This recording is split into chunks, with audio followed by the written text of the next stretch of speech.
Alright, welcome back, folks. It is day 97, keeping the streak alive.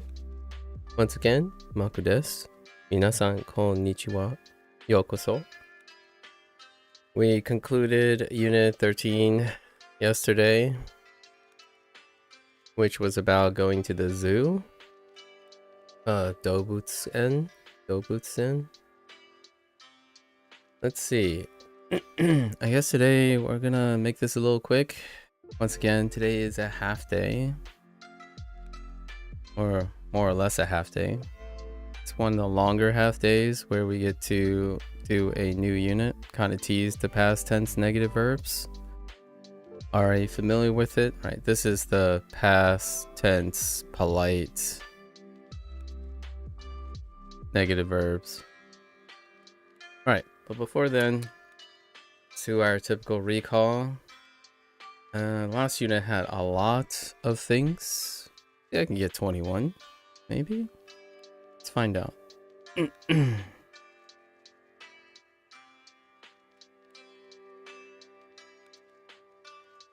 Start with the obvious stuff. Actually,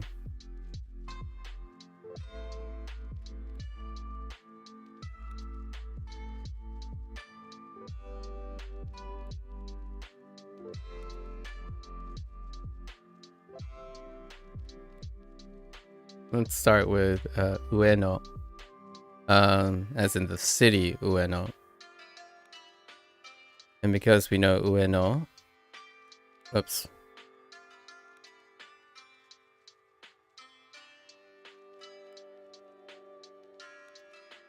We also have Ue as in on top,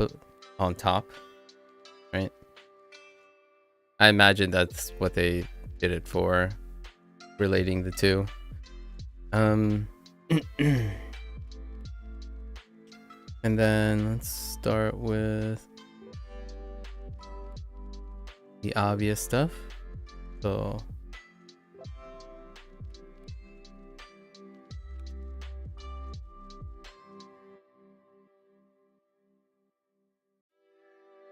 Saru.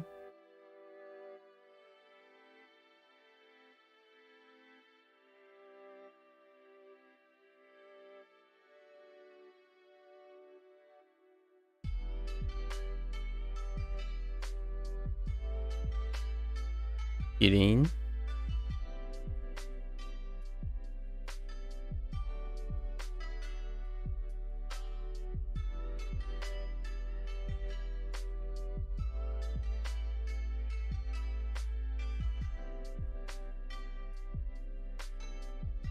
Yagi.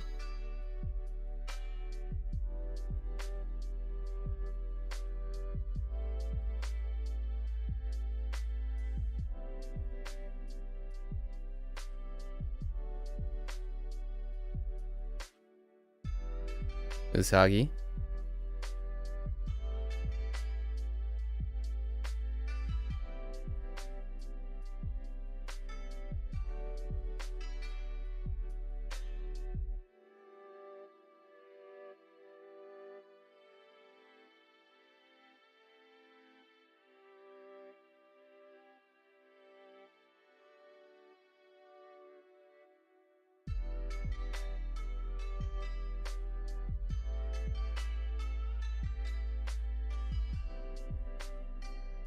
Oops.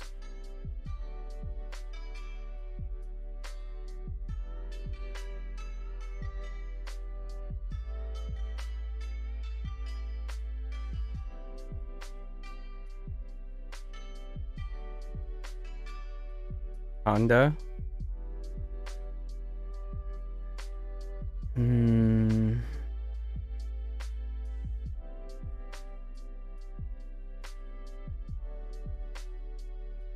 Dang it.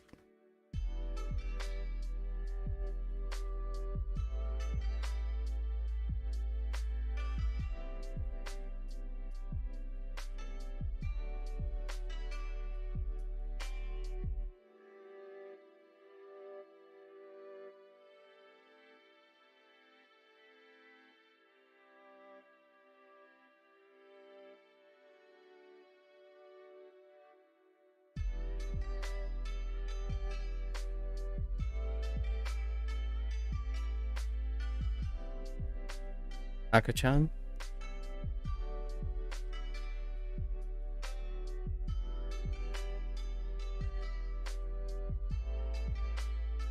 Hmm.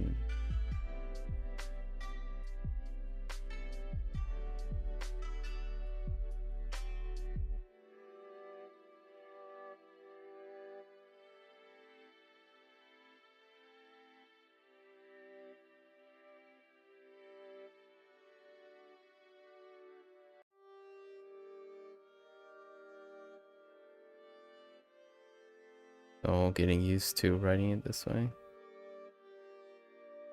Bodhi. Got all the aminals? I think that's all the aminals.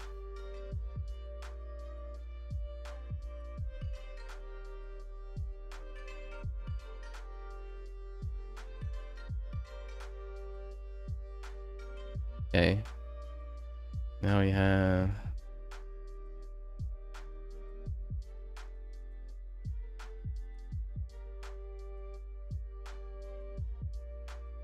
Nope.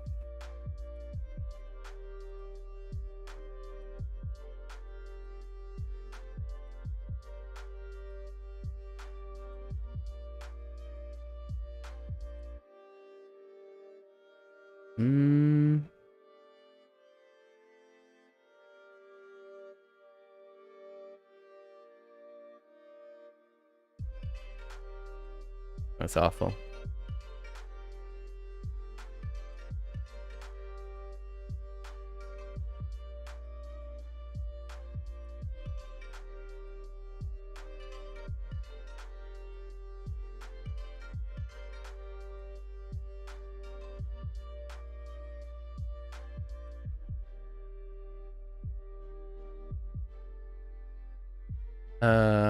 Gift shop. No.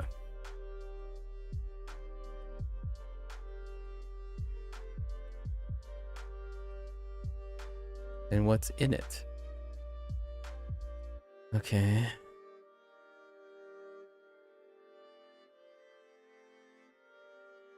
Oops.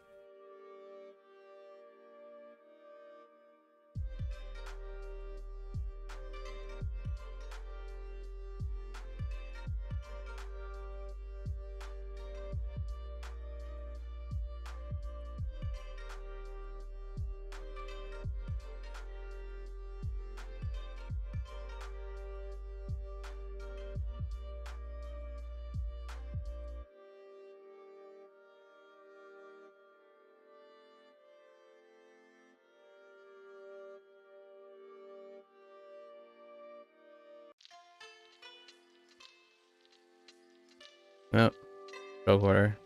Fine.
Magneto.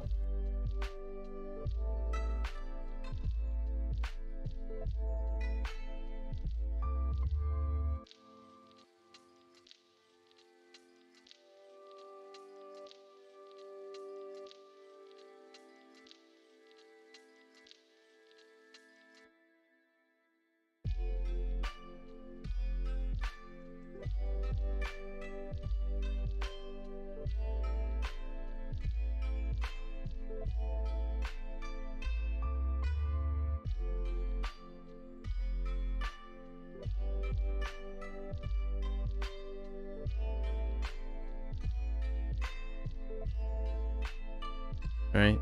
Beholder.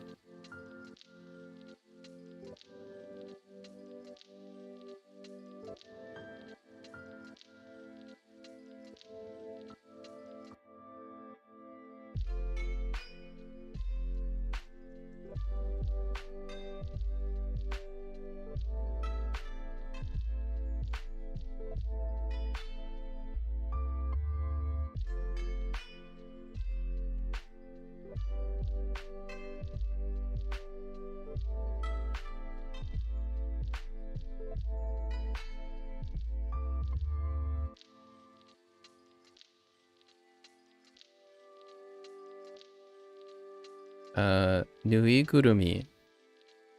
Yeah, Nuigurumi.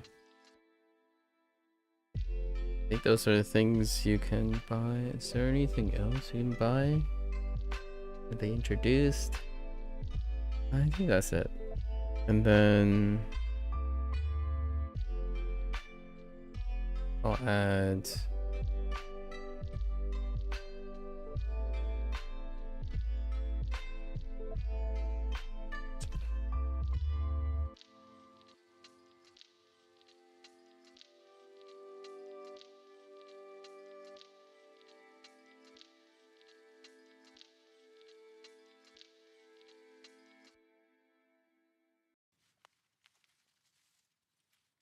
Naderu.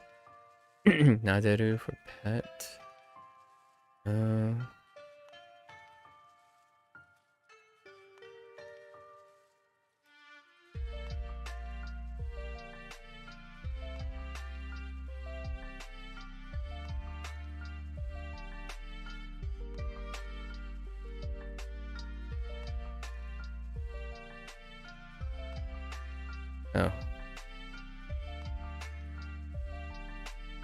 Pinku, right?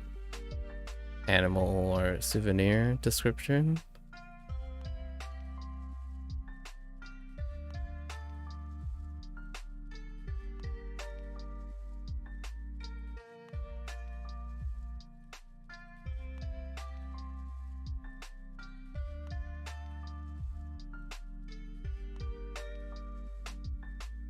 No.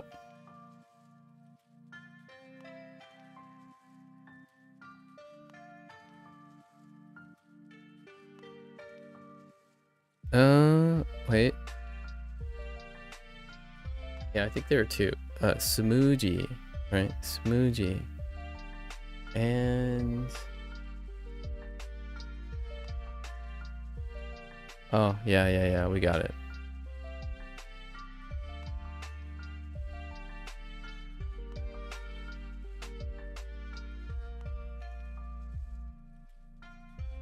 That was wrong stroke order, but that's fine.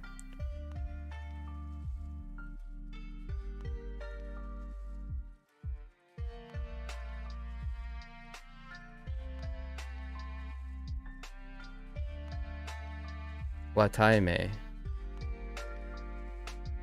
Wataime. It's cotton candy. I think. Are those the only two food items?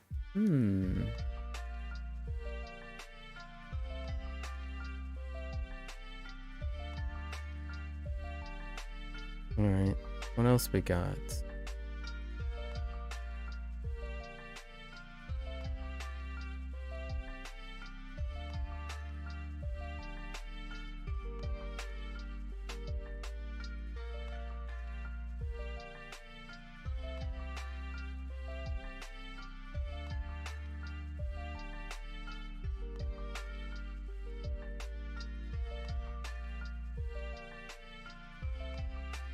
Right. Shimatsu.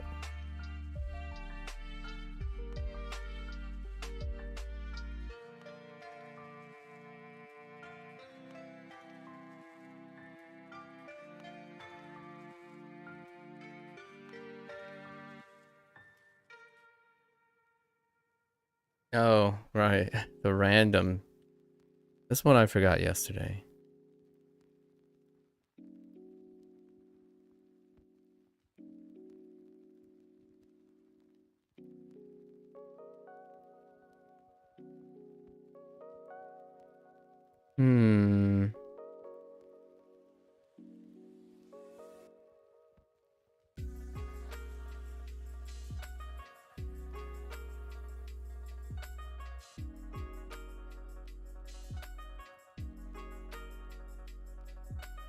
I don't know. There's a tsut there.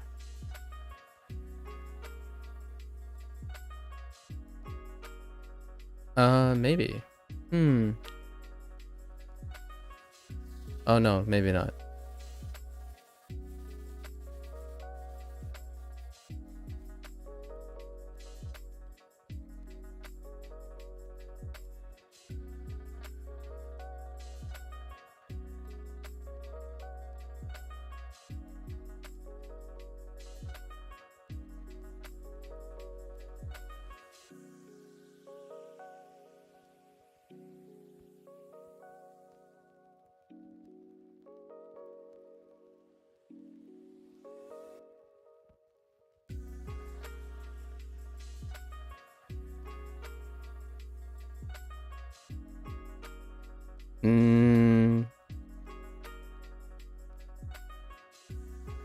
I'm gonna say something like that.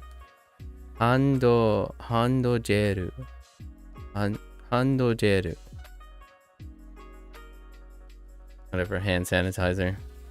It's close enough.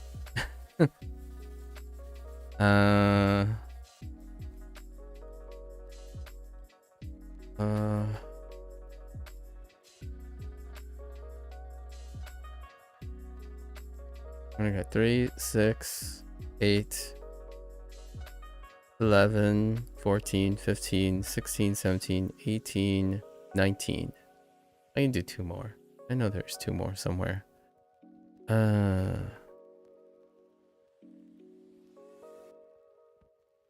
Lots of aru iru stuff.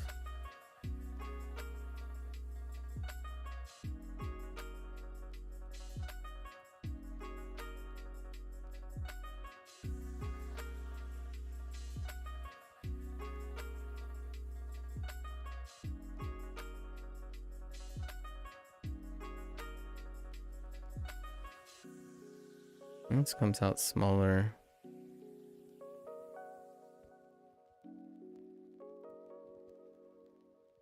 Ugh. You know what? Let me take a look at this again.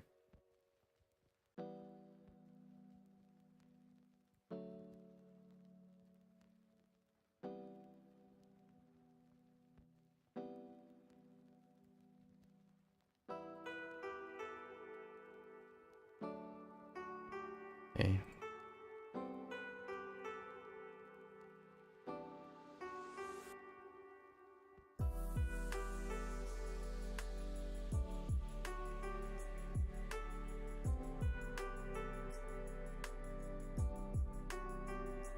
Oops.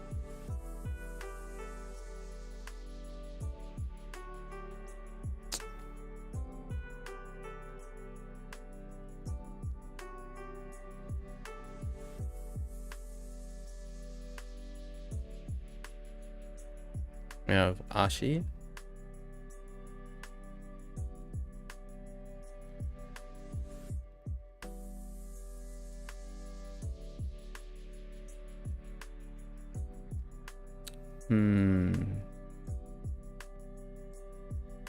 Well, I got 1 more.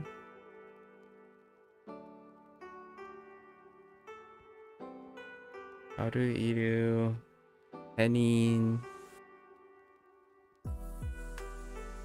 Also have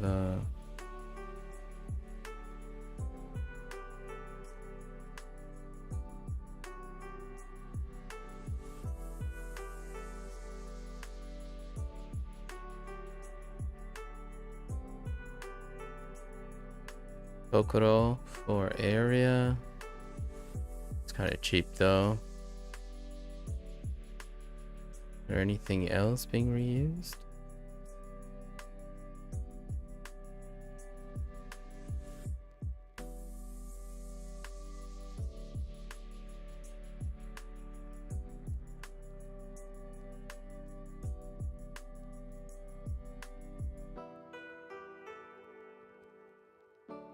This last unit or this unit? I mean, was it unit 13?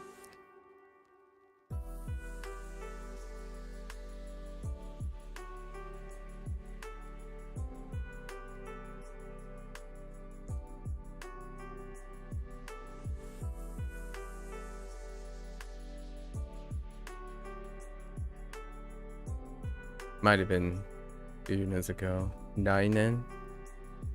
Maybe not. Yeah, it might be 2 units ago.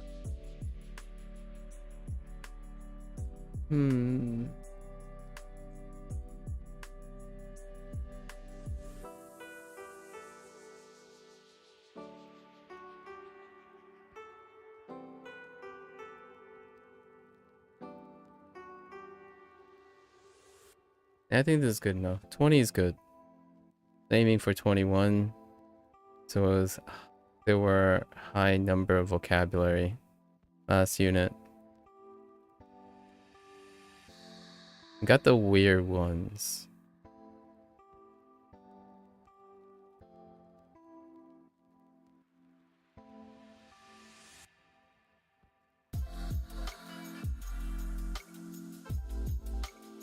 Yep. I think that's good. I'm gonna hop into unit 14 now. Pretty good.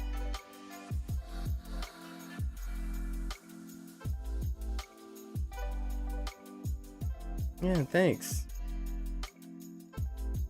Thanks, Demo Rally. Hello. Alright, we're done with our total recall, our unaided recall. Let's see what we can learn today. We're going back to rain? Ame. None of these are new, so... Oh, I see. I know why they are doing. They're doing rain now, as opposed to rainy.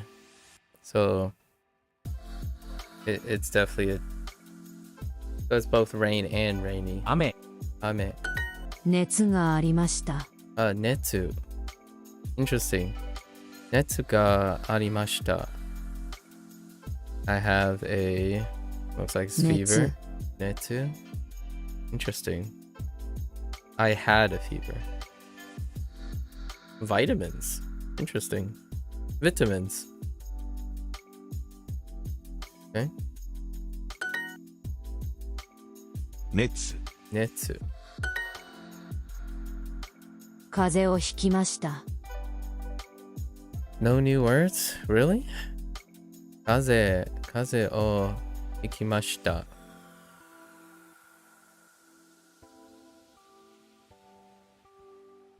One of these is actually new. So what? We know all the words except for... Wait.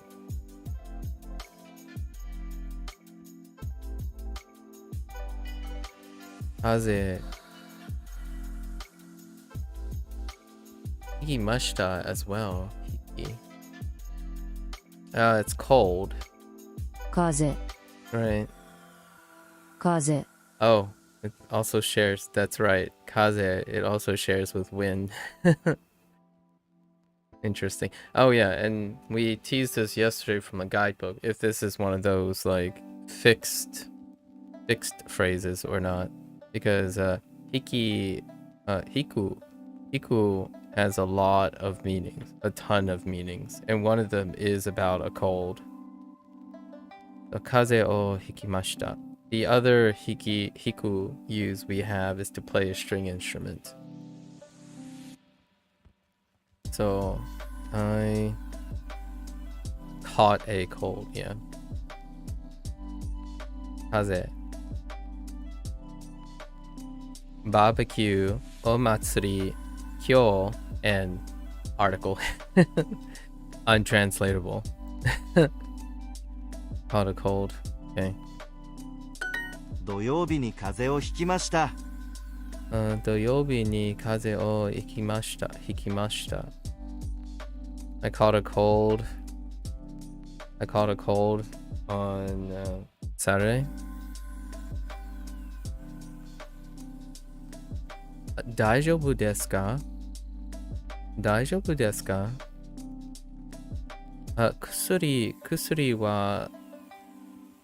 薬はありますか? Oh, okay.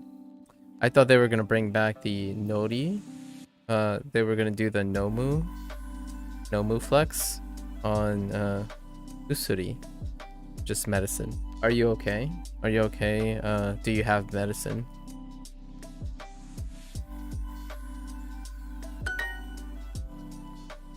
Okay. 週末は嵐でした。週末は嵐でした。No, 嵐でした。Arashi. Well, the only word we don't know is stormy, so it's gotta be stormy. 嵐。 Arashi. Okay. 週末は嵐でした。Okay.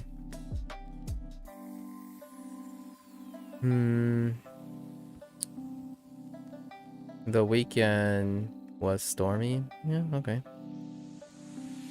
We have from last unit, key. I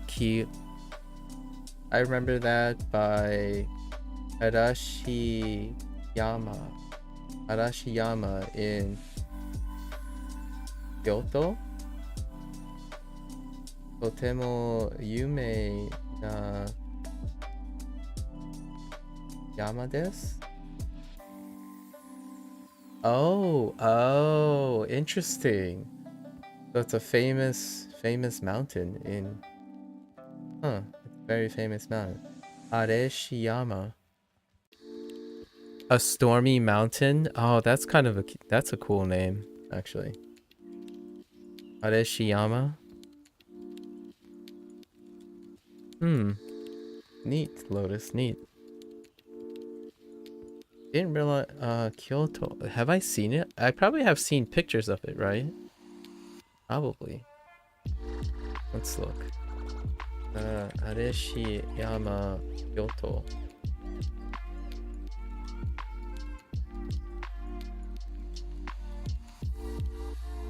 Wait.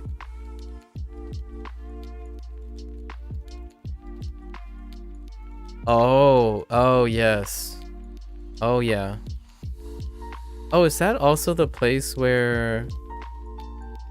Is that also the place where there's the bamboo, that super photogenic... Oh, sorry, it's not a mountain place, but...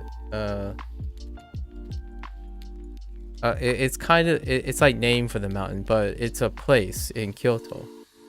Yeah, it's very close to the... Yeah. It's very close. Is it the same place? Like, Areshiyama is the place and the... Okay, yeah, that's super, like, incredibly photogenic bamboo forest. Ah, so it's in Kyoto. I haven't actually made the connection that it's in Kyoto. Yeah, Areshiyama. Oh, that's cool. The more you know. I see. Very nice, very nice. That mountain's pretty dang gorgeous. Maybe I'll do a portrait or an ink painting of it. I've done a few already of that bamboo forest. The Arashi. Sorry, I keep saying Arashi. Arashi Yama bamboo forest. Okay. What was I saying about keychain? Oh, key holder. And kihoruda, I gotta say that a couple times because it's not what I think it is. And then risotto, out, just out. And watashi, or ore, boku. I don't know. I haven't really adopted ore or boku. I don't know if I'm gonna ever adopt either of them. I'm a very standard kind of guy. I don't know. What are you, Lotus? Are you a boku? I feel like you're a boku. I think you used both ore and boku at one point already. Okay, the weekend was stormy. You use boku? Okay. Never ore? Oh, interesting. Okay. Someone else did. Arashi. Arashi. Oh, it's Arashi. Okay, Arashi. not arashi. Arashi. 雨の中で野球をしました。Ame no nakade. Oh, that's interesting. Oh, I see what they're doing there. This is only new because that combination of articles / position words haven't been used. How are they interpreting this, though? Ame no nakade. Yaku o shimashita. So let's just figure this out. I played baseball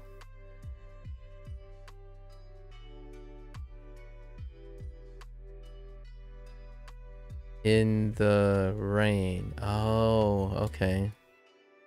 That's fair. I see. の中で Yeah. All right. That's fair enough. Honestly, when they interpreted animals inside the fence. Oh, I forgot about fence. That's another word. Fensu. That would make 22. But anyways, fence. の中で I interpret it as within the fence, but it's on this の list, 中で regardless if they wanted whichever correct answer. But I get it. In the rain, not to be confused with in and all the other versions of in. But I get why they would use in the rain here. No nakade. The essence of it would be to play baseball in the rain.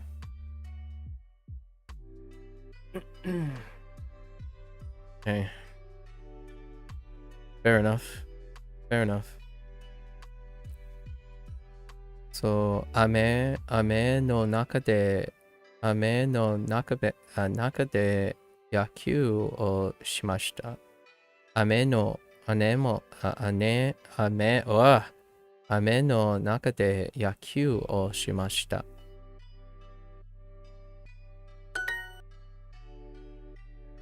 Of course. Old image. Kino something no kino nani no naka de asobimashita. I mean asobimashita. Whoops. Asobimashita. Kaze. Right. Kaze o ikimashita. Yuki? 雪 Yeah. Yuki no naka de asobimashita. Okay, fair enough. 雨の中でサッカーをしました Ame no naka de saka o shibashita. I played soccer in the rain, sure. 雨の中で花見をしましたか You know, so far, a unit on past tense negative verbs, there aren't too many of them, huh?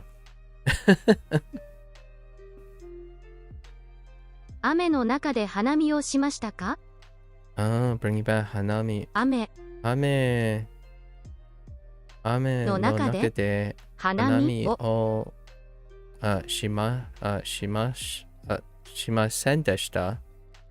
Wait, 雨の中で花見をしましたか shimashita ka? Sure. しましたか Sorry, I was reading this and then I was having multiple thoughts. You got the conjugation then? Yeah. Yeah. We already saw it in the guidebook yesterday. So, and I already know deshita.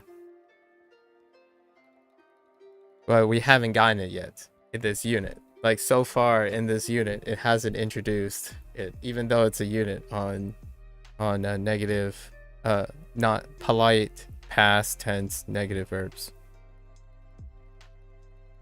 Still haven't. 雨の中で花見をしましたか I'm kind of curious how they're going, what kind of phrases they would use. I'm not much of a past tense negative tense kind of person. So it's going to be interesting to read English sentences again in that. I don't usually use past tense negative past negative tense a lot of times in English. 雨の中で花見をしましたか？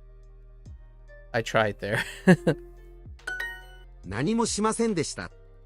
Okay. 何もしませんでした。Okay. Sure. 何もしませんでした。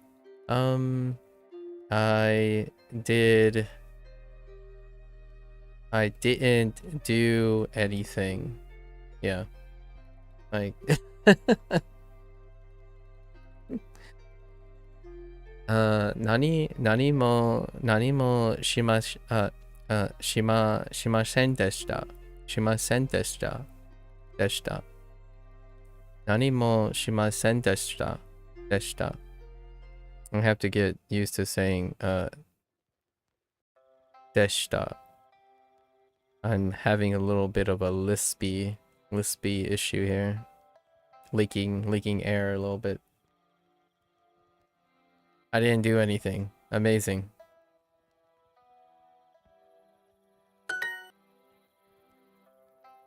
Kino nani mo shimasen deshita. Takusan nemashita, probably. Yeah, I slept a lot. 寝ました。 Sure, I slept a lot.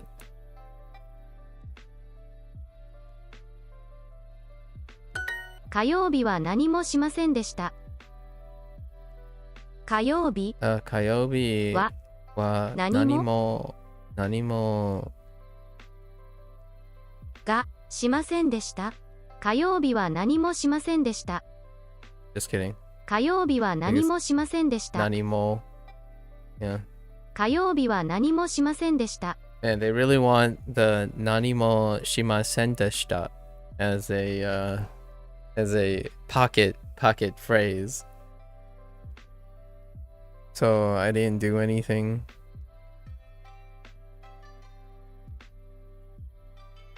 Nani mo. 火曜日は何もしませんでした。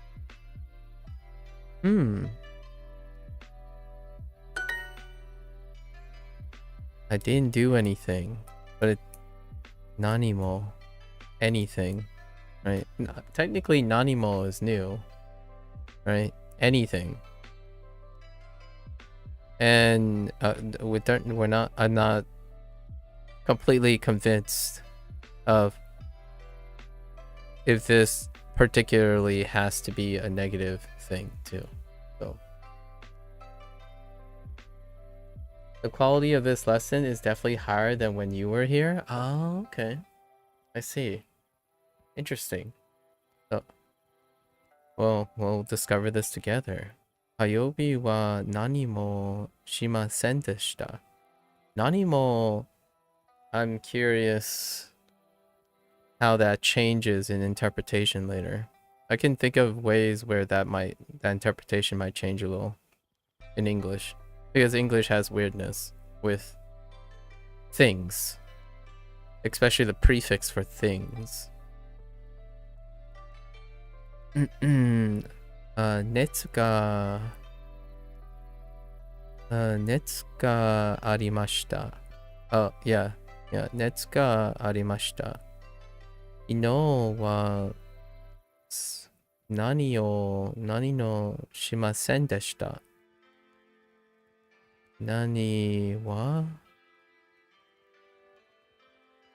what are our choices? 仕事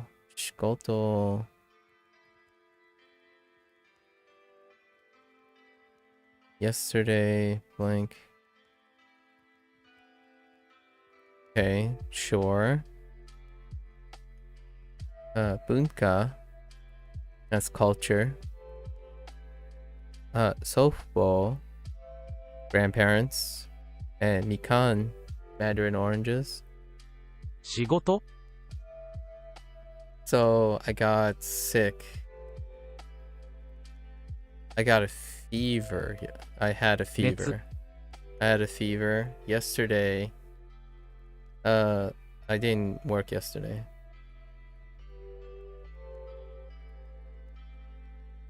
Yeah, shikoto. Yeah, they would probably.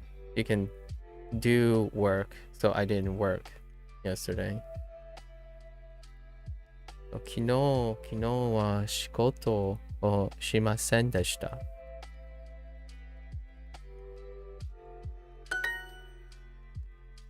You could say I didn't do work, but honestly, I didn't work works for the interpretation, the multi-layer of interpretation. When you have like sudo or an activity or something. I didn't think Duo taught you Nanimo. Oh, interesting. I just learned through immersion stuff. Ah, Nanimo.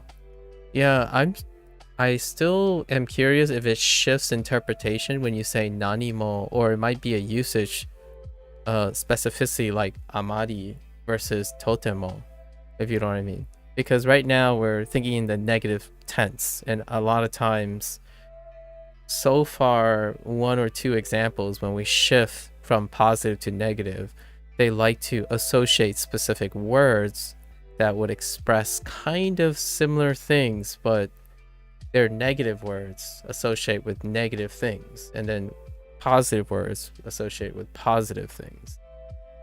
So I'm still, jury's out for me so far. I'm curious. English kind of does the same with anything when they're interpreting something as anything, because there's nothing as well.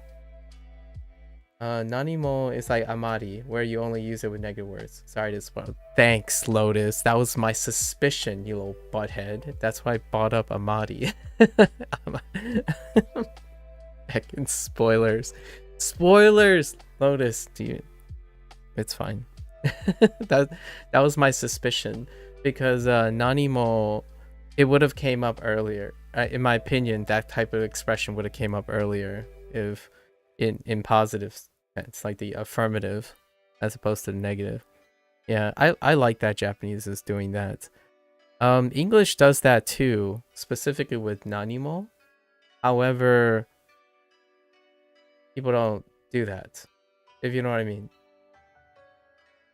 I like saying I didn't do anything versus I do nothing, right? I do nothing is, but it's not the same. It's not the same as Japanese though. They're not like concordant with each other. I like it. I like it. Yeah, Amari, I noticed for sure. Konnichiwa, Kimi-san.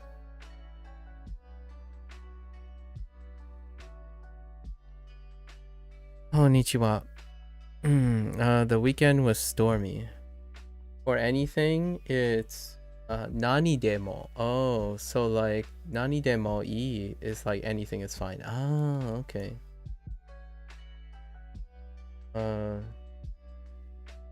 Yoroshiku. Oh, yoroshiku. Oh, I'm guessing that's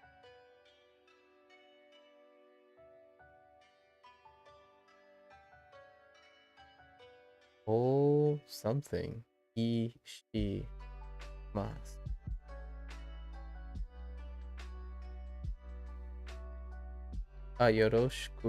Yoroshiku o gozaimasu.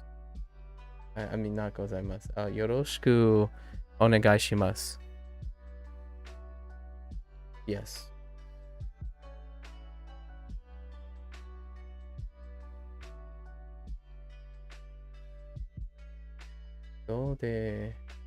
Doko demo wa. Oh, okay. Interesting. Anywhere. Yeah, doko demo. Okay. Yes. Yoroshiku. Timmy. Yoroshiku.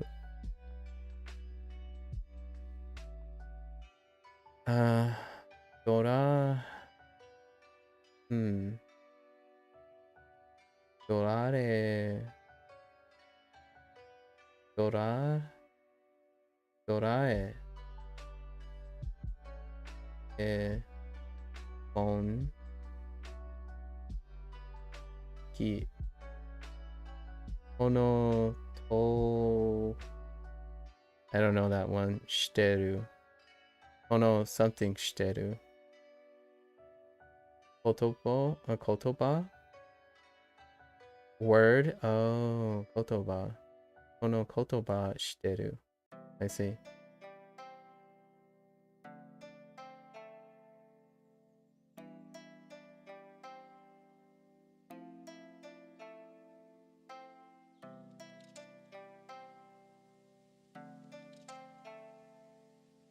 Alright. Lotus is explaining his exposure. The weekend was stormy. Alright. 週末 Shumatsu は stormy. Arashi. Right, arashi desu. Arashi deshita. あらでした Or Shumatsu wa arashi deshita.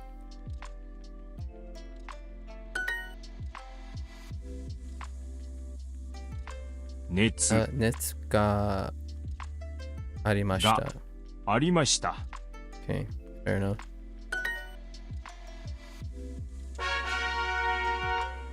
Alright. クラスメートに電話します Danwa. Oh, we got Danwa shimasu. Wow. Oh. Oh. Oh, that's kind of an interesting... 電話します That's... Really? Danwa shimasu. That's a cute way of doing it.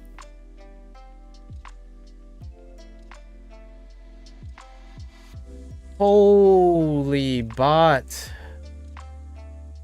Man, that's the second bot today. Alright, let me get rid of this for a moment.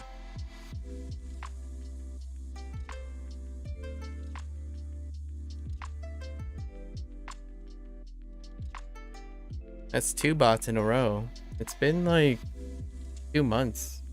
Maybe a whole month since I've seen a bot, and we got 2 in one day.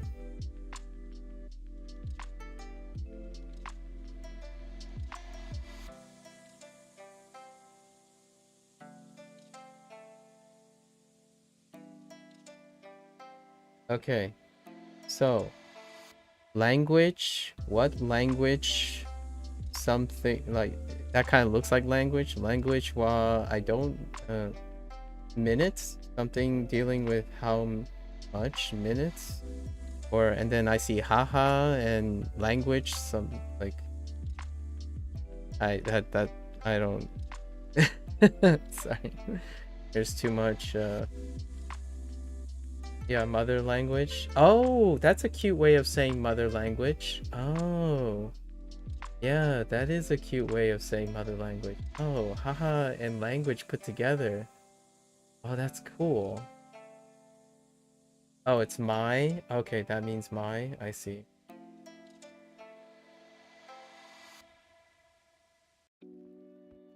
That's ego.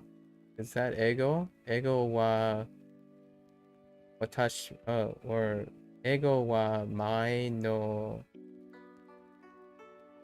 mother language? I don't remember what ego looks like.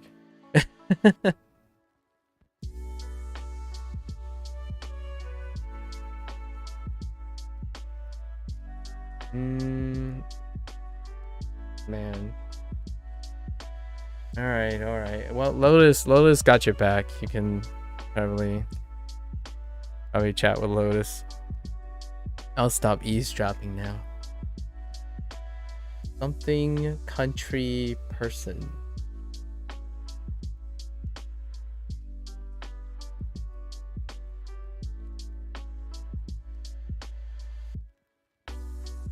I don't think of things as hard or easy. But that's fine. Yeah, fair enough. I accept. I don't think there's anything to apologize. I mean, yeah. Oh, that's American. Oh, that's supposed to be American. Oh, okay. We are the rice country. Oh, that's supposed to be American. Oh, interesting. Hey, Okami. Konnichiwa, Okami. How are you doing?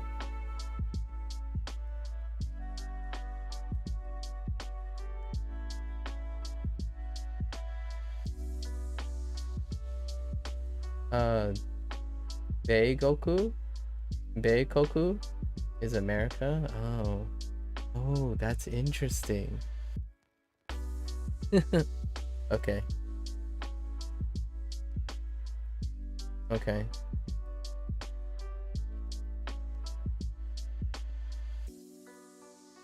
So you're American, huh? Interesting, interesting. I'm also American. I think I can comfortably say I'm American, yeah. Let's see.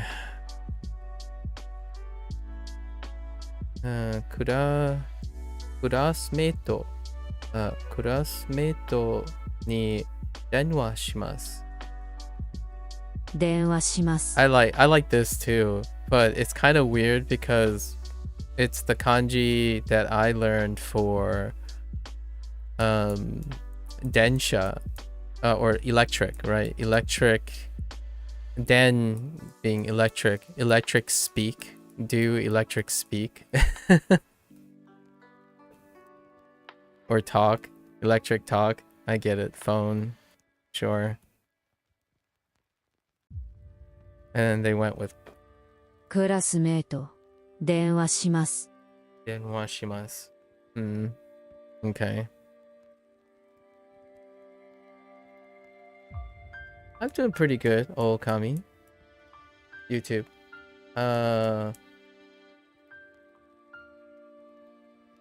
You know, trucking along. Business as usual, Okami, since the last time we talked. You do anything exciting since the last time we talked? Oh, there, granola. Ome kuni. Ome kuni? Elaborate. Granola, elaborate.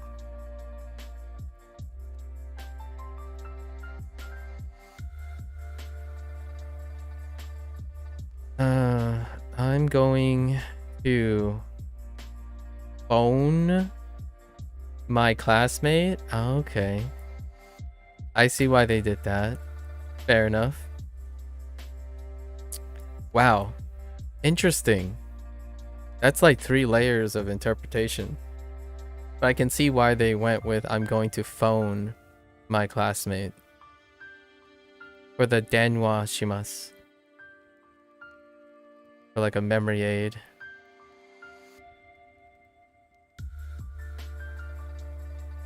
You're in a serious problem. Your reading is terrible. Also, I need to revise all hirakana and katakana. Wait. What's going on? No panic. No picnicu. Let's not picnic here. What's wrong, Okami? Your reading is terrible?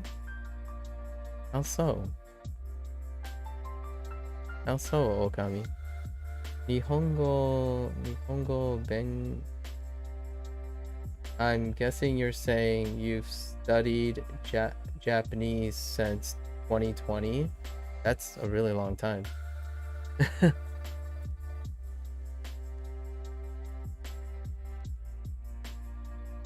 Height? Okay.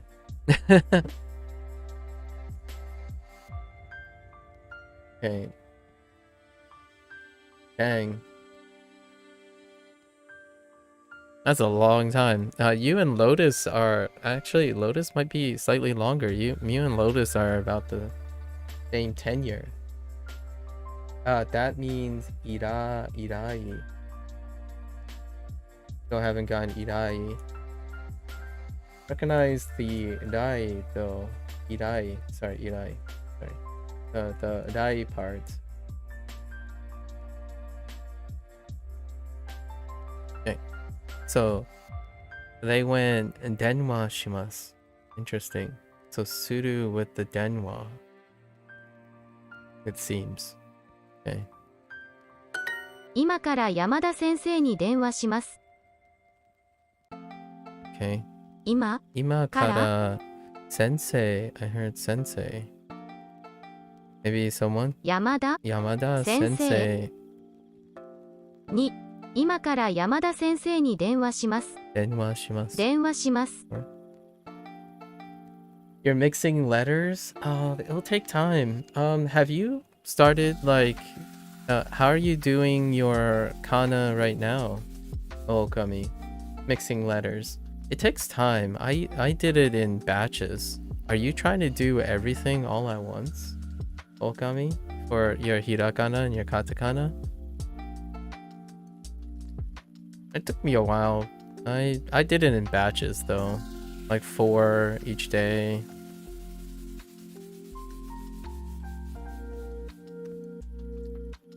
Gotta find some fun way to practice hiragana and katakana. How are you practicing your letter? How are you practicing your kana now, Okami?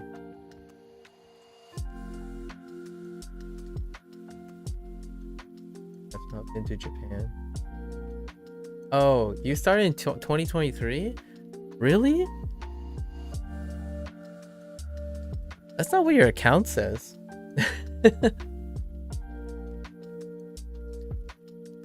Oh, I guess maybe it's indie. I might be thinking about indie. I guess you mean you seriously started, right? I always had this feeling that you had more than 2023.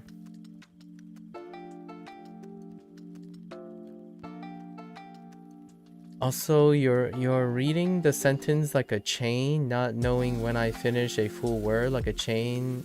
You got me. The whole thing is connected. I see. You're reading the whole thing, but not knowing when I finish a full word. Oh, I see what you mean. Oh, I see. Do you have any memory aids that you're using to separate things? I mean, I spent quite a lot, like, I mean, I don't know if you use Duolingo or not, but Duolingo does this thing where they do actually separate the things. However, at the same time, I like the sound of things, so you tend to visualize where the breakup is at some point when you start speaking it.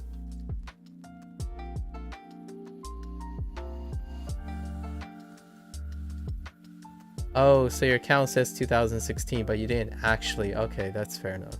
I kind of just thought you started with Japanese. So that was my bad, Lotus.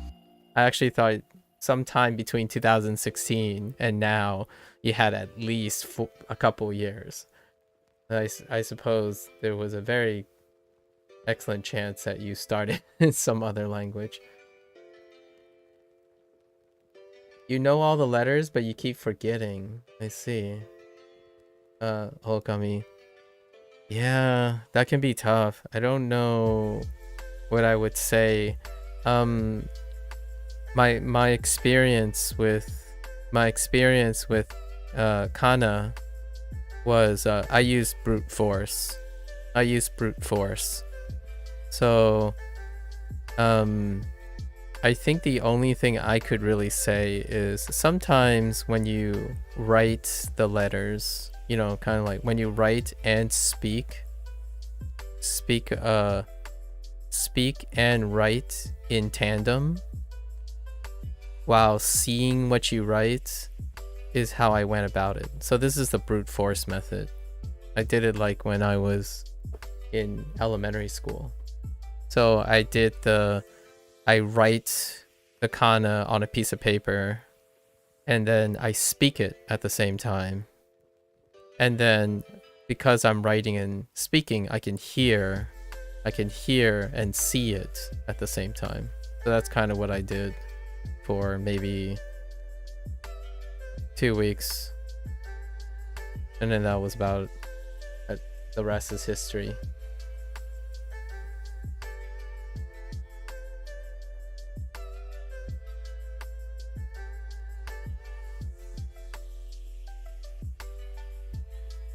You are speed running Duolingo right now and revising Kana and Hida through Duolingo while I'm doing immersion?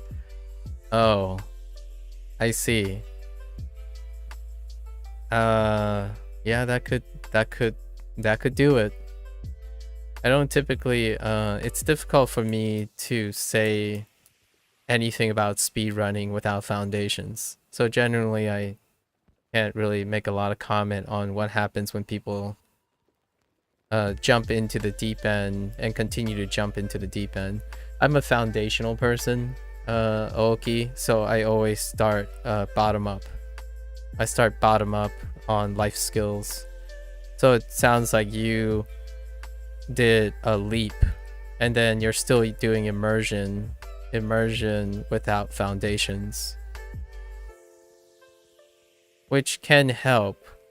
I mean, like, lots of people do top down, where they take as complicated as possible.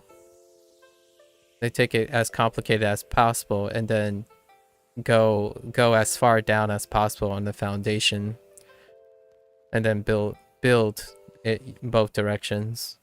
I typically build bottom up. Immersion is good, though it's slow. I disagree with using words like slow and fast with a specific method. It's relative to the individual's practice skills. So for example, technically, even though I'm very practiced in bottom up approach, this part is the slowest, relatively speaking, because this is the most detailed. I'm most practiced at the bottom side. Higher complexity is when things get faster, but it really is based on the individualized practice skill.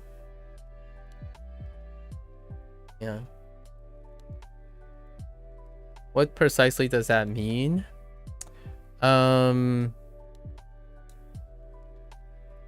You iron out all the parts. You concern yourself with all the parts before you see the complex thing.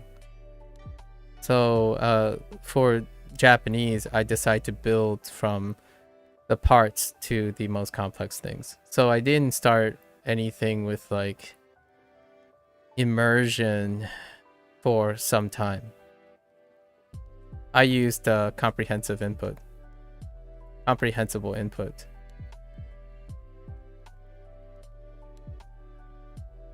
So I only went bottom up in comprehensible input. So if I can't comprehend past an 80 to 90%, much like Duolingo is like really high. Duolingo is like 95+%.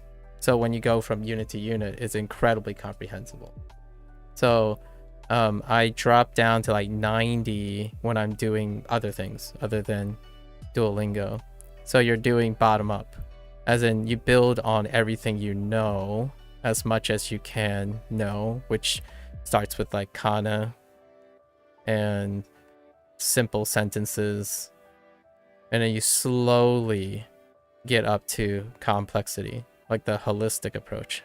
At the top here, this is usually what most people are referring to as immersion. Although immersion can be broken up into CI, comprehensible input, or basically active, I don't know what this is called, active struggling, or total immersion, right? Total immersion.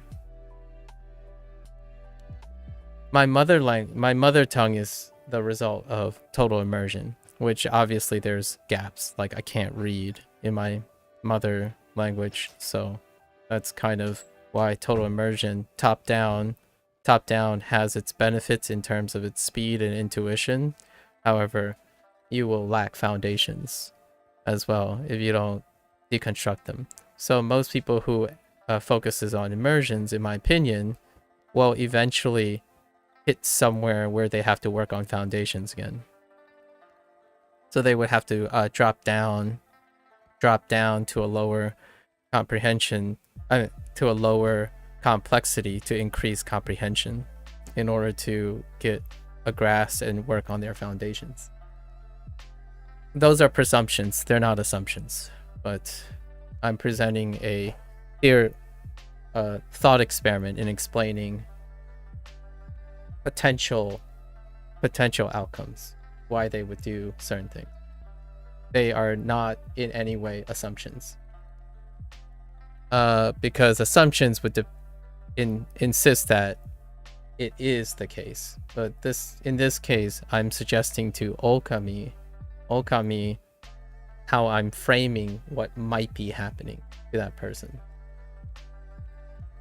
Does that method work if I do it only in the ones I mix? Oh, that's interesting. Yeah? So you're suggesting, does it work if you focus on only the kana you mix up? I don't know. I think that's usually what, if I had to be bold, that's what usual people do, right? They bootstrap. So they brute force. They brute force and quote unquote correct the mistake by hyper focusing on the kana. So if you have like a bunch of errors, it's kind of like people who use flashcards like Anki. If you have a low percentage pair or association that has high rate of error, they might dedicate high rate of error. They might dedicate specifically to hyper focusing on those errors. Sometimes other people, what they do is instead of hyper focusing, they work around the problem. And eventually that problem kind of solves itself. That can happen too. But that's largely why people rely on immersion. Immersion has in my opinion, often a pre-selection for individuals who want to intuit problem solving as opposed to analytically deconstructing the problem, which I tend to favor using analytical approach than intuition, because I'm not a very intuitive person. You're only speedrunning the easy parts now? I stopped, actually. I made it to section 1 and failed the skip test and started learning. I see. If you're speedrunning, right? If you're speedrunning, in my opinion, if you're speedrunning anything for learning, right? One thing I want to this is unsolicited advice, so it's not professional advice. It's not professional advice here, but when you speedrun anything, usually that means you have full comprehension, right? You're making the assumption that you have full comprehension, right? Now the downside about full comprehension is oftentimes one become complacent. So when you have full comprehension, a person tend to become complacent. And what happens is you get diminished returns on learning. What I'm saying is, if you think you can speedrun something, you're assuming you have full comprehension of the thing. Therefore, you're speedrunning, as opposed to slowing down and taking time to see if you actually do have 100% comprehension. So if you're speedrunning something that you don't actualize 100% comprehension, then you'll have gaps. You'll start to develop gaps. And speedrunning creates complacency that leads to gaps, and acceptable gaps. Like, oh yeah, like for me, here's a gap that happens, but I'm not really saying that I have 100% command, and that's mixing like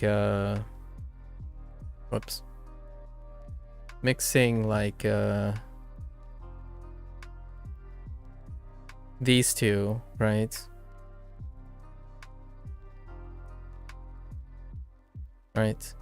Mixing and o. If I'm reading really rapidly, I can catch myself mixing an o, or being too lax, not being too focused. So generally speaking, I don't ever focus on increasing my efficiency unless I'm well aware that I have near 100% comprehension. I place it at about 95%. If I can say 95%, then it's fine, because 5% for human error, sure. For like being not focused day in and day out. But the idea is, if you think you're mixing up something and you're speed running that content already, then you're making a psychological mindset of saying you are comprehending the stuff enough to be able to speed run it. So that means you're no longer focused on learning new things. You're focused on practicing all the things you know already. So if you know 100% of what you are practicing, then you are speeding up. You're increasing the efficiency by practicing. However, learning things falls by the wayside. You already know these things. So usually speedrunning is not something that typically emphasizes learning anything. Right? You're not really focused on that. To get faster, you're making the thing you already learned more efficient. I don't know if that helps or not. I'm just rambling a little bit. That whole idea of speeding through things is a different dimension of results that people want to get. If you want to get faster, more practice. If you want higher comprehension, you have to slow down and learn more, right? I don't know what the problem is though, Olgami. So I don't know what it takes the person itself that's learning to spot the difference. Since I'm not your teacher or someone who follows all your progress, it's difficult to know if there's no way I could offer any form of even friendly advice on where your problem areas are. I know where my problems areas are, and therefore I don't ever speed run until I know I can compensate for those problem areas. Let's see. Neware, for example, it makes me sit for a good 10 seconds to realize which is which. Basically is like a double-edged sword. I get you. Yeah. So you're trading it off, right? If you want to practice for speed, then you trade off learning potential. But when you're learning something, you end up slowing down. So you have to choose when that is and if you're satisfied with it, right? And then obviously using the language for whatever your purpose are. Neware, I don't know what neware is, but you're talking about like ne, wa, and ne. Yeah, so you're talking about these three kana characters, right? Ne, that's awful. It's fine. Wa, and yeah, the letters, yeah. The kana. Yeah, this is awful, by the way. My bad. I got a little yeah.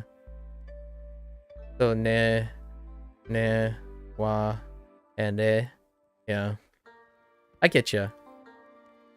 I think it takes time. But I don't know how you're gonna go about it. Honestly, I would pick something like neko, kore, maybe neko, kore, and watashi. So if you pick like neko, I'm not gonna write the kana for you because you can probably try to visualize the kana, but neko, kore, and watashi. So you can see that I guess using two ko's might be, and then wa, right? So if you can envision these three, they don't have overlapping. These two are overlapping. Maybe kore is a bad idea. What's another good common word that de. I'm picking things right off the top of my head, but if you visualize the word, that could help you associate the kana, right? So, like neko, if you can learn cat, for example, neko, then you can probably visualize the kana for this, neko. I was trying to pick others, and then watashi, right? Then you'll be able to see wa. So, pick your favorite word that you use a lot. I would pick a word that you use a lot and use that word as the basis. Eventually, you'll ditch the word. So, like, after a while, you're like, oh yeah, what is ne? Neko. And then think of neko.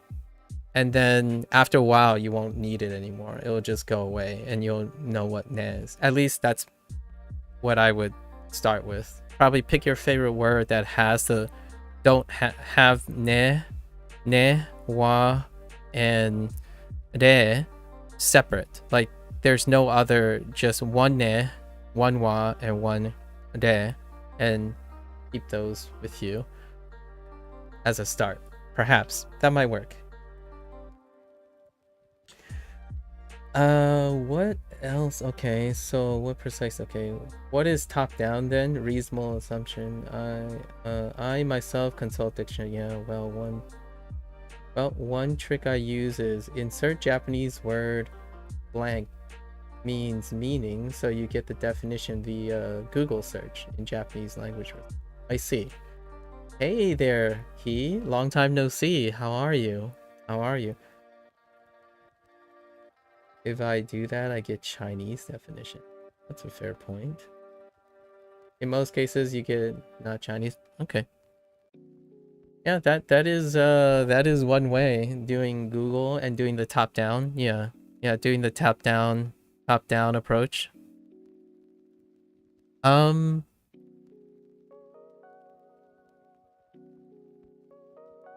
want to know how often I do that.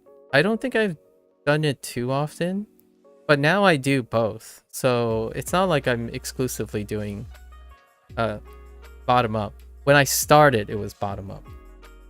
Now I have enough foundations where I started dabbling in like top down approaches.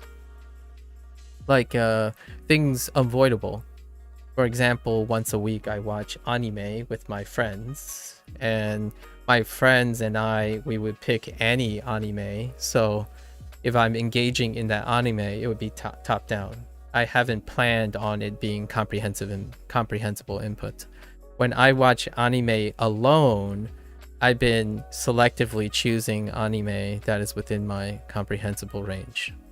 So then I don't reach for the dictionary and reach for verb conjugators and whatnot. However, I still engage in immersion quite a lot.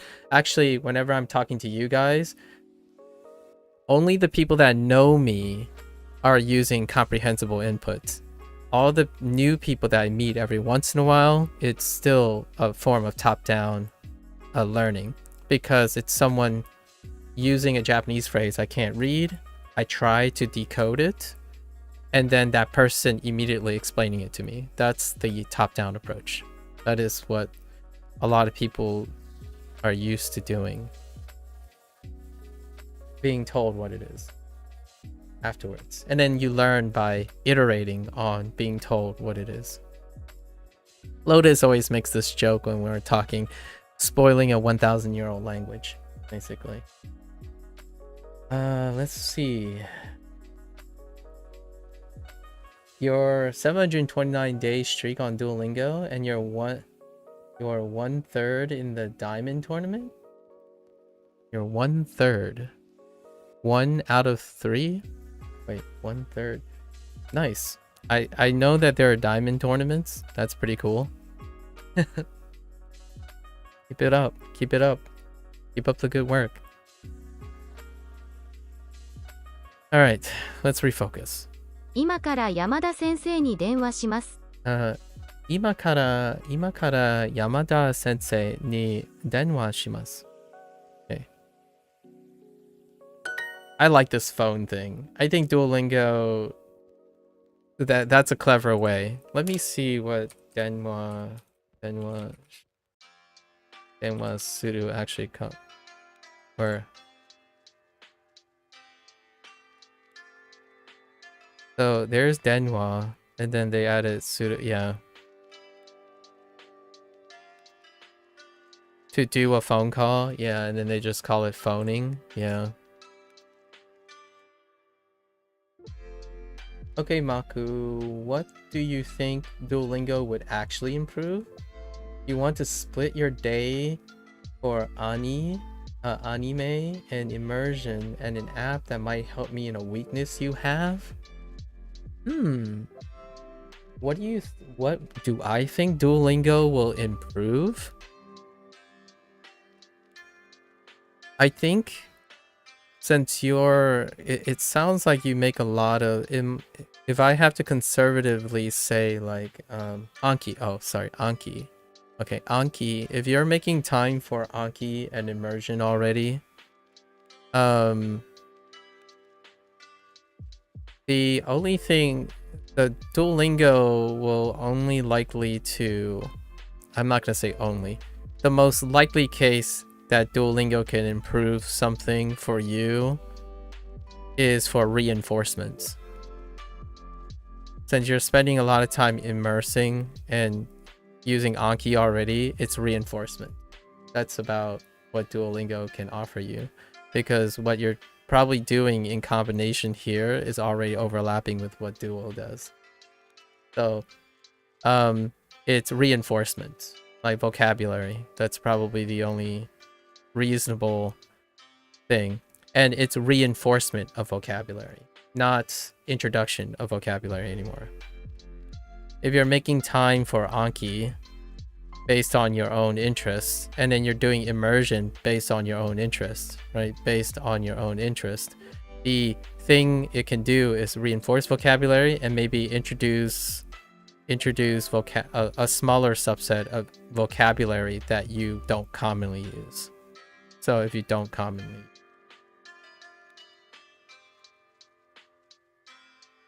how about grammar? No grammar. You're not gonna get grammar the way you're doing it. No grammar. It's like less than 10% grammar.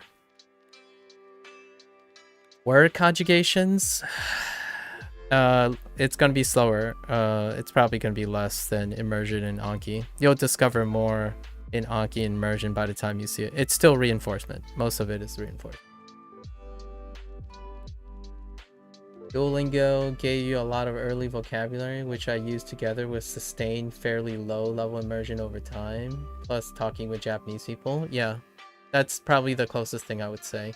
However, the talking with fairly low level immersion is what I would prefer to call as high comprehensible input. So from my perspective, it's high comprehensible input as opposed to low level immersion. However, for Okami, it would mean low level immersion as well. Yeah, from your perspective. So most often I have not understood what I've heard without aid. Yeah. So if you, do you mean low level as in, I actually, okay, let me clarify a little bit. So the way I'm saying high comprehensible is that the goal of high comprehensible input is that you understand most of it. You understand past a threshold. So usually my threshold would be like 90%. Low level immersion means you're not as immersed. Meaning most of it is comprehensible. a high level of immersion means that you don't concern yourself with how much you know, you're just immersing. As in, like, total immersion. Total immersion. You don't care how much you comprehend, you're just going for a high level of immersion. You're just in there. You strip away your entire native language and soak in your total language. That's usually a very low comprehension. So you're in a low comprehensible state. Is how I'm using these terms. Do crazy. Oh, thanks, Dalibor. Thank you for the kind words. So it is a format to build structure, then add more sources while using it. Yes. So Duolingo, if there's something that Duolingo improves in a person. So let's ask, like, I've used Duolingo for 97 days, right? And that's over, I don't even know anymore. I've lost track. It's like over 700 hours, right? If there's anything you can extrapolate from Duolingo is visual presentation, how you visualize things, right? Like these boxes, right? How you respond to audio cues in this format. How much aid you need. So how much like aid representation you need. There are a lot of things you can extract that doesn't deal with Japanese itself. Like your target language is the context. However, Duolingo does, if you deconstruct what Duolingo is doing for you, you could learn something from that.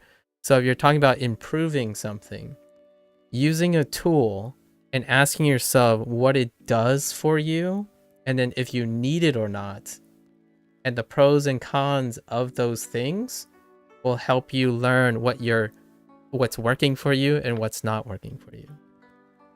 So, for example, if you have a word bank here, it means you aren't doing that, right? So you aren't doing this part. So whenever you ask yourself if you're using Anki, immersion, whatever methods that you're doing, make sure to remember that you have to keep conscious effort to know that the tool is doing something for you. So remember all the things that it's doing for you and ask yourself, what happens when they go away? As in, when you're outside and about talking to Japanese people or reading or something, what went away? What was the thing that was aiding you? So Duolingo is near 100%. So it is doing a lot for you. And the way I'm using Duolingo is to use those things, but still do them. So for example, when I see ima, in my head, I also see ima. And I also see ima. And I kind of think is this. So there are a lot of things I'm doing at the same time that this one symbol that's conveniently provided for me on Duolingo. So my goal is that while a tool is doing something for you, you have to remind yourself that it's a great time to practice it on your own. Right? So there's one thing, for example, speaking. Yes, there's pitch accent and all that stuff, but if you use Duolingo and never speak out loud, right? You could be the best reader in the world, but if you don't speak out loud, you can't actually do that task. And then if you don't write or read or do these in a void, like on a blank piece of paper, you won't be able to output them. You can comprehend them though, but people can start speed running them. That's perfectly fine. But eventually you have to learn how to output and not become dependent on the process that they offer. And that's kind of your tool selection. Anki honestly does less. This is the irony of things. Anki actually does less for you, and you do more for yourself. You end up doing more for yourself. You're the one that you're in charge of determining what is in your Anki. You go out and look for what your weak points are, and then you load it into Anki. Duolingo doesn't. They try. They try, like they do weak words and personalized practice, but generally they're removing all the need for that. So if they're telling you what your weak points are, then you aren't doing that anymore. You no longer practice seeing what you're weak at and what you're strong at, because a tool is doing all of that for you. And I don't, right? After a while, I do it myself. And I do it myself on top of Duolingo. So the only thing Duolingo can offer you is tell you about what you need, what you may need, what doesn't work, and what might work, right? What might work. I think that's one thing you can improve on.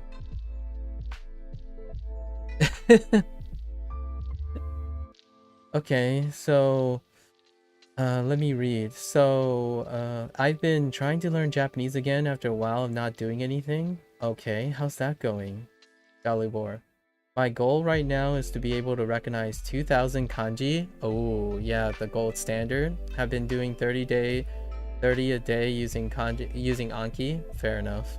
Galibor, you're trying to get to that 2k kanji. Okay, sure.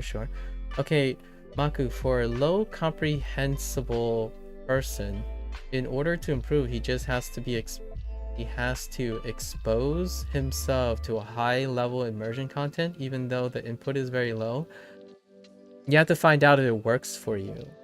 So if you're doing lots of low level immersion, right, as in it's very hard, it's very, like, you don't know a lot, right? There's low comprehension. Try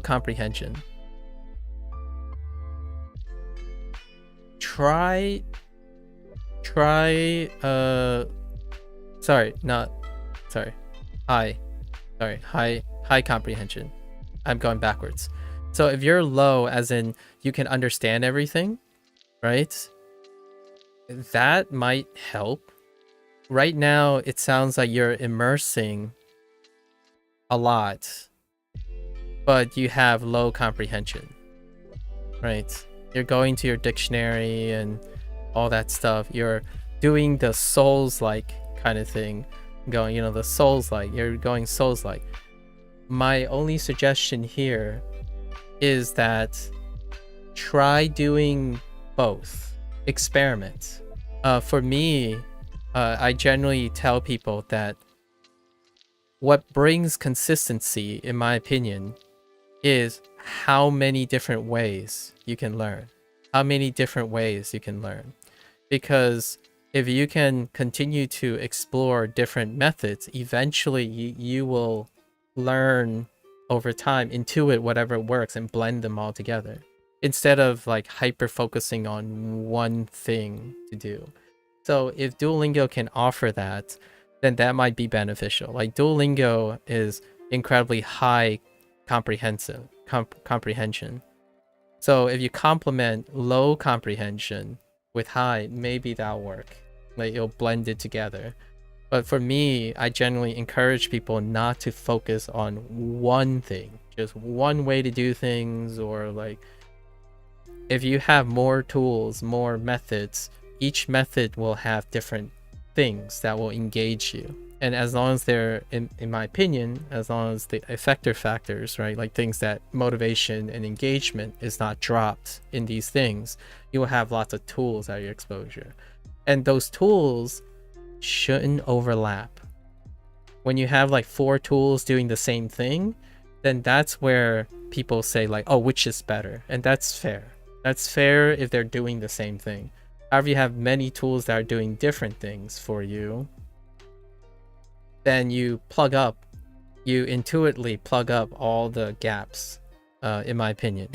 So if you have a tool that is great for listening, stick with it, right? Go find a tool that's maybe encourages you to write. Go find a tool that is focused on sentence structure. Go find a tool that's focused on grammar. And what happens is when you engage in the tool that is for grammar, for example, like if you have a tool for grammar, a tool for speaking, a tool for writing, I don't know, a tool for images, right? Images, and a tool for like immersion, right? So when you're doing immersion, you might be doing some of these things differently. While you're using this tool, you might be doing this stuff, right? And if you're using this, and what happens over time is you're going to not stick with one thing. You're going to engage yourself in different ways. And oftentimes, in my opinion, this is an intuitive way to compensate for gaps. If you want to stick with tools, right? Compensate. For me, I took one tool, Duo, and I know that I need lots of different things around Duolingo. So what I did was I take these things and bring them into Duolingo. Since I spent most of my time collecting ways to learn. So what happens is all of these things, I'm doing these things while I'm using Duolingo. So, and then I take all the things I learned from Duolingo and add them to the new things. So when I'm watching anime, the things that I learned from Duolingo is being added to anime. At the moment, if you're relying on tools, right?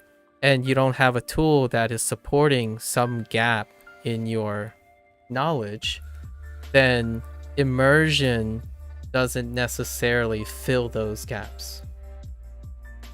And you're there to, I'm encouraging you to go look for more things, right? Things that you can integrate.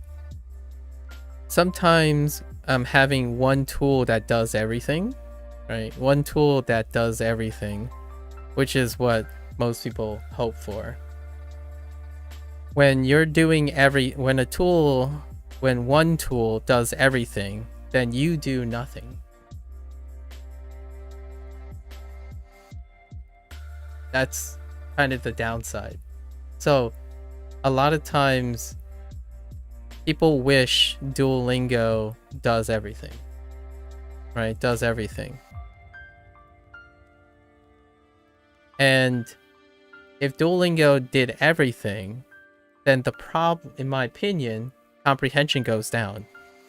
Like you actually get less comprehension when the tool does everything. So the thing is, you use more than Duolingo. You use other things that Duolingo doesn't do. What doesn't Duolingo do? Conversations, because it's pretty terrible. So I use vlogs. All right, well, where am I going to get readings? Grade reader, because I need stories. So what happens is Duolingo is offering something that my vlogs don't. And grade readers are offering something that these two don't. They don't offer them.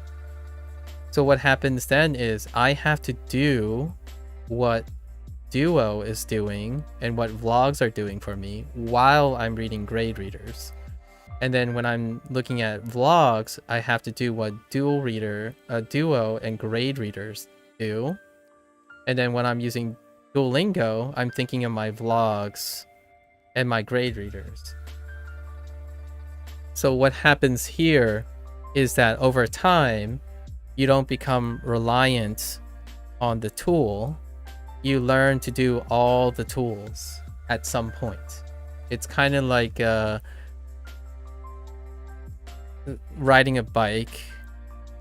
well, there are components of a bike, right? You need to learn some skill 1, skill 2, skill 3. But hey, where do you start? Well, you could be aided in skill 2 and 3 while working on skill 1. And then you can aid 1 and 2 while working on skill 3. And then you swap it up and you combine 1 and 3 aided and then work on skill 2. So when you're working on something very complicated, you can deconstruct it, right?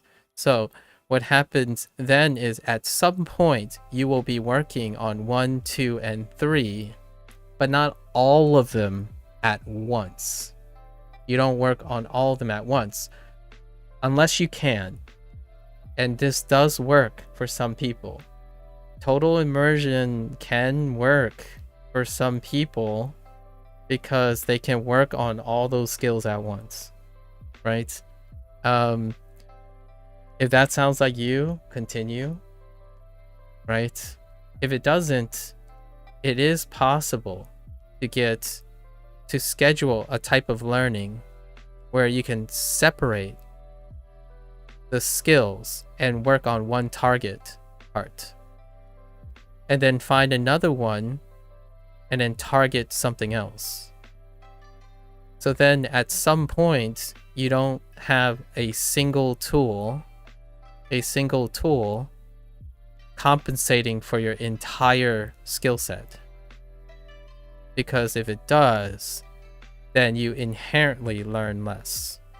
Because you're not really doing anything. You don't have to do these things if a tool is doing it for you. Yeah. So, as much as I wish that everyone has true immersion talent, as in you hop into whatever and you immediately soak it up, we're not all kids anymore, right? Adults, in my opinion, stray farther and farther away from total immersion because adults have lots of other skills and they're either going to complement the skill you're learning or they're going to create interference, right? And it's a balance between leveraging your existing skills. If you can leverage your existing skills in the context of your target skill. And that's what I do most of the time. I focus on how do I leverage all my skills while using something. And I no longer focus on what can the tool do for me, as in it's a slight perspective change, but what can a tool offer me? Sorry, the word is offer me.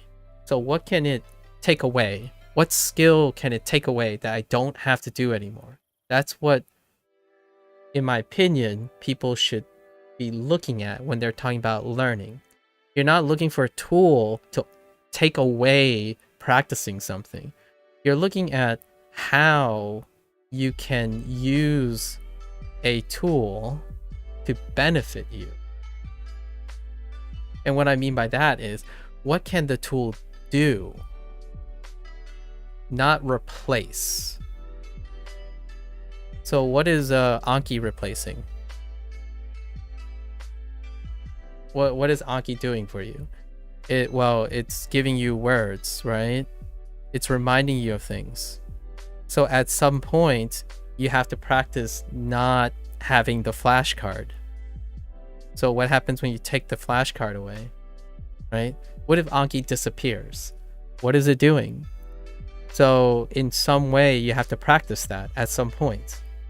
You have to practice constructing sentences without the use of Anki. And the greater the tool is, like the more the tool does, the more things you have to work on. So it's kind of humorous because if something appears as easier per se, it also, you've heard this cliche before, if it's easier, then there are less things to learn, right? Someone perceives something as easier because there's less to learn. There can be more to practice. That's a whole different story. An easy thing you can practice to be faster. A harder thing for someone, for anyone, however, there will be more things to learn. Less time to practice. You can't practice something you don't know yet. So that's like the duality. So what does Duolingo do best? It makes things easy. So what are you doing? You're learning less. You're learning less. But what does that give you? Well, it's easier. Means you will spend more time. More consistency. It can, to a lot of people, it can be more fun. For me, fun comes after learning something. So I don't usually think of easy and hard as how engaging and whatnot it is. However, you have to remember this, right? So what is Anki? Well, Anki is dependent on how difficult you want it to be, right? Now, when we talk about difficulty, there's one last thing we have to remember. There is a threshold for most people, wherever it is, when something becomes unintelligible, right? Unintelligible. And I can't answer that question. You have to understand when you're no longer learning something. This point of unintelligible, like for difficulty rating, right? Say this is difficult, this is like easy, this is hard. You have to determine when something becomes so unintelligible, you stop learning. And for myself, it's around 80%. So usually I strive for like 90% comprehensible input. And it's reliant on the person, you, to understand if you are actually understanding 80 to 90%. It's very difficult for anyone to be able to identify that other than your closest friend or your family member who's watching you do these things. Other than that, it's yourself, because you're self-learning. Or a teacher. You know, if you go to a class, the teacher might have enough information on your performance to really know if you're comprehending. That's what grades do, right? In exam, 80%, 90% progress reports and whatnot. Hopefully that helps. But let's see. Let's catch up with chat here. I try to understand everything I can as much as possible, but there's a difference between hearing something and knowing all the nuance the person is saying. That's fair. I mean, it's going to be true no matter what you learn. There's always going to be a difference. Language, communication, semantics, we're human. So no one has telepathy. At least not that I'm aware of.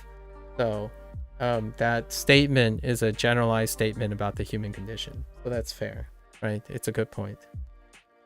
Where no matter, like, there's a difference between hearing something and knowing all the nuances the person is saying. To step back a little, you can never know the nuances of what another person is saying, since we are interpersonal creatures. Striving to know all the nuance of what a person says is kind of a unrealistic goal. However, one can always strive for that goal, like try to work towards knowing exactly what that other person is thinking, right? And language tries to capture as much of that, but it's rarely ever going to be complete, right? Telepathy is the answer for completeness. Duolingo is kind of a Doraemon. Yeah, Doraemon gadget. Yeah, it really is. It's a very, very training wheel. It holds your hands a lot. And total immersion, once again, is the dream. If you're a kid and you throw the kid into whatever situation they are and they come out like a superstar, that's the dream. Unfortunately, in my opinion, realistically, as one gets older, that becomes less and less of a pragmatic approach. So to me, I don't know how old everyone is, but generally when you're thinking about immersion, right? And I'm not going to use the word total. It's immersion is on a spectrum, right? This is 100% immersion and 0% immersion, right? It's somewhere along this continuum. The younger you are, and the less experience, in my opinion, the less experience in learning, the more you gravitate towards 100% immersion.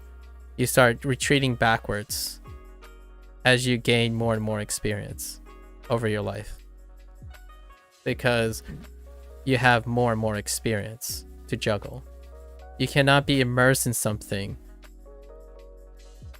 as well when you gain more experience. Your experience is outside of the target task you're having. So the older you get, the more experience you gain, so the less immersed you're going to be. So your total immersion flag, maybe as a kid, is 100%, because kid, you have no idea what's going on.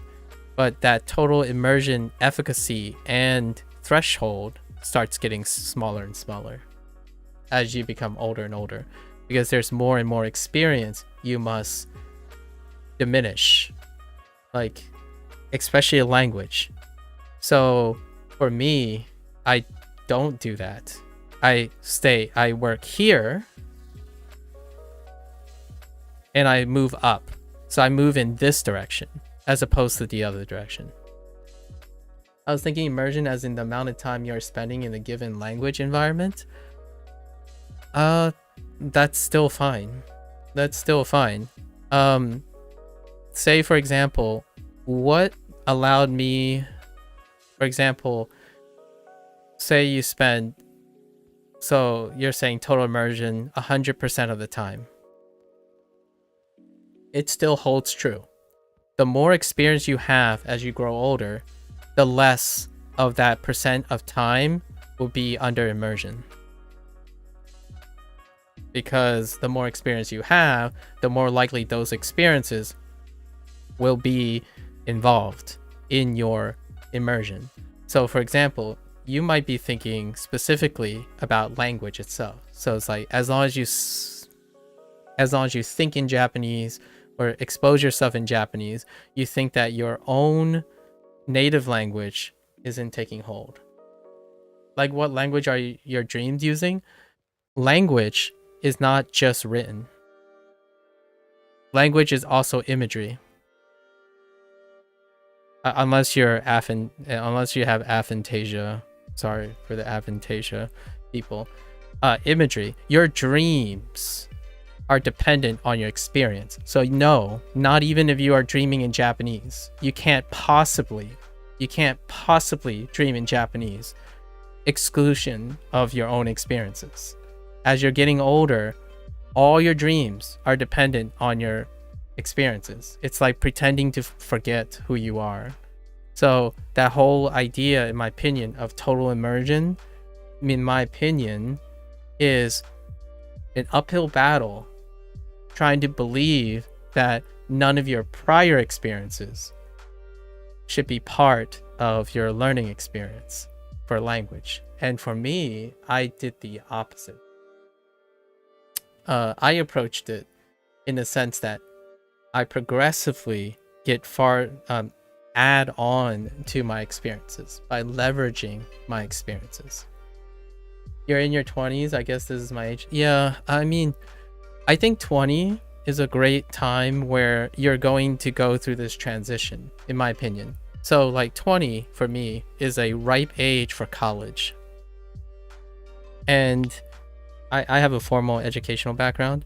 What I see a lot of time is when you start getting out of your adolescence, right? 1 of 18 or 1 to 118. Most of it is the product of immersion. Like, you know, everything's a first. This is your first soccer game, or your first time you're learning science, first time you're learning math. Later 20, that's fine. First time, like everything's a first, right? But the moment you start caressing over into right at the beginning of this transition, it's more new stuff, which is often college or leaving the nest. So you're still engaged in a lot of immersion things like budgeting, living alone. You're experiencing a lot of other transitions, right? But then when you start getting past like 25 to 30, you have salient skills, as in skills that are really conditioned in practice now. The question you have to ask yourself is, how many skills have you acquired through the process of immersion early in life? For me, the people that I typically talk to, when even into later stages of their lives, they still continue to rely on the skills that they learned early in life. And in my opinion, this is just my opinion, by the way, I'm not even in my 20s anymore. I am 37. I'm 37. I am still trying to acquire new skills. Right? I continue to habitually acquire new skills. And most of the time, I'm still working on the process of learning, as opposed to relying on what works continuously, right? So I don't like using skill is not that helpful. I think we're really talking about learning as a problem solving task, and critical thinking about it. So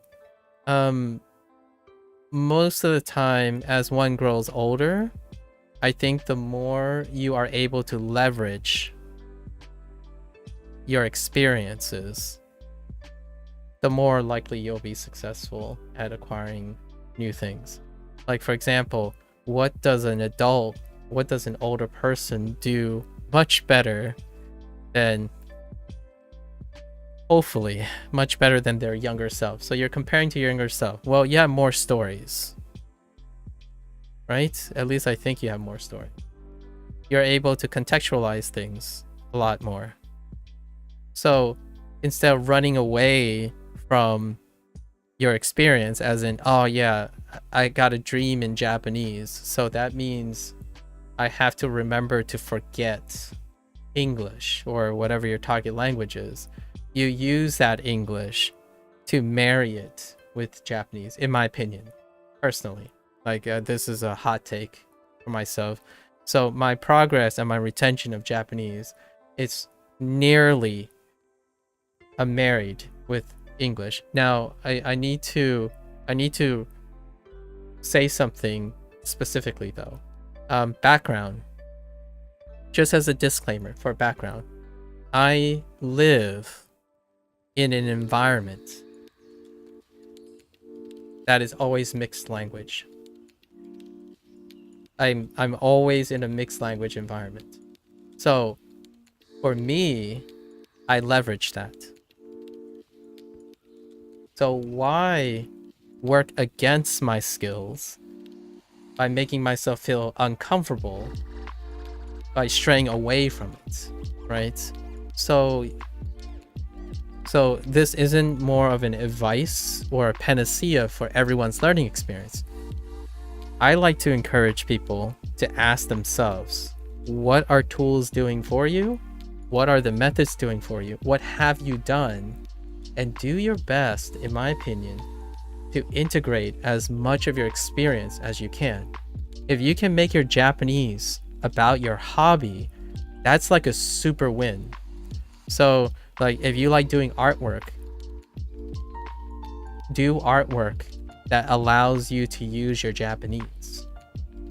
If you like cars, associate it with cars, right? So that's leveraging XP. It's leveraging your experience instead of doing, in my opinion, what a lot of people do, where they pretend like all their other experiences aren't relevant anymore to the learning of the language.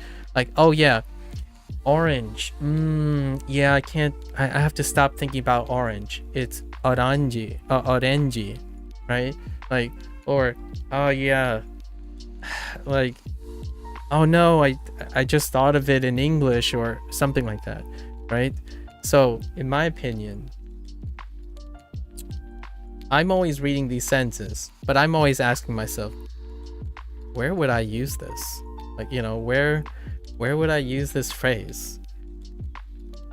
Because I'm leveraging most of my experiences.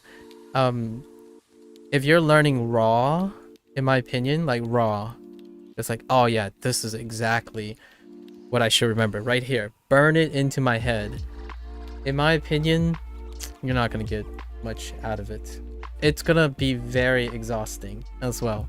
It's relying on rote memory is what I'm saying. Rote memory.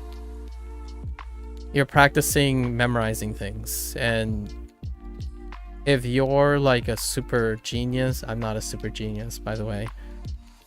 I don't remember things like this. Duolingo sentences are weird. It's weird to you. Probably. Your sister eats apple at 10 o'clock. It's weird to you. Makes sense. Am I being as dumb as a donkey? I was relying on donkey. I should engage in other stuff. I think you'll find a lot of things you'll like. Okami. Ask yourself what you like, and I think you can integrate. Be creative. In my opinion, you're probably creative enough to make yourself want to use Japanese in the things you like, right? If you want to, lots of people say like, oh yeah, I love anime, so they use the Japanese they learn specifically to watch anime. You can do it for anything that engages you. It's the way, in my opinion, that's like the way to naturally or intuitively acquire something. Obviously, the tool itself is not going to help you acquire it. You have to actually engage in it, right? So, are these sentences weird? Well, they're not weird because I'm using Duolingo. I understand how Duolingo structures sentences. So when I leave Duolingo, Timmy, when I leave Duolingo, I'm not thinking this is weird. This is not like Duolingo. It's not Duolingo. So when you go out and you look at the sentences outside of Duolingo, they're going to be different sentences. They're no weirder or different than they're no weirder than Duolingo is to me, because I have no basis for what the thing I'm watching's structure is. It's only weird if you are thinking it from the perspective of what you want it to be. So a lot of times that can be the barrier to extracting useful information from something, right? Vlogs, you know, the vlogger that I listen to clearly does not structure sentences like Duolingo. So that's fair.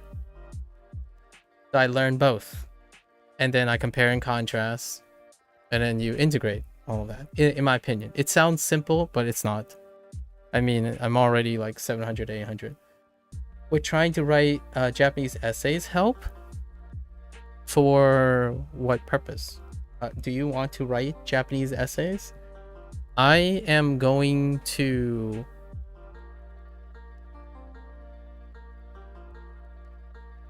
In terms of writing, the only thing I have done writing is to describe my day. For vocabulary memory, oh, that's a good question. I think it's great reinforcement. So writing, one thing I would say is writing essays, right? If your task is to remember something, I think the act of writing is an output, right? And the output will help reinforce whatever vocabulary you have now. However, the nature could be creative. So it could be like exploratory. Right now, the type of essay writing I'm thinking of is, for example, imagine yourself go to a zoo, if you go to a zoo. Write as much as you can about zoos. Right? That could help with reinforcing your memory, for sure. If you make it a creative prompt, there is a chance you could ask yourself like, oh yeah, you go to a dictionary and it's like, wait, I don't know this word yet. So that could help with acquiring, learning new things. And that is a fun experiment too. I do that while I'm reading these things. So writing itself, you don't necessarily have to literally write, right? You don't have to literally write the stuff. If you want practice in writing, you would have to literally output them for sure. I do that every once in a while. Yeah. So Duolingo kind of does this. They give you themes. But the themes are too harsh. So when I'm doing like total recall, is what I call it, at the beginning of every stream, I think of the theme that Duolingo provided, but then I'm imagining the stuff in my head and then I'm collecting it. So for example, last unit was zoo, is the zoo. So I walk into a zoo, you look around, you see a saru, then you walk over to the distance, you see a zoo, right? You see some zoo.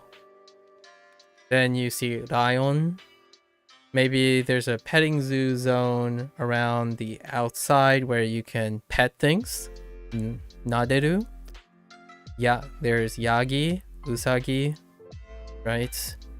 And then the idea is like, you don't necessarily have to rely on the literal symbolism or something. You can actually even imagine things, and if you can. There are people who have problems imagining like visual things in there. I've met a few people who don't really rely on this strategy, but the idea is there are many things you can do that can bring meaning together. I talked about this before, but when someone asks me, what do I think about here?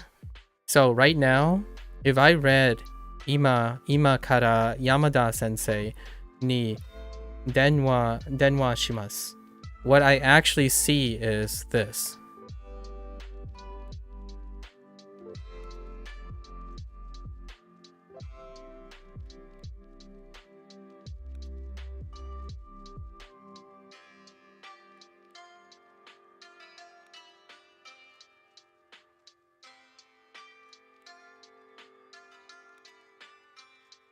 So that's what I actually see. Or like right now, immediately, that's what I see. And it might not make any sense at all. I've actually talked about this in like day 6 or something. So the down arrow means today. Like right now, right down. And then from, right? Because of kata's from. I didn't think of anything else other than the English word from. But when these are combined, then if I know down from, it means just now. And this is a mountain peak. This is a mountain peak. And this is what I think of a rice paddy. It's a square zone. So Yamada is what I get from that. And then this is supposed to be a graduation cap. So this is professor. And then the knee is pointing to professor. And then this is a side profile of a phone. This is a side profile of a phone. And I always pick up suru. So I pick up suru all the time. So that's kind of whatever gathers first. And then right as you pass it back, you'll get the rest of the meat, right? So the idea is you can construct things as many ways as possible. And if you have a lot of ways you can construct the things, you can pull them together. So one day you might forget what kata literally is. Like what is kata literally? Well, it's a romaji. You know, you can view it as kata. I don't have the kanji for this, and then that's where it stops for most people. That's where it stops for most people. You either know the hiragana, or maybe you know the kanji, which actually this phrase probably doesn't have a kanji. So most of the time, people only restrict themselves to exactly what they need to know, as opposed to finding more and more ways to remember things. Wait, is it actually, or are these your ways of remembering them? That's actually how I see them. That's technically how I remember them too. It's both. It is actually and also how I remember them. Well, I'll do another one, for example, right? I already forgotten what my what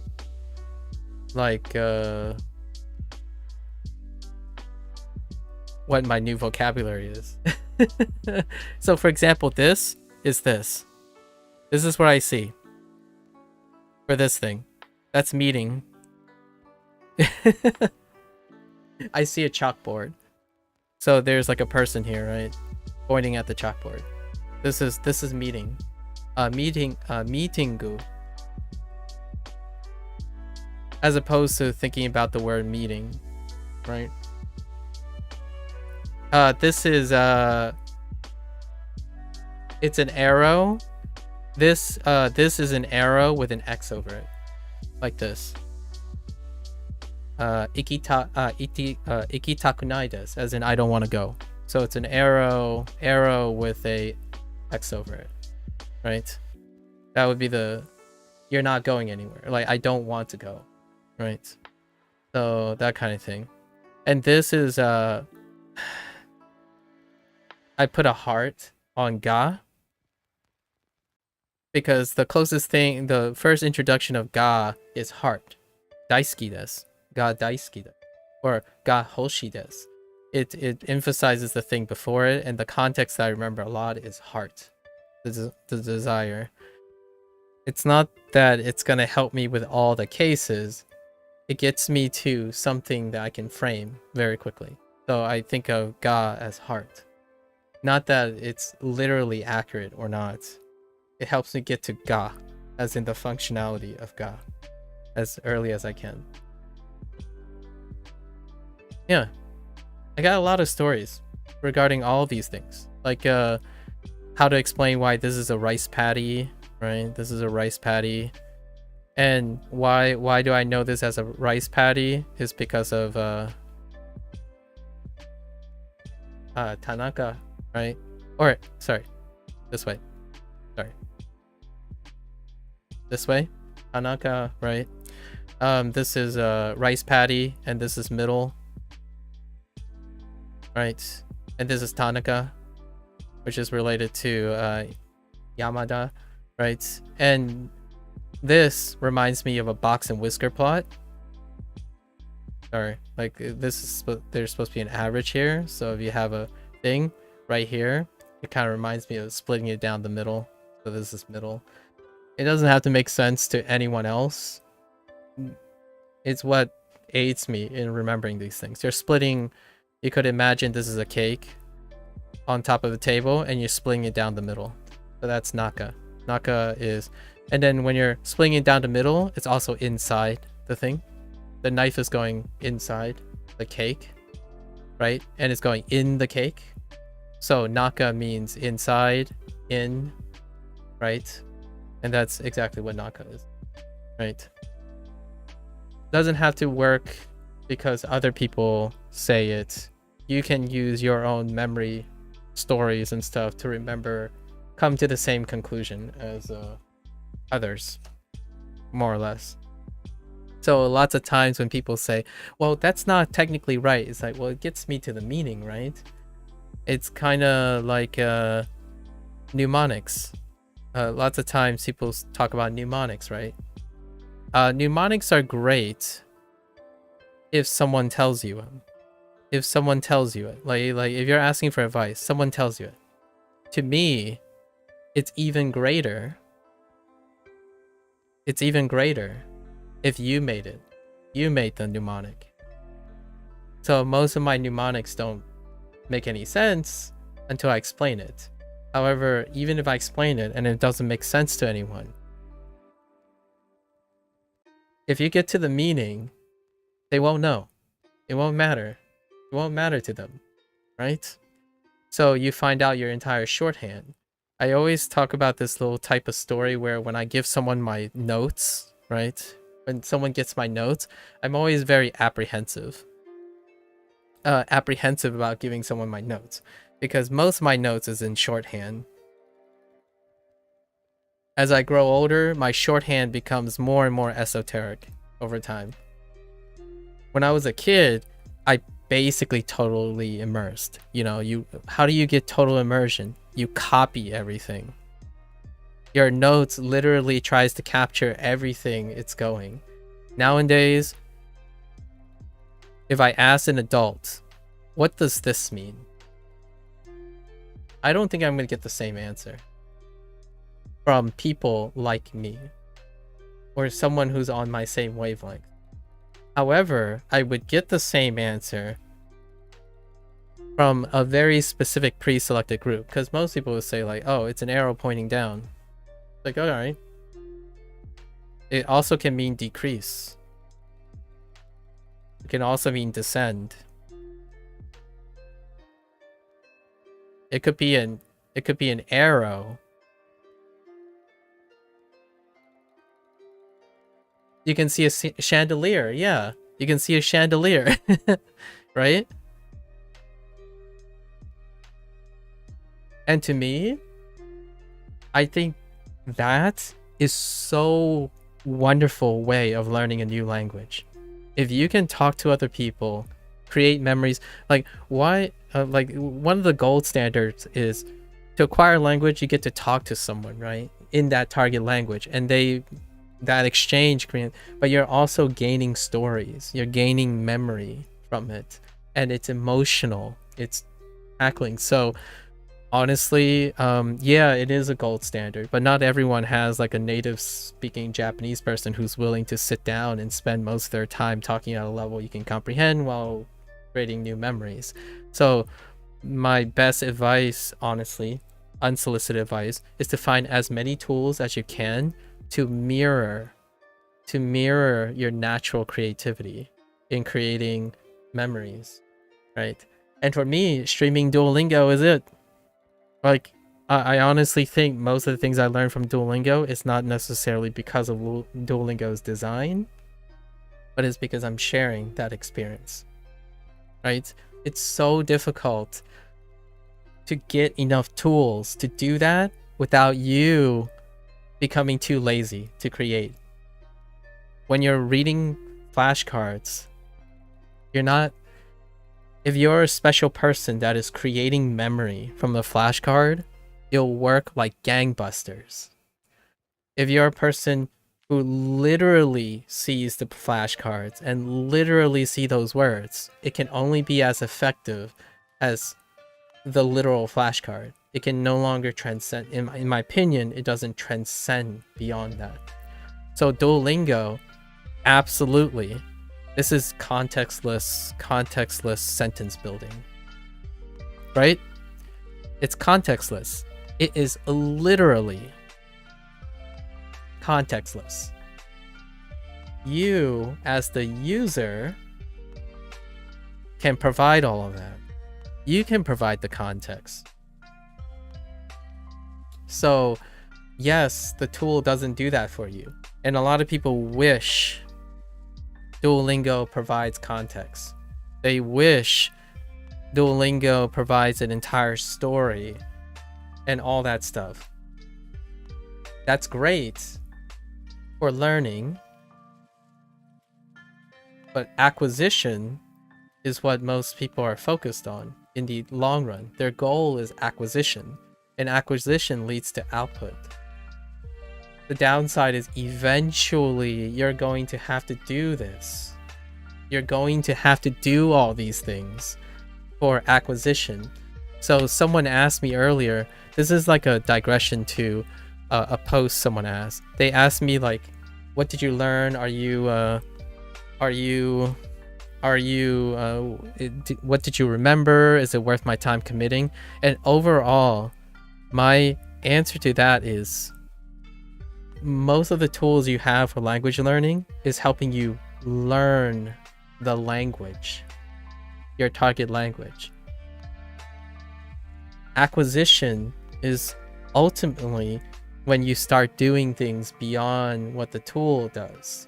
So a great way to kind of like trick yourself to doing that is use tools that provide different things.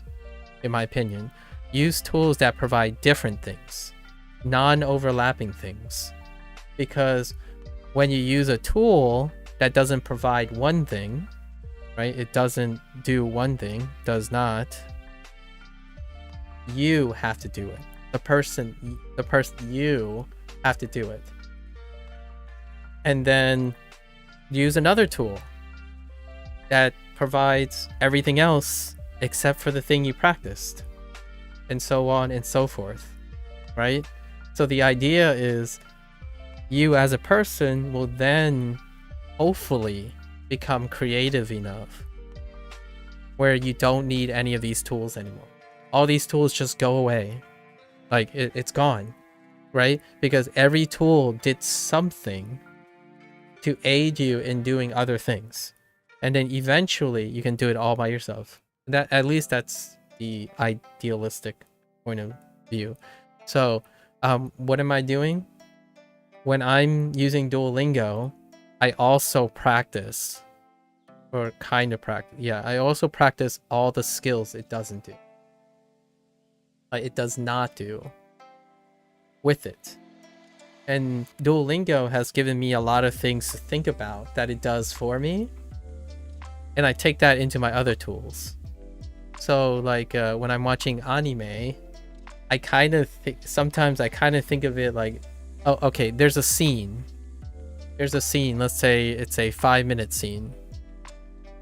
Well, first, I'm like, okay, well, it's already provided all the context and the story. So instead, after that 5-minute scene, I create a word bank. It's like, okay, what are all the words that I remembered? Let's just write them down. And that's it.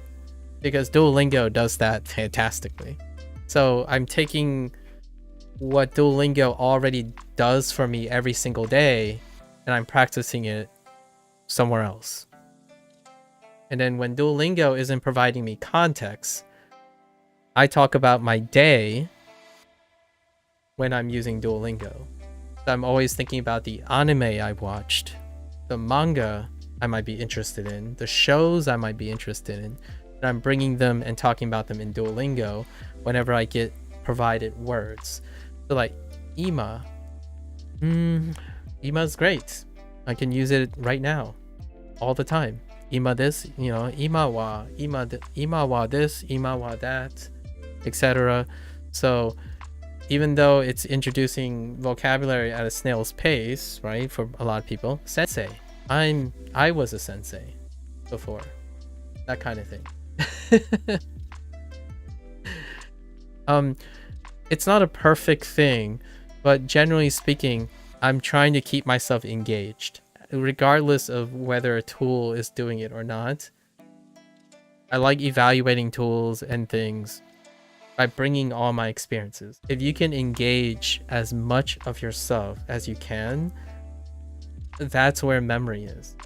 The reason why I believe in this engagement by tackling experiences is, okay, I'm not a psychobio guy or a neurologist as a disclaimer. However, I know a bit about how neuronal connections are done, like very loosely, neuronal connections, right? And how the brain physiology is, a little bit about brain physiology and how that is associated with memory, like memory establishments and recruitment, so to speak, right? And the idea is, if you can link and associate new information with old information typically both physiologically and psychologically, these things will become stronger. Like the physical connection between them will become stronger. And right now, the loose way of how I understand, I'm very loose. I only have like maybe a year or like a basic class on neurobiology, right? The idea is if you can make an information and contextualize it with old information, you're not wasting the effort of grooming old information in order to make space for new information. Space, both literally and physically, actually.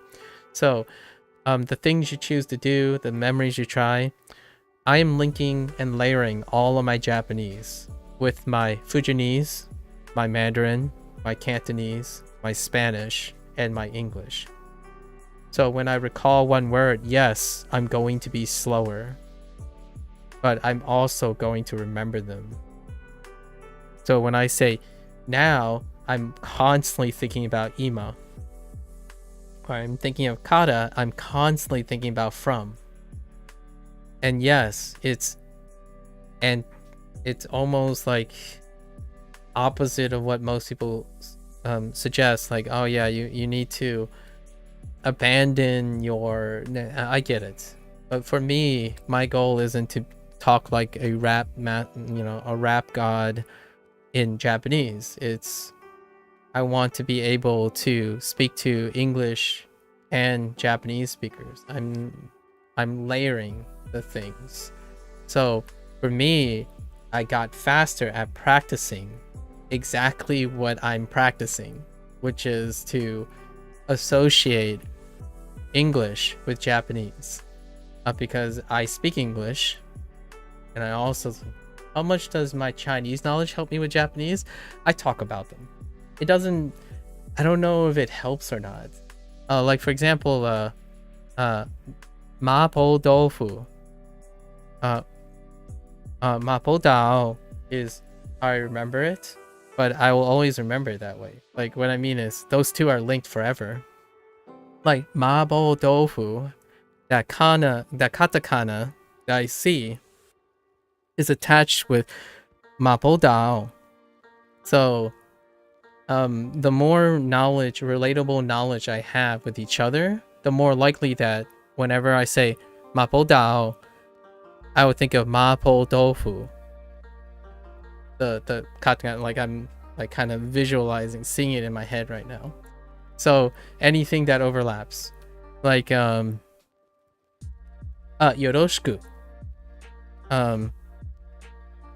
Yoroshiku is like nice to meet you, right? And I'm not even saying it like it translates to nice to meet you. I would say yoroshiku just because it's the same as why I don't actually even know how to say, see now I don't even know how to say nice to meet you in Fujianese.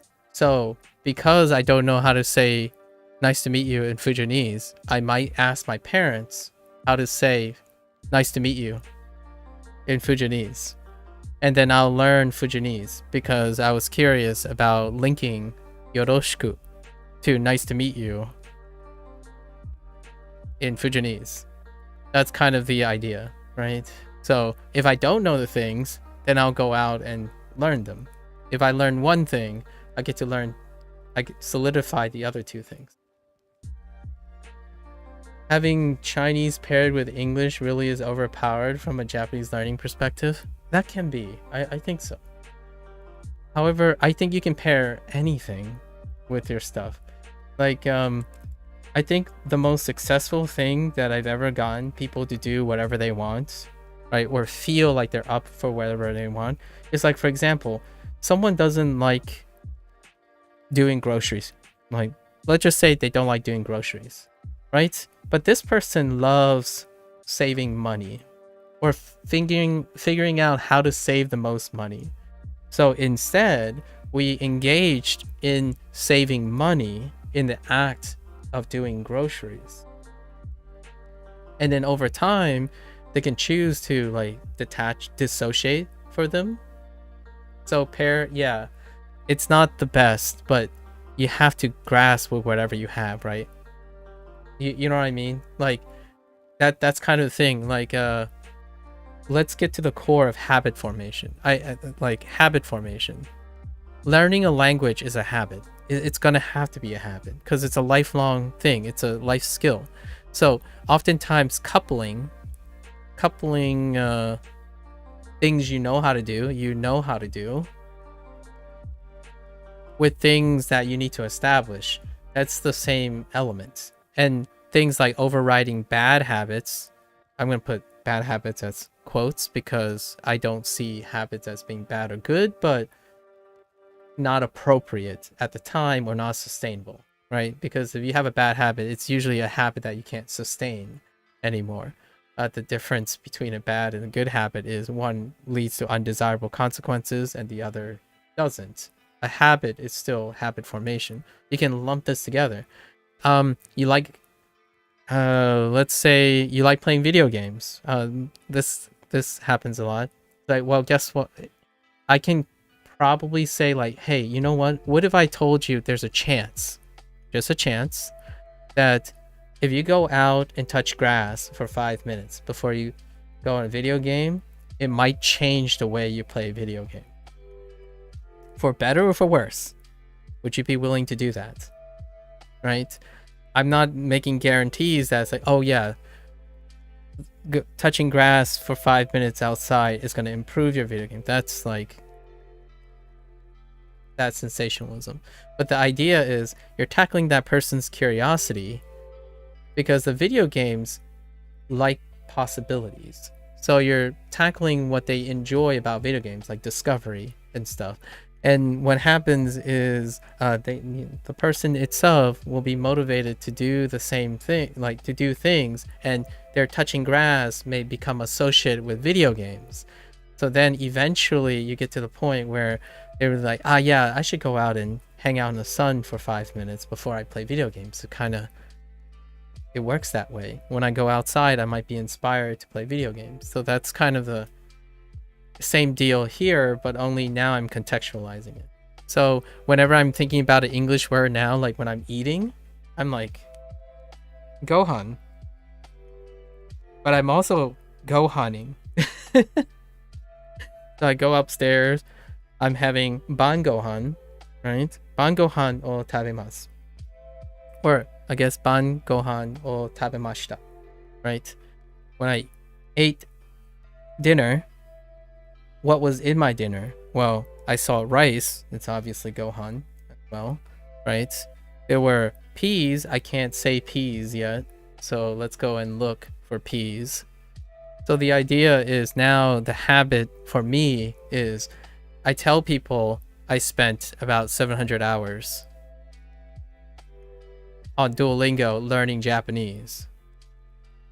But really, when I describe what I'm doing each day, some people might actually call it total immersion.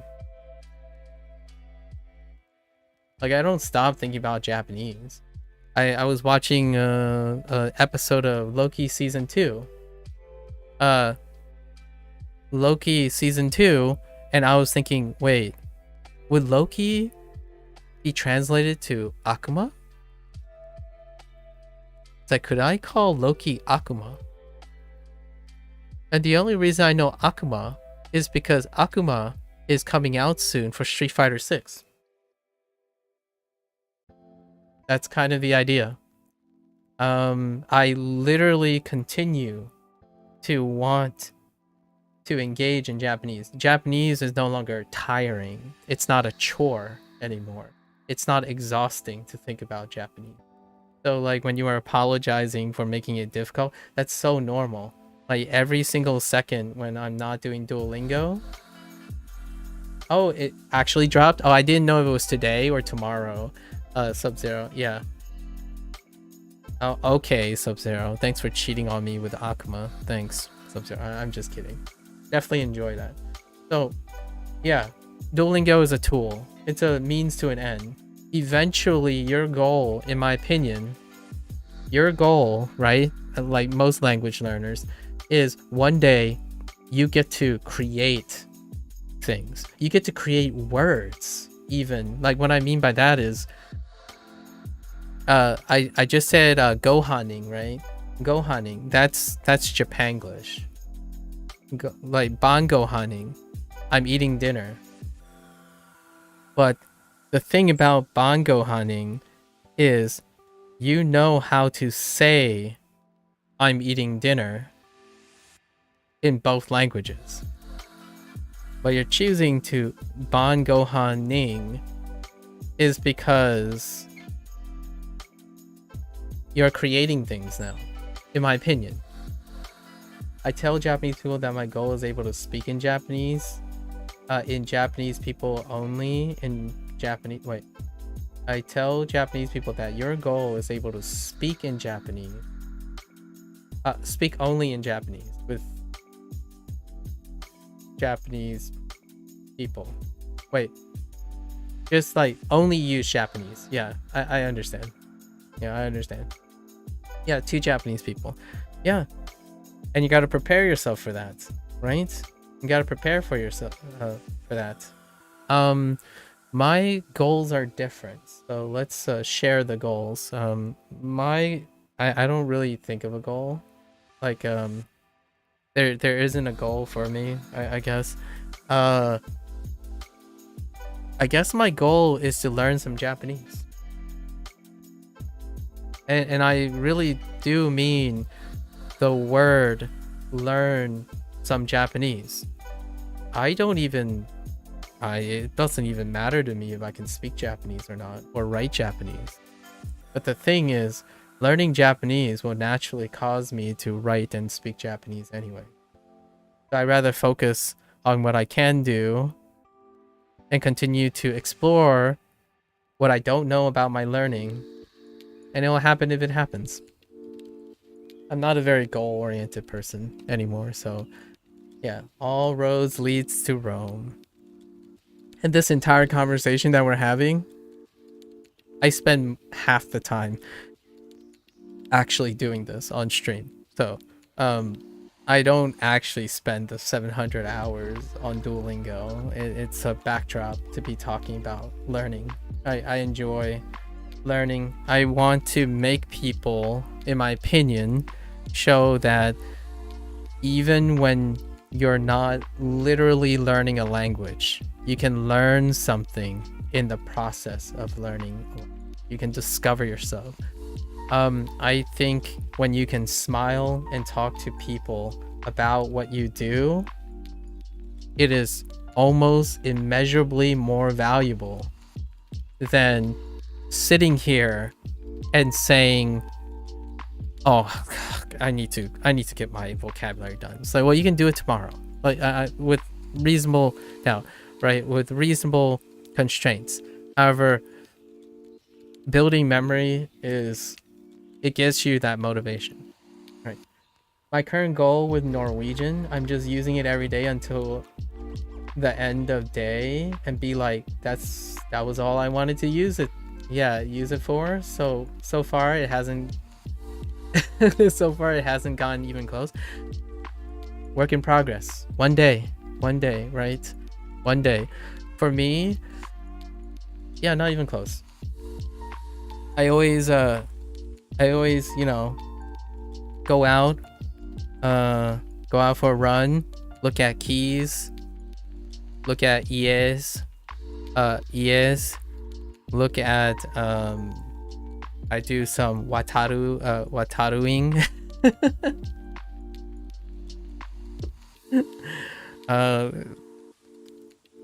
Tenki, right? Go out, look at the sky for Tenki.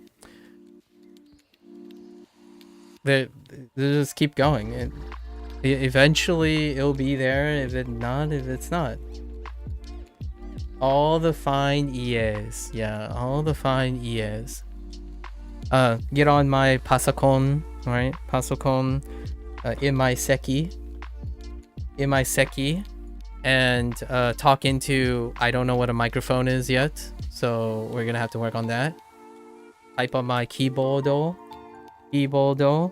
I don't know what a tablet is yet. Using my pin and my mouse, right? Use my meh. Use my meh and my mimi. My mimi to listen to ongaku. Ongaku o kikimasu, right? Mizu, right? I don't know how to say bottle yet. So, mizu. This is water, I promise. Water. What do you feel about the potential for music to help? That's a great question. For me, music is kind of like my sound source.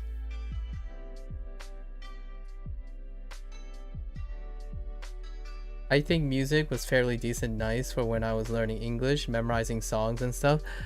Oh yeah. So for me, I want to add a little bit more. It's a sound source. So what I mean by that is, it's so great if you start like actively listening to music. And what I mean by that is, one way of actively listening to music is the lyrics, right? Sure, right? You're learning to the context of the lyrics, but you can also listen to pitch. You can also listen to cadence. You can also listen to volume. And I have a music background as well. This is the same with what about music? What about voice acting?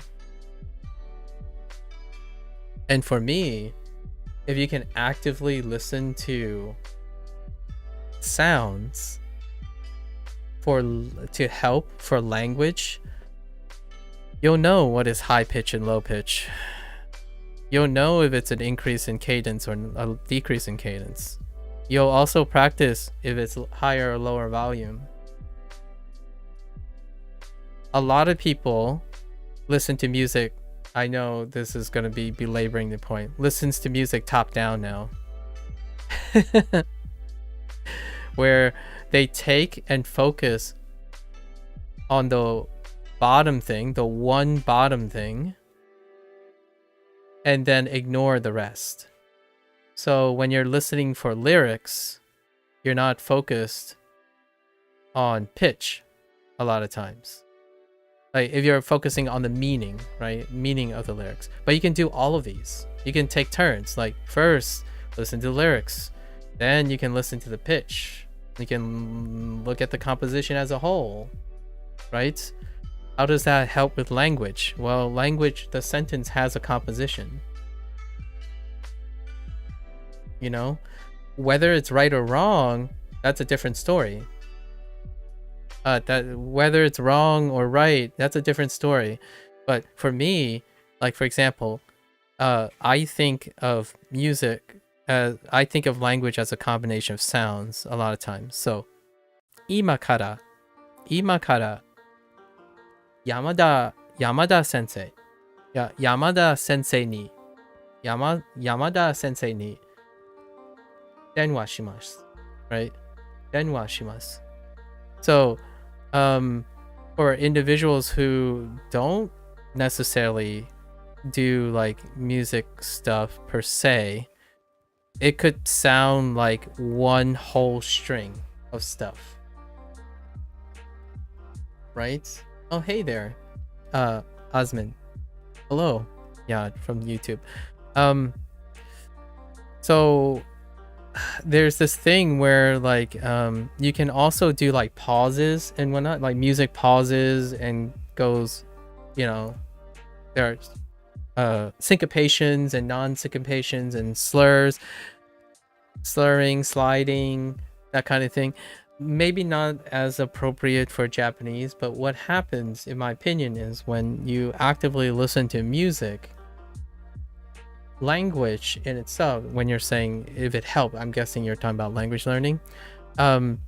Music, in my opinion, is an even more like dynamic exploration of how to manipulate sound into structure. And a lot of times when you're humming, you're vocalizing, when you're singing along, you're actually doing a lot more dynamic process than you think, and then you're trying to create order and form on them. So it's like a top-down perspective, right? When you're humming, you're using your intuition a lot of times to hum along or sing along. And then eventually, if you actively do that, you can actually deconstruct it. So now if you're saying ah and ha, ha, ha, ha, ha, ha, ha, right? But that's just one note, right? It's one note. You can, how does it help? Well, when you hear someone say like gurai versus gurai, gurai, gurai, you'll be able to hear it because you were actively listening to music already. The music, you can clearly hear a pitch difference between gurai and gurai. And that, in my opinion, is kind of the extra stuff for listening to music. If I was trying to frame it into like something Japanese related. So you can hear and imitate if you were humming and singing along already. If you spend a lot of time imitating people and imitating sounds, like singing is a natural imitating. Not a lot of people imitate speech patterns.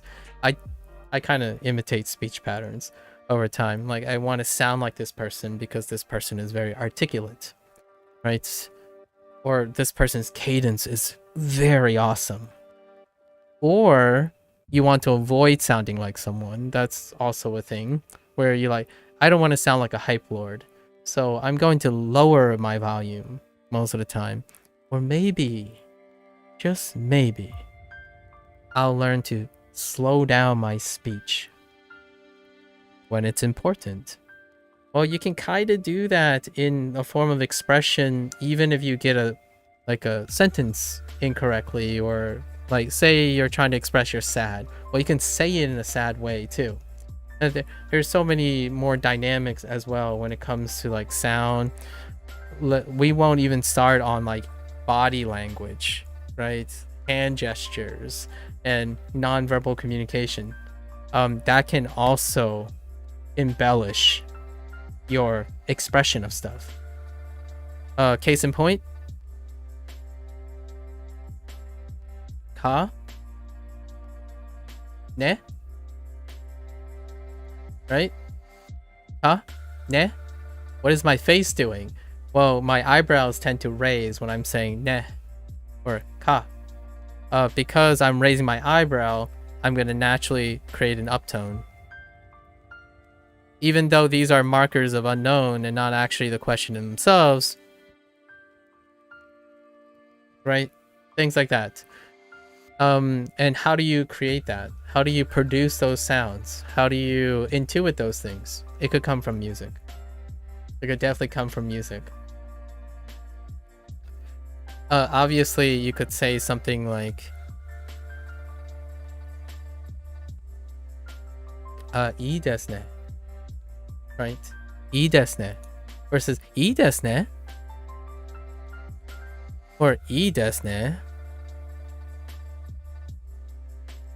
So you have plenty of functionality, and what I mean by that is, it might not teach you literally new words, but it helps you remember the words you already know and the flexibility of what they can do, right? So music, all that stuff, if you're engaged in it and you're creative enough, it's probably helpful. I typically don't focus on how it's helpful or like how much helpful it is. Anything is still better than nothing, in my opinion, but that's kind of funny. Sakana, the particles of fish. Yeah, sakana. Yeah, so I would say yes. And I'm gonna end the digression here because I think we're kind of over around an hour. I typically like lump and try to, if I'm gonna pull and invest in a discussion, that's usually where I head off. I don't know if there's anything else I want to say here other than if you're having trouble doing something, like say remembering something, like if you're having trouble remembering something, here's a fun little thought experiment.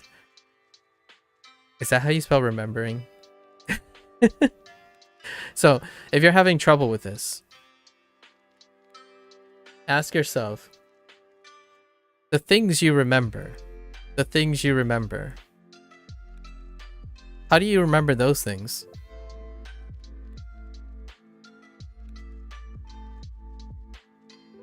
This is a great thought experiment, by the way. So if you're having trouble remembering things, how do you remember them in the first place? Think about the things that you remember best, right? You remember best. And and then how you address those things, right? For example, there are some obvious ones, right? Recency is a great one, right? That's pretty unadulterated. If it happened recently, you probably remember more of it, that type of thing. But then you ask yourself, well, how do you make it recent? If you remember things that are recent, then what are the ways you can do to make it constantly recent? The answer might shock you, in my opinion. Most people would say, oh, you just practice every single day. Just keep practicing. But then ask yourself, how? You're not going to go 24/7 practicing, are you? Right? So how do you practice it? And how does that work? What works so far? You're going to have different answers based on the person. Some people say, well, I set 1 hour aside on Anki or something, right? What if I told you one of the interesting things that most people don't do about recency is what I call microdosing. So instead of focusing on an extended time, you attach whatever it is you're trying to remember. Say the word is sakana, right? Sakana for fish. Oops, stroke order, my bad. Right, sakana, the kanji for sakana for fish. You can microdose it. What is a way to microdose something? I don't know. Attach it to water. I'm gonna drink this bottle of water. And I'm gonna think about mizu. And what do you find in mizu? Or umi? Sakana. So then what happens is, well, you're not practicing an hour every day. You're just thinking about it every once in a while. Constant, like recently. So there are different approaches in that. And then you ask, what else do you remember? Oh, it has to be fun. That's usually the other thing, the fun.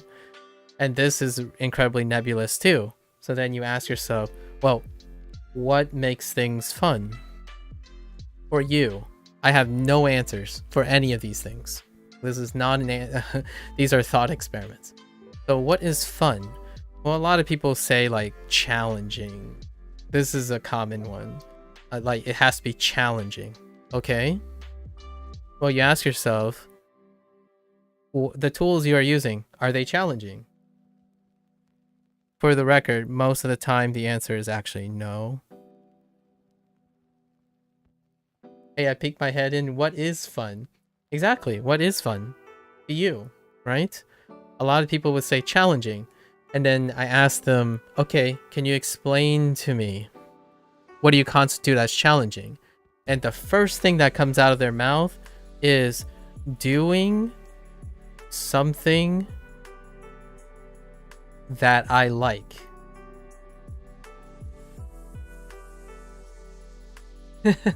Two people that listen, Lotus, you can join in at any time. Doing something that I like, that's not challenging to me, honestly. And then when they continue to describe the thing, they describe something they already know how to do.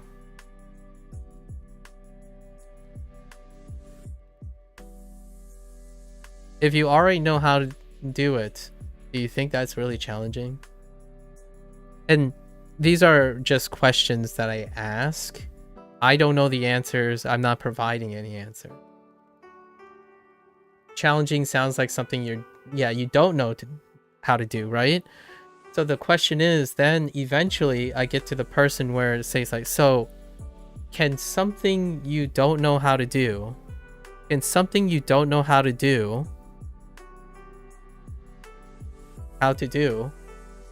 be fun, right? So we've gotten to the point where like, don't know how to do it. Can it be, it'll be challenging, right? It'll be challenging. Can it be fun? And that's usually where I lead people. A lot of times it is a bit of leading because of Socratic method and whatnot. But the thing is, then those people will be able to find out. Because if they think challenging is fun, that they might be willing to engage in something they don't know how to do and then make it fun. So if they can make it fun, then language learning is for you. It's really, I don't usually talk about language learning. I'm talking about general things. Like I typically work on like life coaching things. Like life coaching, or trying to get someone like a friend to want to embrace things and that kind of thing. And I don't do anything really. I'm asking questions, and I truly believe that most people are able to answer their own questions in the sense that they are creative enough. I like to believe they are creative enough to answer this. So this is one of the most, in my opinion, ironically, for lack of a better word, one of the most challenging things to do, which is how to get yourself to think that doing something you don't know is both challenging and fun. Not the same as doing something you do know and choosing the challenge. So something that is fun already, that you do know how to do, and challenge yourself in that. And that to me is kind of like language learning. How do most people start choosing language learning? It's like, how are they motivated? They start with something fun that they like. And then because of the fun that they like, they bring it into language learning. And then at some point, it might not be enough. So they need to find other ways of engagement, find other ways. Because eventually the quote unquote grind of language learning supersedes their fun and their like motivation of it. And oftentimes this type of thing, this type of like cycle of questioning, can get them to become creative on their own. When someone asks me directly, if anyone like asks me directly for, I don't know, for ideas, I first ask them questions, right? I need to know, hey, is there anything else you do for fun? Right? What else do you do for fun? Could be video games. All right. Can you relate video games to the thing you want to do? So the whole time going back to way to the first point of all of this, the goal I'm reaching is I want to leverage the person's experience and then evolve or change, like grow and build on that experience for whatever they want. So instead of spending so much time pretending like your previous experiences don't exist and then learning a new thing because it's new, the new thing, you can make it almost feel like it's an old thing that you're building on. So what is learning Japanese to me, for example? What is learning Japanese? I'm going to tell you now. I learned a lot of English. I learned a lot about English and about all my gaps because I've become complacent about my English. So I've constantly talked about English over the length of my Japanese learning. So whatever I learn in English is attached to Japanese. What's a great example? Amari, we just talked about this. I just talked about this with Lotus. Today, nanimo, right?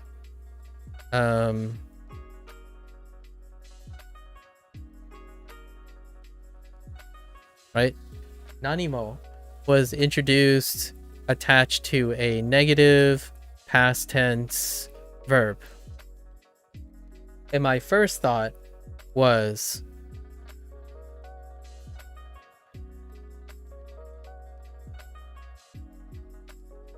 right? Amari. And immediately Lotus spoil it for me and say, yeah, it's attached to negatives. Much like Amari is. So now from now on, Amari and Nanimo are attached to each other, associated with negative verbs. That's it. That's one of the lessons that I remember immediately from the first 5 minutes of this lesson. Is it written in Duolingo? Is it written in Duolingo? Absolutely. 100%. No.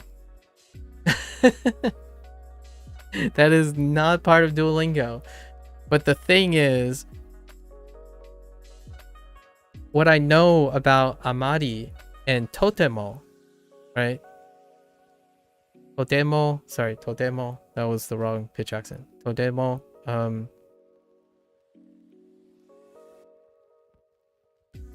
Right. Oh, actually. Yeah.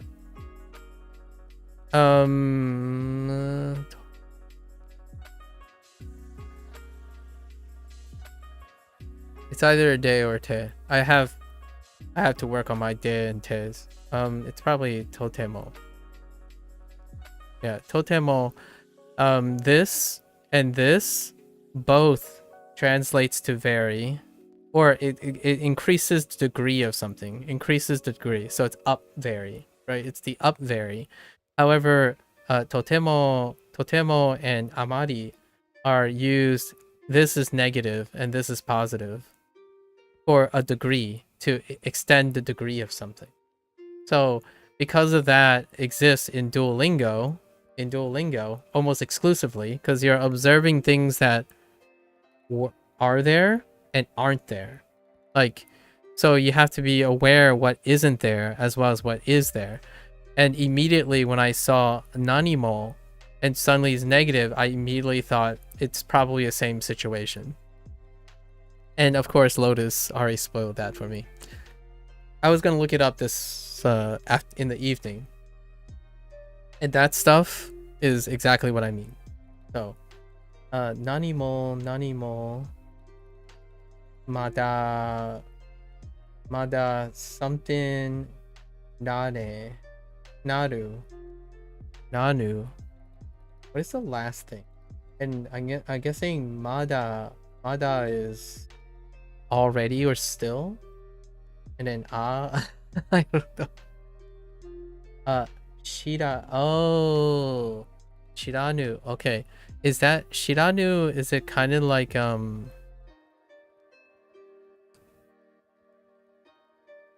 no, right?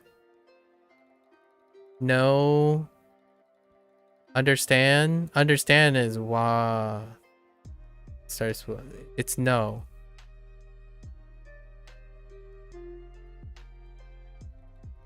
Oh, it's a negative term. Oh, okay. Oh, it's a negative. Oh, okay. Got it. That's a good place to stop. I think that's a good place to stop. I'm honestly, what is the take-home message? Let's just end this with a take-home message. The take-home message, in my opinion, you're not 100% what kind. Okay. So, take-home message. This is gonna be a brain thing. When you make connections, you are quite literally and figuratively making connections in your brain. So in my opinion, creating as many associations, even more so if you created those associations,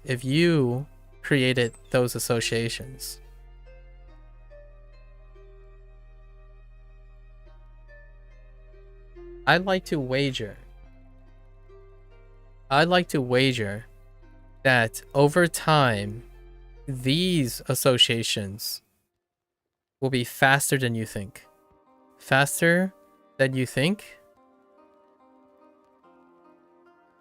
And will largely be the root of your most salient memories. And that's kind of what I'm trying to demonstrate live.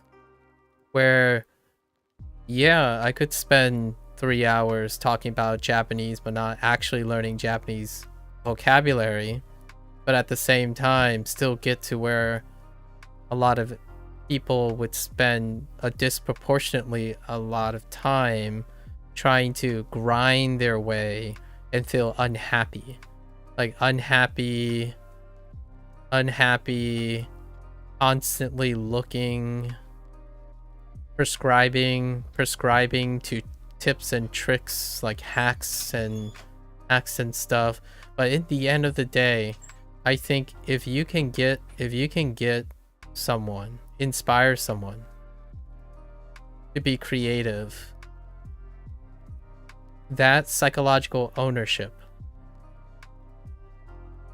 and personalized memory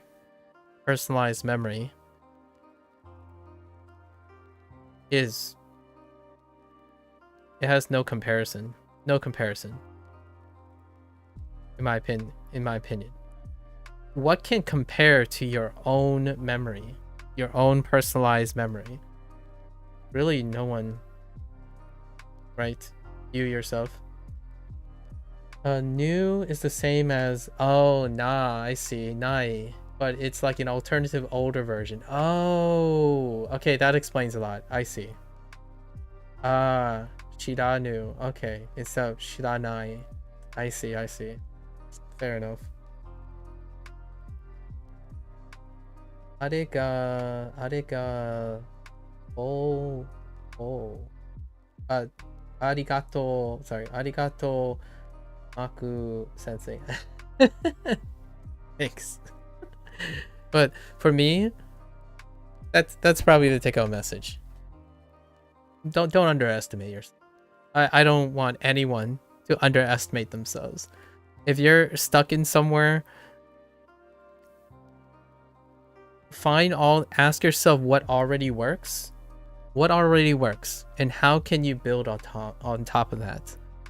I think anyone who's gotten to this point, if you're learning a language optionally, you have so many things that already work, and you can build on top of those. Having someone come by and something or some tool that tells you you should stop doing things that already work for you without adding to it, it's kind of like spending a lot of time undoing yourself, in my opinion. The idea here is to engage in building on those things. We all start in different places, right? We all have different educational backgrounds, exposures, but there's something that already works. spend 5 or 10 minutes engaging in new things, but working on those things that already work. I really earnestly believe that there isn't anyone who's so deficient in experience that they are incapable. There are extenuating circumstances. When a person is emotionally compromised, like they're chronically depressed. I talk to a lot of people who are chronically depressed, self-deprecating. That's a whole different ball game. They are legitimately not emotionally able to participate in creative thought on their own working environment. That's a different story. But when you're voluntarily doing something, generally you probably have something that works. And it's always worth investing time into adding more to it. I haven't learned like this ever. I think the last thing I want to thank is everyone else, right? I want to thank everyone else for their input, because my experience with Duolingo is that I've learned a lot of other people's techniques, and slowly but surely I'm testing them and integrating them. And Duolingo itself, learning it this way, dude, I don't remember learning this way. I told the first couple, like people like Indy and Lotus, the one thing that makes me really enjoy Duolingo is that it makes me feel like I'm 10 again. Some people think this is beneath them, right? Some people might, I get it, the whole pride and arrogance and thing, that learning something as fundamental as this, rote memory strategy, is beneath them, right? But for me, it's an opportunity to build on this. I don't remember learning like this since I might even go back to when I was 5 years old. Like when did I do this technique? I learned all my multiplications. I learned multiplication and division. I talked about this. I think it was when I was 4 years old. My parents gave me a book on multiplication and division. And the way I remember multiplication and division was literally memorizing the table. And eventually memorizing that table allowed me to build more meaning on top of that. So that provided the advantage. It doesn't matter if I didn't understand that, I don't know if you guys ever seen this table back in the day, but it's like, it lines up like this, right? And then it's like a grid, and it tells you all the results of the multiplication, and then you do the reverse for division, using like multiples on the axes. And I had no idea what they meant. Like, I didn't know that 1 times 1 is 1. Like, what is that concept? But what happened is I have a memory. This is XP. And because I have this concept, I can attach meaning to this concept. And that's what Duo does best. If I had to say something that Duo does best, it gives you this quote-unquote weird sentence. Most people would think this is weird. I actually agree. Most people would think this weird, and I agree it's kind of weird. It provides me all the context with all the words and some sort of meaning that I can flip around. Any way I want, right? Like, how do I go from this to what you call it, a natural sentence? Well, that's the fun, isn't it? In my opinion, right? Tanoshi desu. Ne? Right? Tanoshi desu ne? How do you go from something weird to something natural? It's part of the game. At least in my opinion. So that's where the fun is. I think a lot of times what this feels like for a lot of people is I'm wasting my time. Right? I sort of feel that. I sort of understand. Like, Why do I need to learn this first when I can just go to the natural sentence, right? Why waste time on learning an unnatural sentence? Well, you can. Go for it. Go for the natural sentence first, right? For me, how do I know this is unnatural? Well, I'll go and look for natural sentences. But the thing is, I know what's unnatural too. Is that useful? It can be, actually. It's only useful to the person who tries to make use of it. So from now on, if I think of this sentence, I can probably find a natural sentence if it's unnatural. Because I already wasted time remembering a specific structure. It's kind of like the people who talk about, oh, don't start with the mas form. Start with the plain form. It's irrelevant to me. It's a process. Eventually, everything will be relative to the mas form. If I start in the plain form, everything is relative to the plain form. So what is the natural way of learning Japanese? Some people say you have to learn Japanese by starting with kana. Well, I didn't really do that. I did like half and half. I did some kana some days, and then I did like a kana every like two lesson sets. Eventually you'll get it done. What happens is as I'm learning kana and I'm learning new words, those new words became the source of my kana. That's legitimately how I remembered it. Like, for example, the cheapest way is how do I remember what how do I remember what is, right? The first letter, Romaji, right? You can start with Romaji. Then you can do hiragana, or you can remember as O.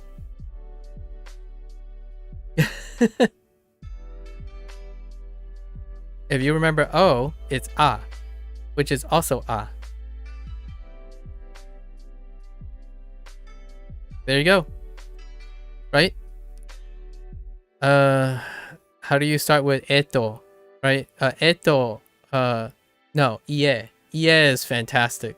So they introduced ie really, really early, and you don't even need the ie.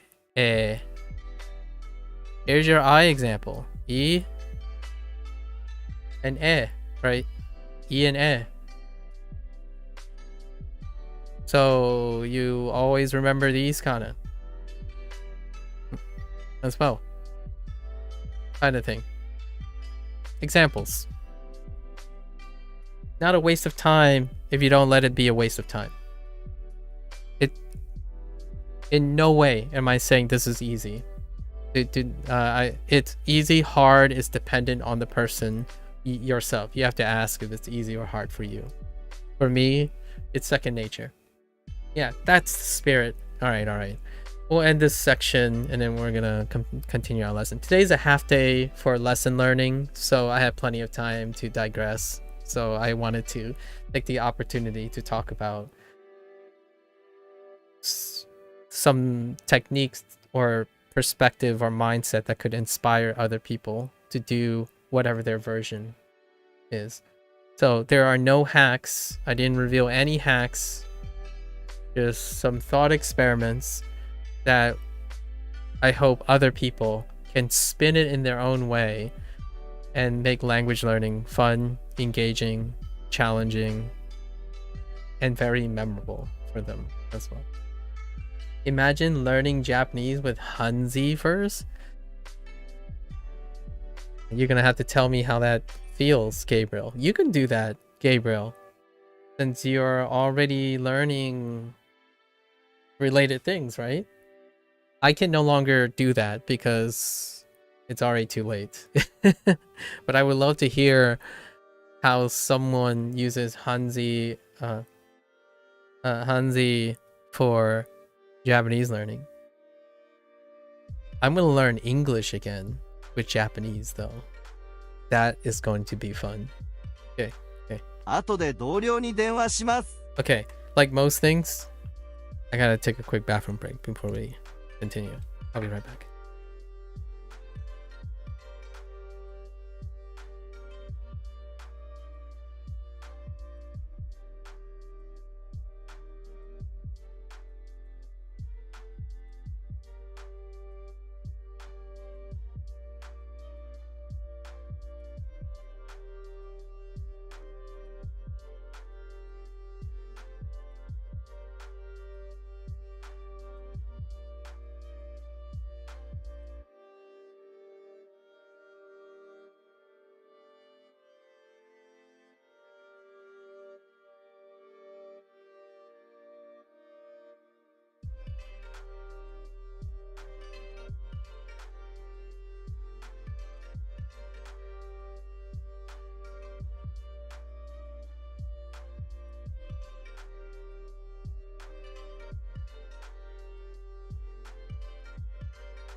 As I went up the stairs, right, to the toilet,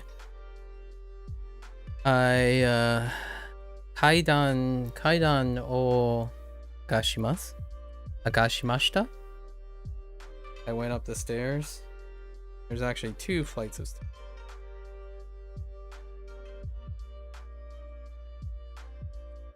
I just realized kaidan. Okay.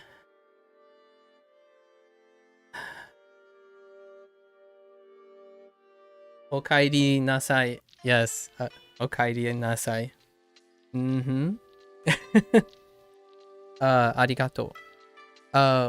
What is it? Wakairi?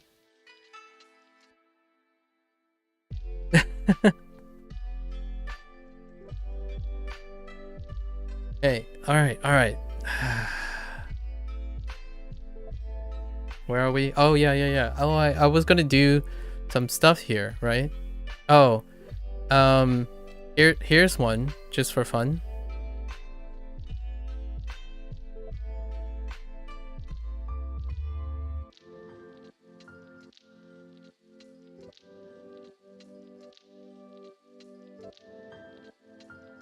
Oh.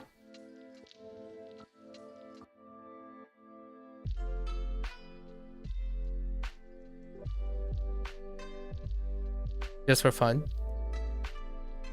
I'm back, I'm home. Yeah. Tadaima. Oh, tadaima. Yeah. Tadaima. That's it. Yeah. We haven't gone tadaima yet. So here, this might be weird, but, this is a vacuum cleaner. So it's later, and this day is means. These are coworkers, and you're pointing to the coworkers. So you're calling the coworkers. So all this is saying is I'm gonna call my coworkers later, or phone my coworkers later. There's also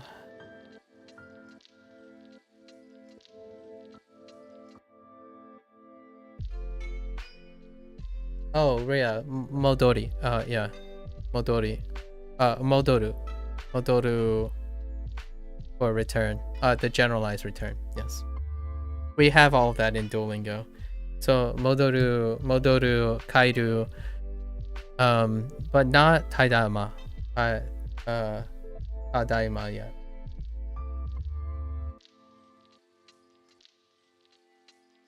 Juni. I don't know what that other thing is. Juni something. Yon ipun. So the time? I'm guessing that is the kanji for G. No. Or it's supposed to be the kanji for G. Maybe you're saying 12:41? I don't actually know the kanji in the middle, Gabriel. It is a counter though. It's 12:41. I think the kanji is not the one you're looking for. I think you're looking for this kanji. G. I don't know what that kanji is. Oh, it means hour. Okay. I don't know for sure, but usually they use o'clock. So this is for o'clock. G. So it'd be Juniji. Yeah, Juniji Yon Yon Ipun. Yon Ipun. Yeah. Oh, sorry, not 41. Oh, you're missing 4-1. Oh yeah, you're missing the Ju as well. Yeah, Yon Ju Ipun. Yeah, Yon Ju Ipun. 12:41. Yes. So like and then G into Yon Ju Ipun, right? Yeah. It's still understandable, by the way. Just so you know, Gabriel. Like, much like the way I treat English, Gabriel, I knew what you meant. Even if it's like that's the whole idea, right? Writing Japanese also mean that you'll remember it as you're doing it, right? So I already knew you were trying to express time. Even in that small phrasing, I had enough context to know that you were trying to tell me the time. So that's kind of like learning English 101 or learning any language 101. If you try to write something and it's good enough and it's comprehensible to both parties, that's where the magic happens. And I appreciate you attempting to challenge my understanding, which is good because it helps me, it reminds me of what isn't and what is at the same time. So I knew that even though I didn't know what that kanji is, it's probably trying to express time. And now I kind of know what hour means, although it's really small, so I'm probably not going to attempt to. No, it's like a white block on the left side. The radical is so dense on the left side, on the left side of the kanji. We'll learn it later. I haven't learned the kanji for hour yet. Yeah. Thanks for sharing, Gabriel. So, yeah, I'm going to phone my coworkers later. I think that's good. Let's go. もう先生にメールしました。 Mo sensei ni meru shimashita. Okay. Suru attached to meru, which is email. メールしました。 Okay, so emailed. Okay, fair enough. Again, just to verify this, this is a down arrow again, and then this is the hat, right? The hat, and this is the letter, right? And then suru. I know a down arrow can mean a lot of things, much like kanji can mean a lot of things. Down arrow, in this case, down arrow in this context is already. So when I envision the down arrow, it's like, yeah, I'm already done. Downloaded. So that means I emailed the teacher already, right? And that's what I would interpret from this. Mo sensei ni meru shimashita. I emailed the teacher already. もう Yeah, already yet now. メールしました。 The reason why it's the down arrow is because it's also now in some context, interpretively now. So already is also the down arrow. Okay. Okay. Gakko. East is Minamikuchi? No, that's south.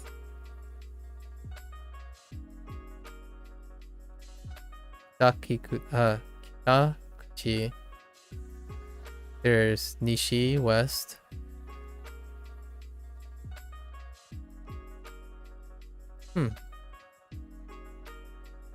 East. East. I grab east.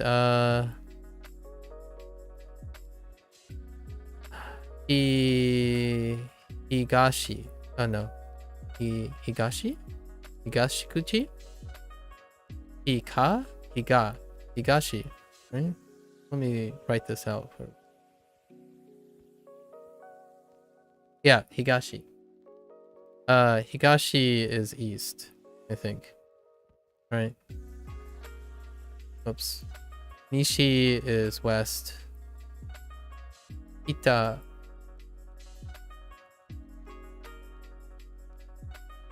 Kita is north. And Minami. Yeah. Oops. Yeah, Minami is south. Yeah, all good.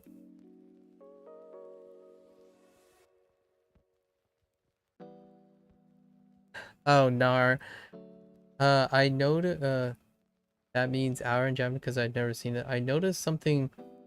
Why is it that Japanese and Chinese just skip day, or in Japanese, ning, which is 0, ning? Oh, why do they skip straight to 1? Oh, that's a good question. No idea. Maybe 0 has some sort of spiritual thing or pragmatic reason.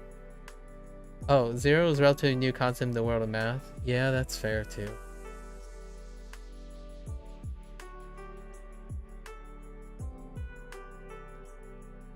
We already talked about that, Nar, about the G and the hour. Do I have a favorite Chinese food? It's the thing that I ate most recently, typically, but the highest frequency Chinese food that I have had. Oh man, do you want like an objective reason? Usually the most recent food I ate is my favorite. Recency, for me, when it comes to favorite, is recency. I favor recency because of memory. However, sometimes I do frequency. So the most frequent Chinese food would be rice. Sorry. I think I'm being a little pedantic. Let's see, a dish. I would say like mapo tofu. Mapo tofu is pretty good. It's in my memory. It's always recency. Rice. It's like, but wait, that's not Chinese food. It's like, yeah, but it's part of the Chinese lexicon. So rice. What leaves me with the biggest impression in terms of Chinese food? I think one that goes way back into my Chinese childhood, and my parents think that my parents buy me this dish all the time. Like they go out of their way in Chinatown. So the most highest frequency sentimental dish that's in China, in like Chinese cuisine, for me and all the people around me, is probably what Americans would refer to as beef chow fun.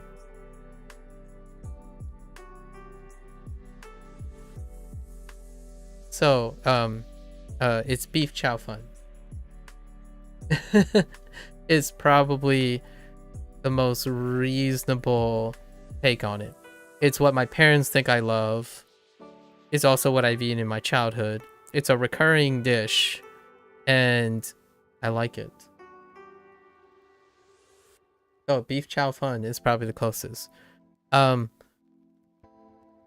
you know what? And beef chow fun, the problem is it's a namesake, so it's not very clear what it is. It's rice noodles.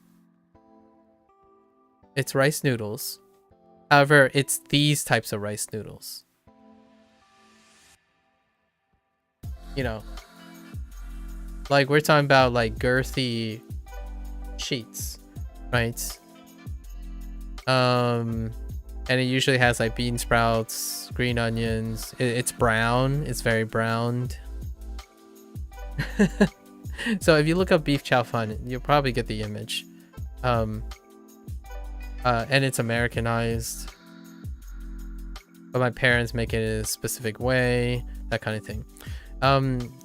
To give you more attachment, in Fujonese, beef chow fun is nguni on. I don't actually know what it is in Mandarin. I wonder, what do you call it in Mandarin? Beef chow fun in Mandarin. Let's get a pronunciation here.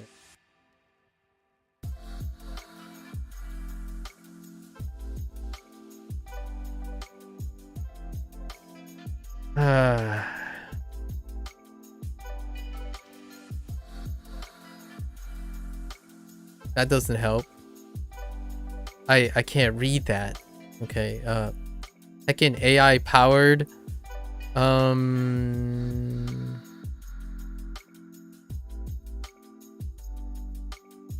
Gong Chao. No, Gong Chao. I don't. What the? Hang on.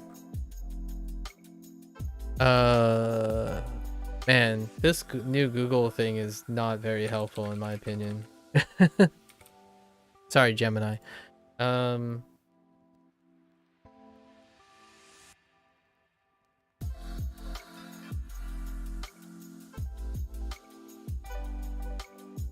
That's not right. Chow fun. I mean, the chow fun is fine. I don't know how they. How do you say beef? Let me see. Beef. Can I hear beef? 牛肉. 牛肉. No, it's not 牛肉. 牛肉 chow fun. No. That doesn't sound right.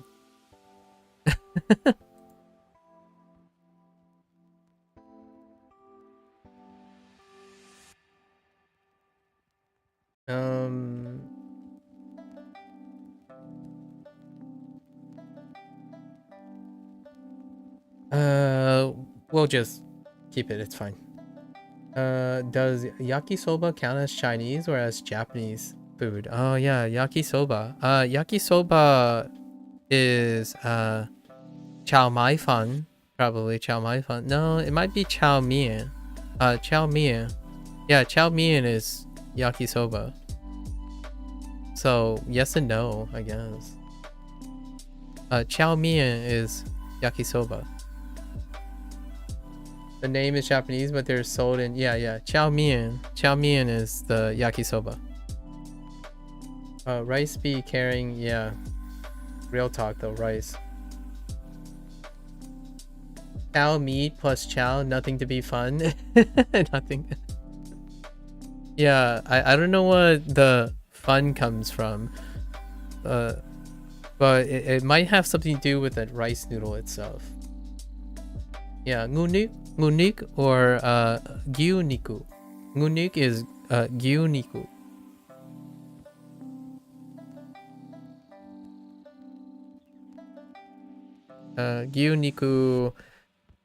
Gyuniku yakisoba, I suppose, would be something like beef chow fun. But the problem is that's what type of noodles. But yeah, gyuniku yakisoba. Gyuniku no yakisoba or something like that. would be the closest thing I would say in Japanese if I were to try to describe it with my limited vocabulary. Yeah, ngu is cow, nik is meat. So moo moo, right? Nik. Ong is what we would say for the chow fun, but chow mein is stir-fried noodles. So if you say like gyu niku no yakisoba, you're probably getting close to gunik chow mein. Gunik chow mein. All right, let's move along. Great question. Usually it's I can't answer my favorite questions. It's tough for me. I'm a more pragmatic person. So I usually lean on recency. So I would travel backwards and pick an impressionable memory that I have that I'll keep with me. And that's usually how I determine what my favorite is. So, because sometimes when I think of what's my favorite in the long scheme of things, the further you travel back, the less likely I'm going to be able to talk about it in its most purest form. However, if it's a recurring thing, then it can become a favorite too. So frequency then plays into that. So mapo tofu is a really pivotal part of my life, and based on recency, it will come up more frequently in my life as well. So it both fulfills recency and frequency. However, I would probably give it to beef chow fun because my parents also has this impression that I like it as well. So it's like a more dimensional thing than simply a favorite that's based on frequency and recency. The reason why fun was added was because otherwise it wouldn't have been fun to eat. I absolutely love those big rice noodles. I love chew. QQ. I need my chew in my noodles, especially when they're like hand cut. Oof. QQ. スミス先生にメールしましたか？ We're bringing back Sumisu. スミス Sumisu sensei wa... スミス先生にメールしましたか？ Okay. にメールしましたか？ Sumisu sensei ni meru shimashita ka? Okay. Did you email Smith, Professor Smith? 今日の授業を休みます。 Okay. 今日の授業を休みます。Is this different? Different definition? Where are we going? Absent? 休みます。 Oh. Okay. Neat. Alternative.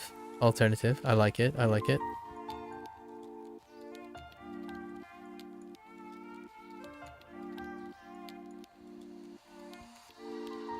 Wow, absent from? That's interesting.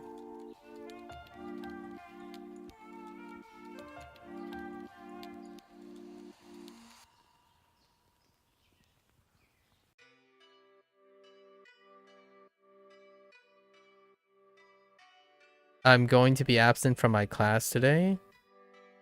From my class? Oh, no. Just kidding. From today's class. Yeah, 今日の yeah. 今日の授業を休みます。I'm going to be absent from today's class.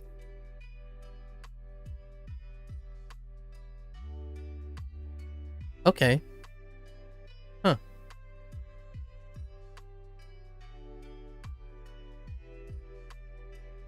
Hang on. Let me look up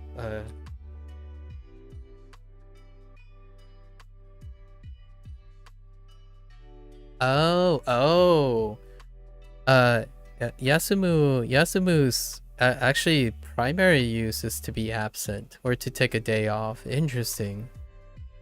Yeah, we used it for to rest or to have a break first. Interesting. Or I'm guessing they're ordered by the frequency that they're used. All right. Neat. Very neat. I'm going to be absent from today's class. 明日は仕事に行きますか？明日は仕事に行きますか?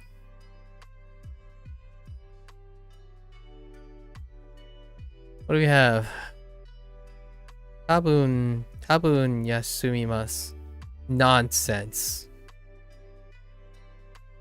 I'm probably gonna be absent. What the heck? What is this? いいレストランに行きました.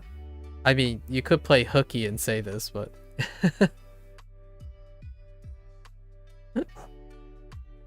but they're talking about tomorrow as opposed to what have already done. 多分休みます. Sure. You're probably going to be absent. 先週学校に行きませんでした。先週学校に行きませんでした. Right, this is a whole unit on negative verbs. Wow. Oh no, this is bad influence. Bad influence. No one learned these phrases. I'm just kidding. Not biased at all. I didn't go to school last week. Jeez.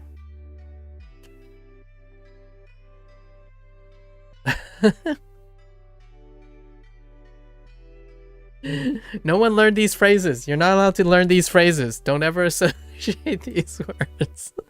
I didn't go to... Oh, I mean, they could have had a reasonable reason. You know, a reasonable... Maybe they were sick. You know? Guai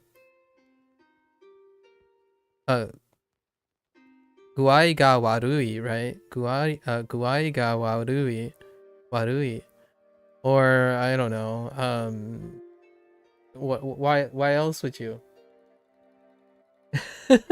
Let's think about, they could be sick, okay? That's fine. I'll accept an excuse for being sick, all right? They actually taught about catching a cold. So part of this unit was about, what are new vocabulary? Kaze, and...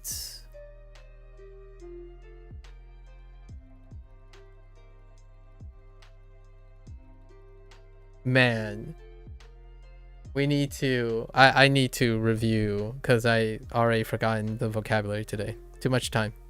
We have fever and cold right now, so it'll come up again. We'll get reinforced. We've only been exposed to it like twice. All right, it's fine. They'll link together. The reasons. Right. Kids who never burn their hands don't learn the value of not being burned. Well, fingers. Yeah, the fingers. Okay, yeah, they're linking them together now. So, kino wa what? Nani ni ikimasen deshita. Oh, sure. Gakko. Kyo mo yasumimasu. Oh, they avoided. Okay, it's fine. This is still fine. We got kutsushita. Kutsushita, which is a sock. Sock. And then we have hosho. That's peppers.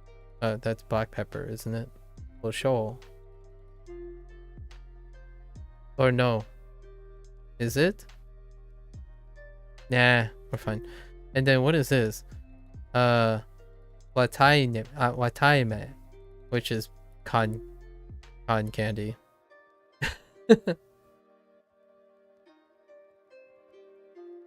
No, I do know that. I don't remember it because we just got it after 2 hours of digression. So, yes, we do know that. We have learned that, but we haven't practiced it. So it'll come up again because we haven't completed our lesson. Yeah. 月曜日に仕事に行きませんでした。月曜日に仕事に行きませんでした。Sure. I didn't go to work. Didn't go to work. 月曜日 on Monday? Sure. ナオミさんのノートを借ります。 Noto. Interesting. Or notebook, sure. Noto o arimasu? Interesting. 借ります。 Huh. We got 2 predicate related things.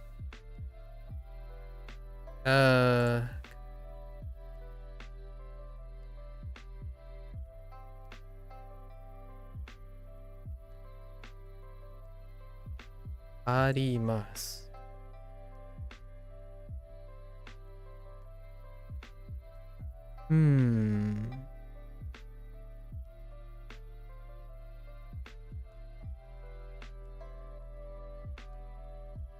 How does this work?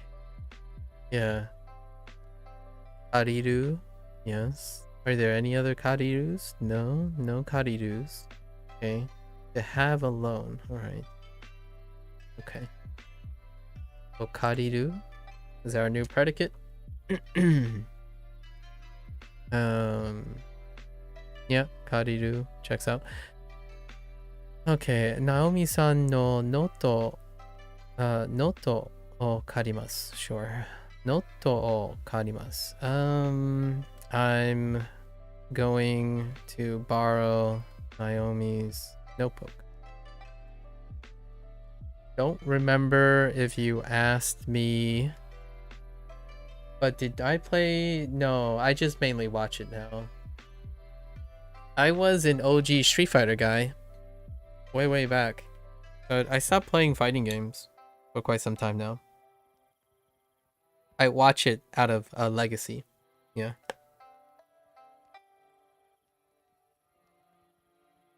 The last fighting game that I played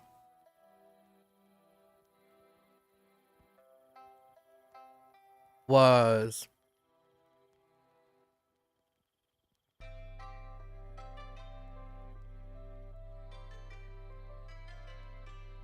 Soul Calibur 2. I think I played most of the early fighting games since Soul Calibur 2. Would I be considered, well, if I were to get, so the question you're asking me is, would I give up what I'm doing now to play fighting games?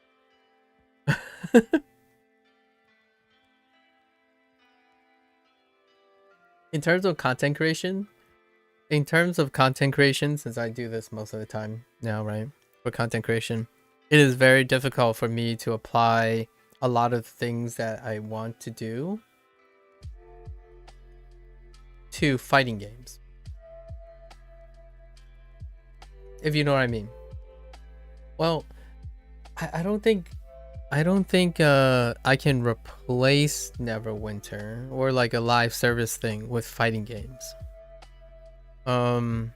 If you know what I mean. Like fighting games is inherently a PvP thing. So the things I do in the evening aren't PvP. It's been a while since I've PvP'd anyone. That sounded so weird. It sounded kind of lewd as well. I've only ever competed someone on the bigger stage, which is getting a job done or doing a 4-year or 5-year project or something. So things like competitive video games. Yeah, it's been so long since I participated in something that deals with PvP. I know a goober. I interact with a goober a lot. So I've learned a lot about Tekken 8, Street Fighter 6, MK1, King of Fighters, the current King of Fighters, Guilty Gear Strive.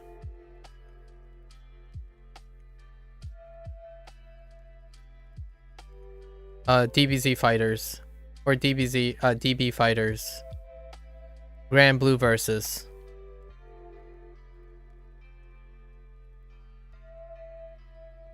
Grand Blue Arise or Risen. I forgot what they called it.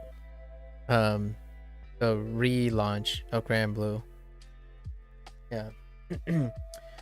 I found it hard to get back into myself the past 5 years, to be honest. Fighting games really so much investment. It is trending though. One thing I would have to say is if you're into fighting games, it's a beautiful opportunity right now. It's a perfect storm for people to get back into fighting games. You're gonna collectively find people you might like, but keep in mind you also will collectively find people who don't like you as well. However, trending means you can find a sense of belonging with a lot of possibilities, lots of different types of micro pocket communities in the FGC, right? In the FGC. My legacy in fighting games predated the FGC, so it's kind of difficult to start a whole new thing. Gatekeepers. I'm always on the outside of the gates, and sometimes competitive games is pretty tough. But know for sure that you can talk about fighting games all you want. I have someone who is consistently involved in fighting games, so I have working knowledge that I can communicate vicariously about fighting games. I don't know if it was my fault that this person took to fighting games. I haven't really asked him. I haven't asked him if like, did you think I think fighting games make this person happy, but it might have been my not so subtle push for that person to reach for a more productive hobby that keeps them engaged. You haven't seen so many new players getting into FGC as they do now. Yeah, Tekken 8 and Street Fighter 6 definitely at the forefront. NetherRealm Games and Warner Brothers kind of dropped the ball on MK1, but it's there in the mix. MK1, and then you're still waiting for the SNK refresh, right? What SNK is going to do to follow up, which is the release. They already teased the next Goro game. Yeah, the next Goro game. They're bringing back a classic, so things like Fatal Fury may be around the corner for SNK. Yeah, it's a great time to be a fighting game fan and participant. I'm a fan of fighting games, so it's one of those things like I can't believe I haven't thought I would use this analogy, but I'm the dad. I'm the average Joe and the dad that's on the sideline cheering for someone who's playing the thing, not the other way around anymore. It's not a bad thing, it's not a sad thing. I'm just not cut out for this youth anymore. I like watching kids. I like watching younger people enjoy fighting games. And that's probably as much as I'm gonna get.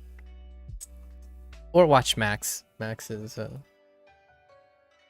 dad still playing fighting games. You kids and your Fortnuts and your Apex Legends.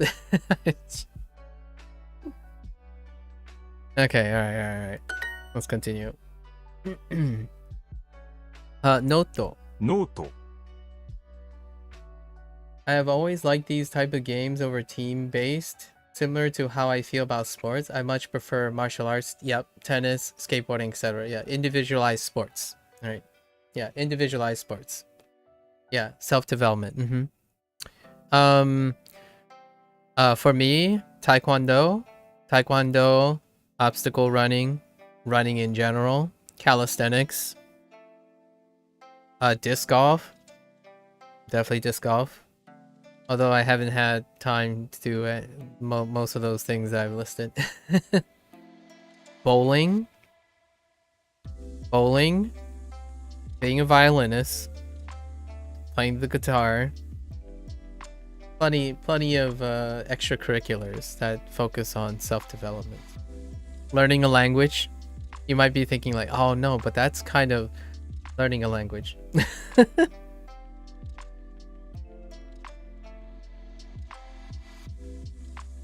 Yeah. It's a great thing, fighting games. It will take me a lot of time to make it like integrate the things that I'm trying to do. Maybe, just maybe. Learning a language really can be a sport though. Beat a lot of Duolingo speedrunners. Yeah, you can turn things into a competition, for sure. 多分クラスメイトのノートを借ります。多分クラスメイトを借ります。Oh, right. Right. Borrowing people's notes. Speaking of borrowing notes.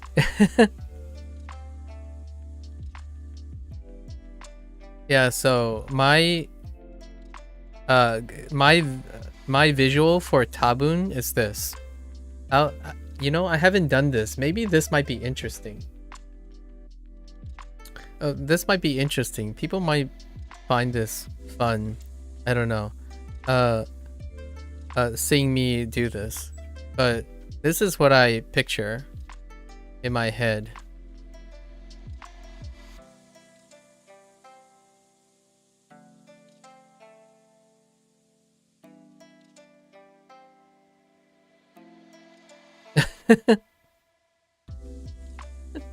It's not the greatest image, but this is probably, right? Probably this is class, but I think of a piece of paper. Person, so classmate. So mate, I still think of a piece of paper when it comes to notebook. And this is pointing because of O. And this is a bag. This is a loot bag. You borrow. What is the dotted figure? It means probability. Being rather kanji oriented, I guess I would think in form of something resembling the kanji. Yeah, so since I don't have kanji for these things, right? So that's kind of, it's an extra layer. So sometimes I don't do this. I don't have to do this. I can look at the katakana and stuff, but it's kind of fun to add to it. Is what? Oh, and this is probability. Isn't it fun? Probably. What's probably? Well, is it there or isn't there? It's a dot.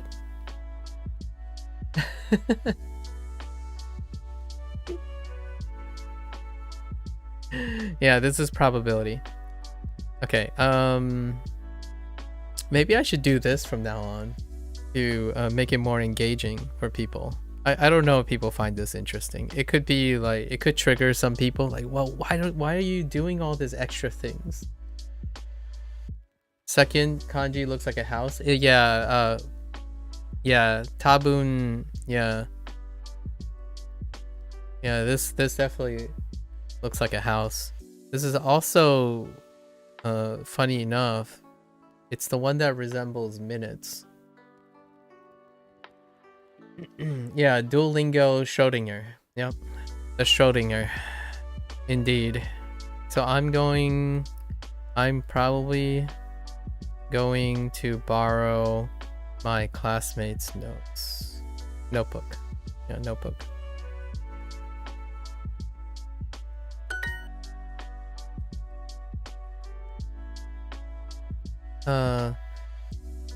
Denwa mas. Denwa shimasu. Denwa mas. Denwa shimasu. Of course, we just think of a phone, right?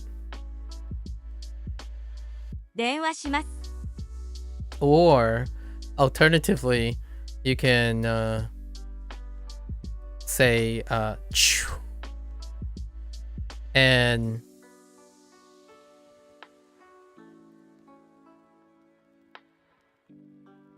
like this, probably.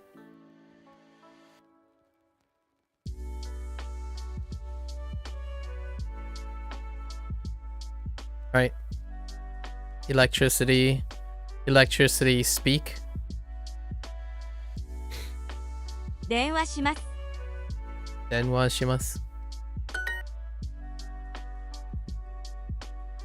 Honestly, Han is kind of weird. Han, I just think of this.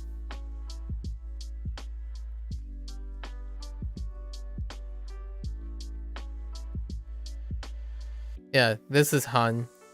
So Han and Fujikan, I just think of 9. The whole, like, you might be thinking like, whoa, how do you get the hour part? It's like, well, the counters themselves are pretty much stuck in place because they're already like super rigorous. And Furui, I think of a whale. Like this. This type of whale. And then again, so Sojiki. Sojiki is what I think of when I think of later. Atote. And then we already talked about this. Phone. Yeah, electric speech. Yep, electric speech. Yeah, I think of an old well, right? Furui. And the reason why I think of an old well is if you look at a well and you imagine something up here, like a contraction, it looks like the kanji. And this is the ground. Right, if you imagine something suspended like a bucket, this is what Furui looks like. It's an old well. Right. Okay. So, は Han, 9時間 Fujikan, 古い Furui, 後で Atote, 電話します Denwa shimasu. Or is a grave? Ooh, that's a good point too. It looks like a grave, like a cross on top. Yeah, it looks like a grave, and you think of old grave or something old. Nice. I like it. Very nice. Good job, guys. Good job. Grave is what you thought of too. Yeah, see, now we're thinking. That's what you guys.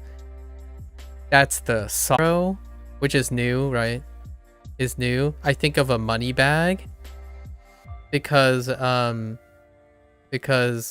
lot of times when borrow, it's also talking about to loan to a something, and a lot of times when you think of loan, you think of money, and then when you borrow money, it's like it's a very emotional thing. So I imagine borrowing money the whole time. So it's a money bag. I think of a money bag. It's both negative and positive. It's a very ambivalent thing. So you'll remember it a lot better, in my opinion. Right. So, kareru. Oh no, kariru. Sorry, kariru. Is it yeah, kariru. But then it's karimasu. What is the difference between lend and borrow? Yeah. I feel like, is there a word for lend in Japanese? I feel like it feels like it's an English thing, but let me see. Is there a Japanese word for lend? Oh, no. Yes. Kasu. To lend, to loan. Okay, kasu. Then this is kariru, right? To borrow, to have a loan. Okay. Well, that explains that. To loan versus to have a loan. There you go. Easy peasy. Oh, no. That's not easy peasy. That's using the word itself to define the difference, right? I often think of it as like a perspective. So if a person is loaning something to someone, and then when someone wants to borrow something from someone else, right? So if you are this person, if this is you, if this is you, you loan something to someone else, but you borrow something from someone else.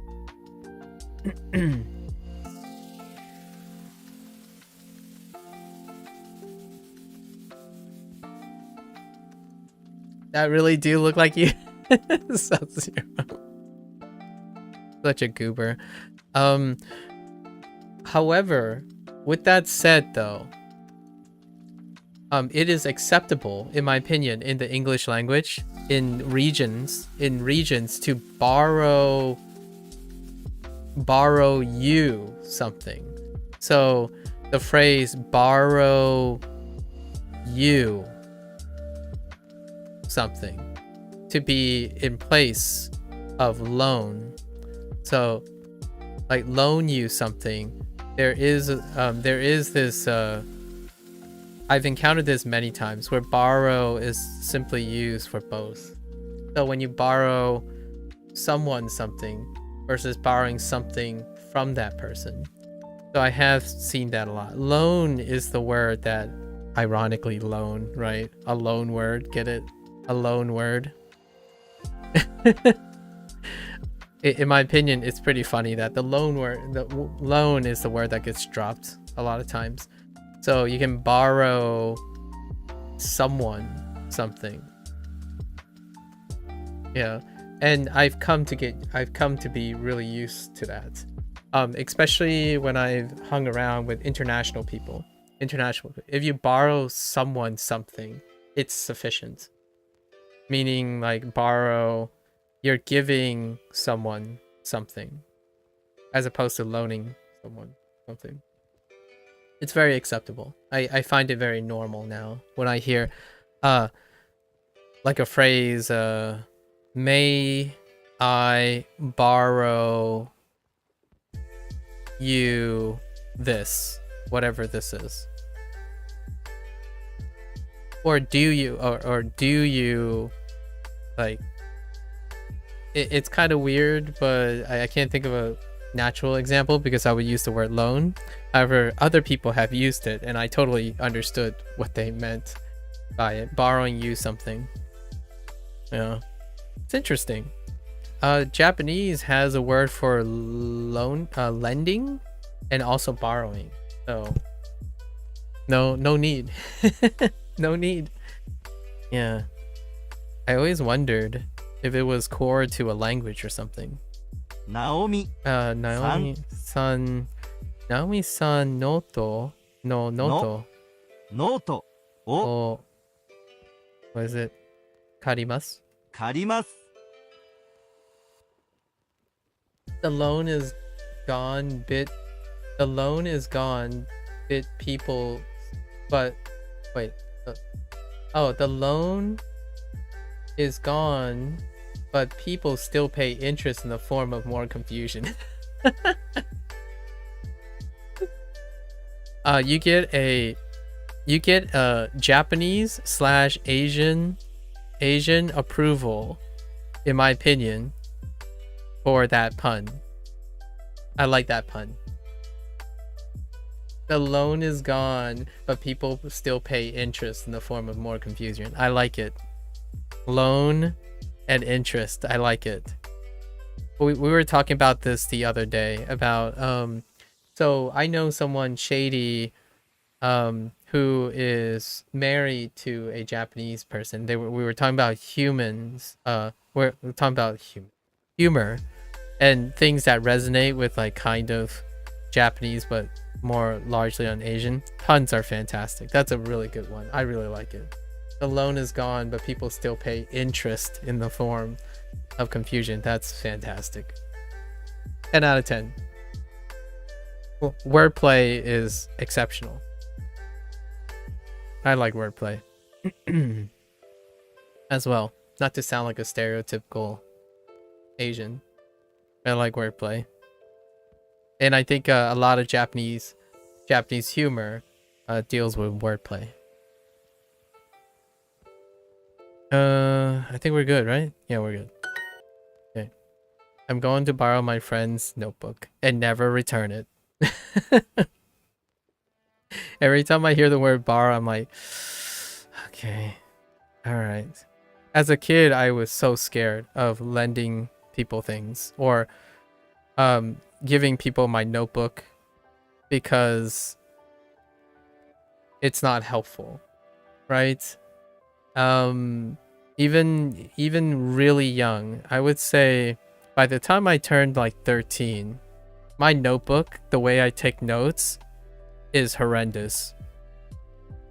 And what I mean by horrendous is my shorthand is out of control already by the time I was 13. I mean, it's pretty terrifying already when I'm trying to demonstrate what I actually think about when I read things. So I think yesterday, it might have been yesterday, someone asked me what my reading speed was. And that kind of flows into the idea of what I actually consume. Like, am I looking at this as in, am I reading, quote unquote, am I reading this exactly? Not really. I would say, if I'm being honest with myself, I rarely ever read all the words on my screen anymore, let alone measuring reading speed by giving a document of stuff, right? So it would be very difficult for me to give a proper... I was very interested though. I was very interested on how one measures reading speed. Let's see. 友達友達ののノートノートをを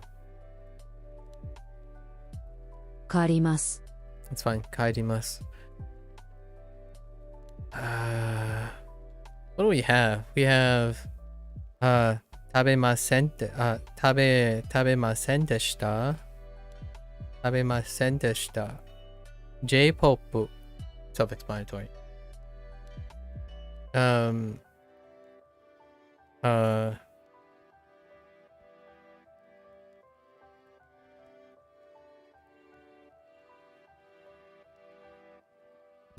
Passport. Passport and our new one. Meru shimasen ka? Sure. Yeah. Okay. I look at non-answers every once in a while in the new unit just to remind myself. It's opportunities to refresh old vocabulary. A window. Mado. Is it Mado? Or is it Mado? 窓 Mado. Okay, fair enough. 一日中寝たいです。 Ichichi. Wait. Wait, what? 一日中寝たいです。 Oh, Ichi? Ichinichi? Okay, Ichiti. 一日中寝たいです。一日中 Oh, really?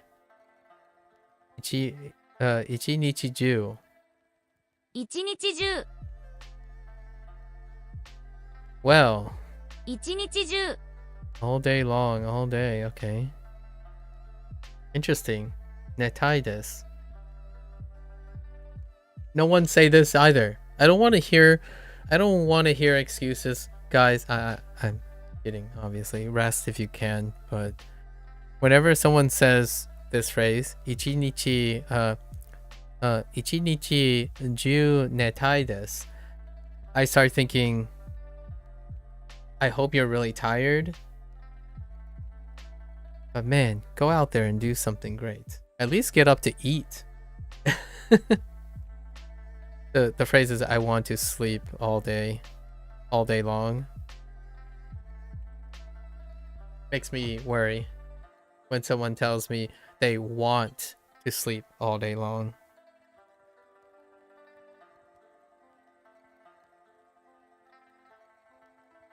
It's different from saying I have or I had to sleep all day long. Wanting to sleep all day long, that's a different story. There's so many things a person could possibly do other than wanting to sleep all day long. Unless if it's absolutely necessary for whatever they want to do, but that's usually not the case. Not the case. So, ichi nichi ju netai desu. Okay. We'll see the hirakana eventually. It sounds like ju.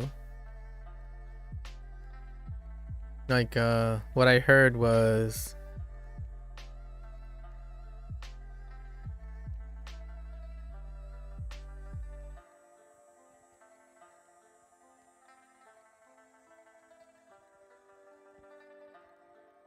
maybe this? Oh. Like this? This is what I heard, but we'll see.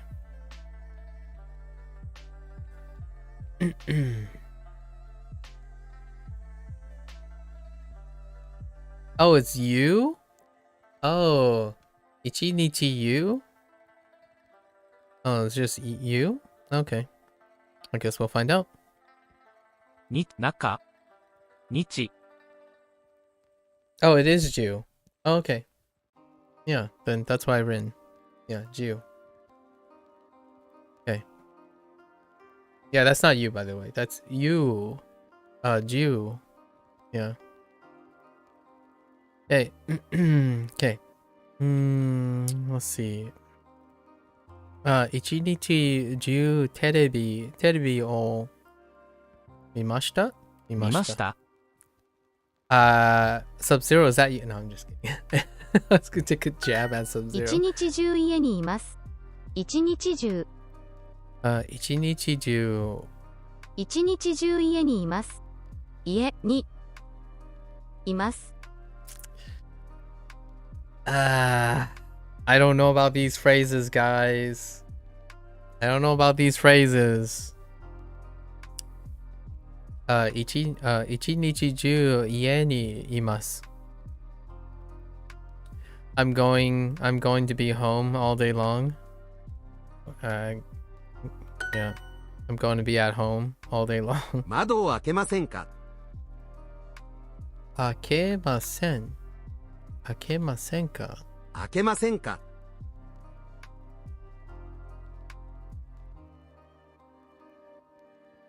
Open.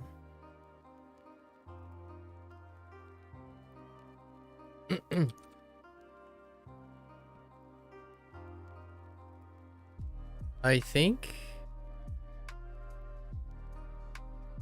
Yeah. So it's still akeru. Or oh no, it's akeru. Wait, hold up. We gotta make sure this is the... Yeah, so this is the... Oh. I'm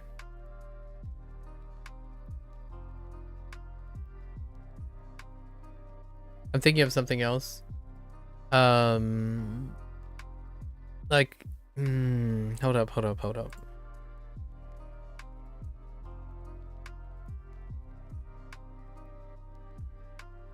Yeah, so this is finally so this is the transitive version, akeru.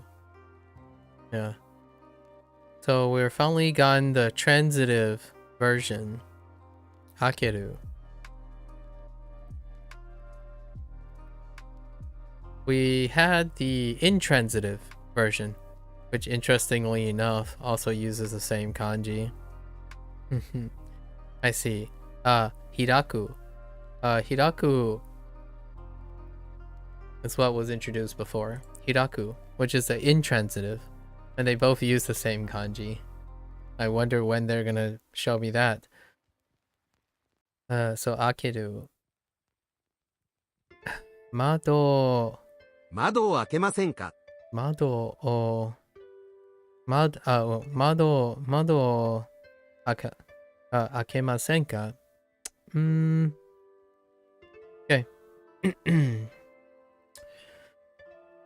Would you like to open the window? Man. So they didn't introduce the kanji beforehand. Okay. Hiraku, and akeru.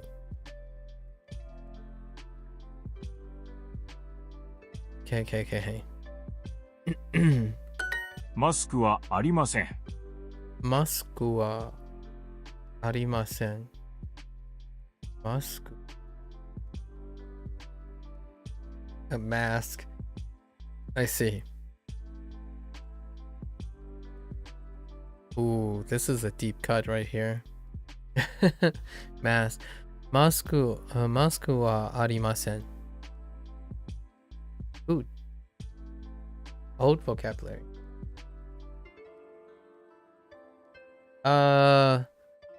You in an earlier lesson, I'm gonna say section 2. Oh, the unit numbers are all messed up now. Maybe like between unit 20. No. It's somewhere between like the teens, like between 10 and 20. There was a unit where you talk about restaurants opening, and then you learn how to count orders, like how many orders of things, like hitotsu, futatsu, like mitsu, and I think it only went up to yotsu, and you learned about opening at a time. So at what time something opens. That's hiraku. Hiraku.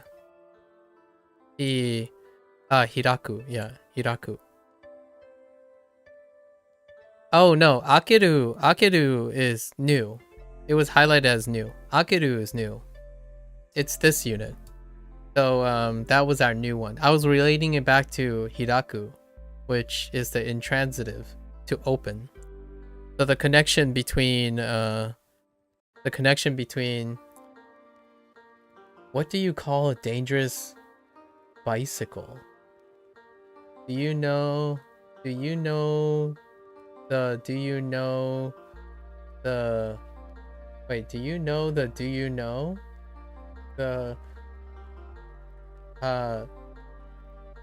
Maru and Meru? No, not yet. Not those yet. They didn't introduce either of them yet.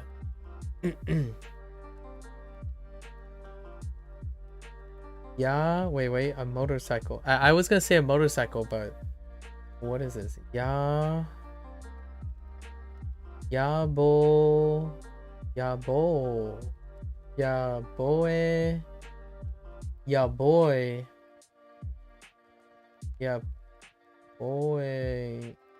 In Uru.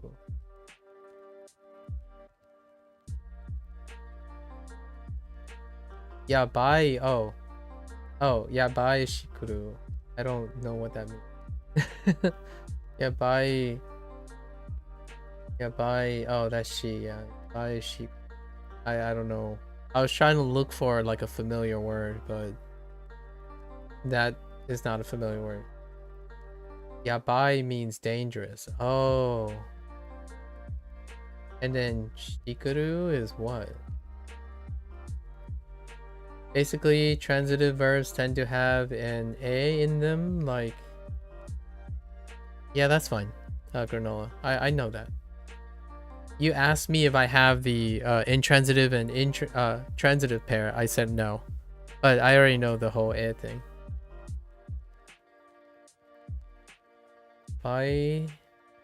Oh, like baishikuru. Oh, okay, like bicycle. Oh, okay. Oh, I see. Oh, like shikuru as in cycle. Okay. Okay, fair enough. Yeah. Fair enough. The other one that hasn't been done yet is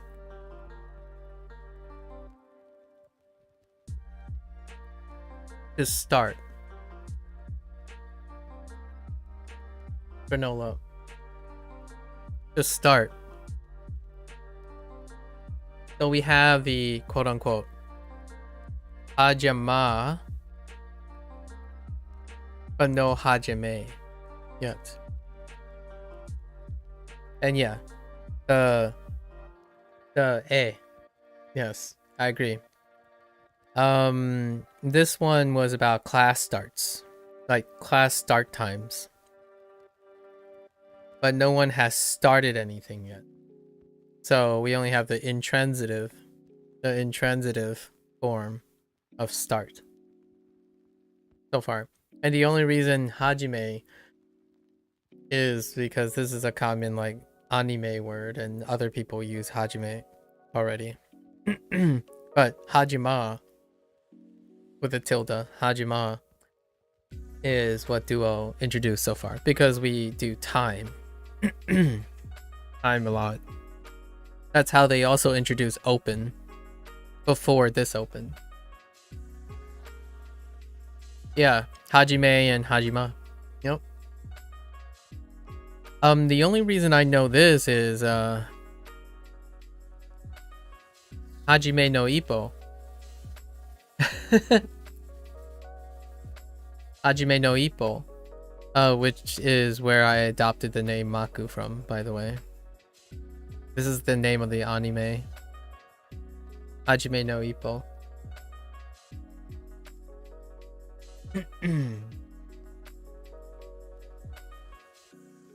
Which is it translates, it's interpreted differently actually. It's more like the first step. I don't know what that means, Timmy. I see the radicals though. Let's see.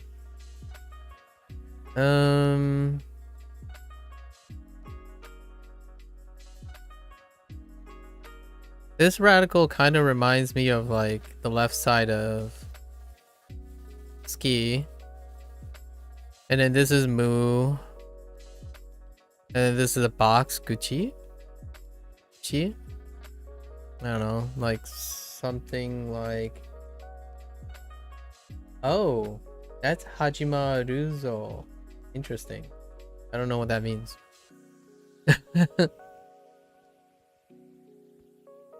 Would it be the beginning of Ippo? Yeah, that's pretty much what I would interpret it as now. Yeah, the beginning of Ippo. And Ippo itself does mean something, but Ippo is also the name of the character. So that's where it came. Right. Hajime no Ippo. And Ippo Makunochi. Makunochi was the family name. And then that's where I adopted Maku from. Yeah.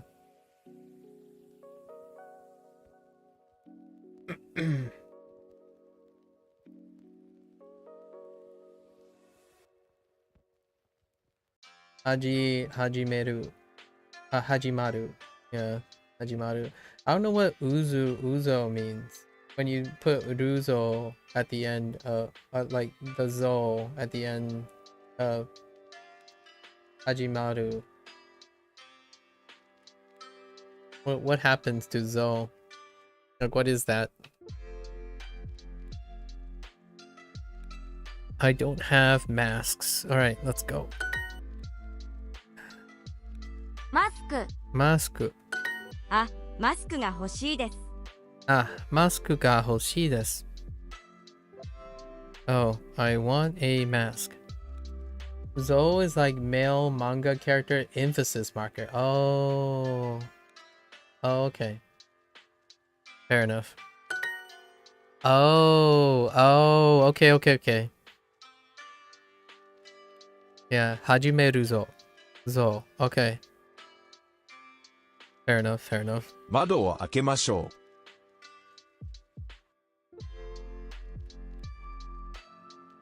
窓を yeah, 開けましょう. We should open the window. Jazz. 家事をしませんでした。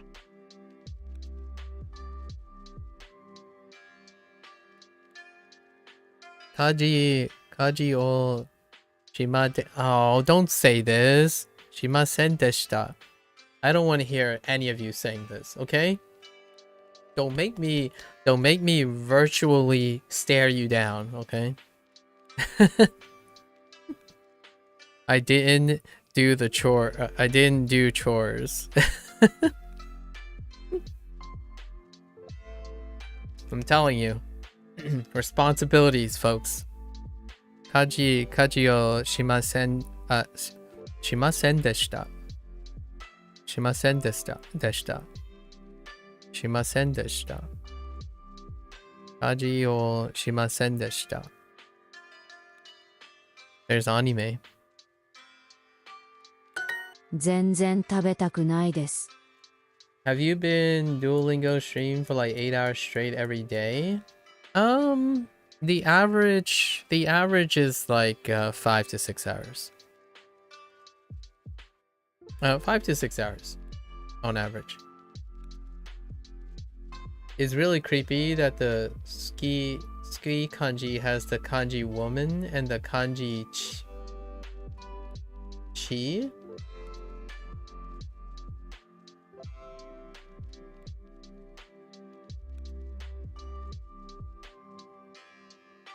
I haven't thought of it that way.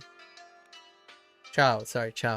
Yeah, I haven't thought about it. Yeah. Oh, no, wait. The child thing. Someone told me about the child thing. But yeah. And the ski part, the left side, yeah. The Nobita option? What do you mean the Nobita option? That's how I remember woman and mom likes the child. Oh, okay. Oh, that's a pretty good mnemonic. Jonathan. Do you agree that the only way to get proper speaking output is to practice with another person? To get proper speaking output.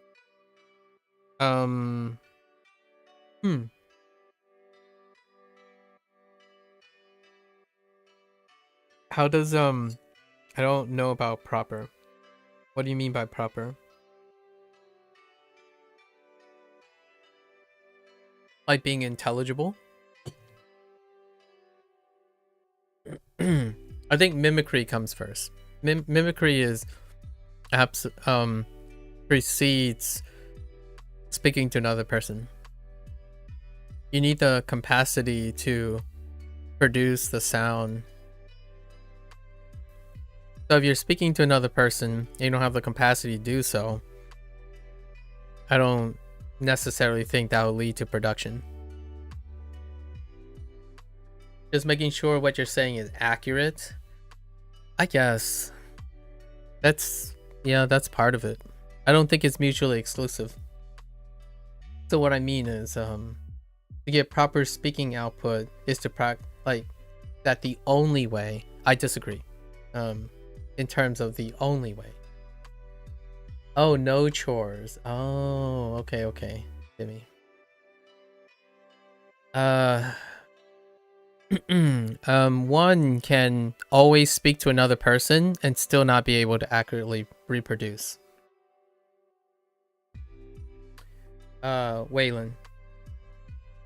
There are many examples of people having a conversation with another person and still being unable to accurately reproduce something. So I don't think it's the only way to get proper speaking output.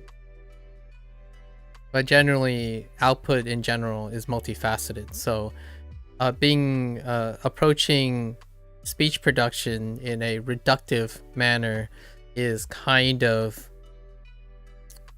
I feel like it's a crutch for people.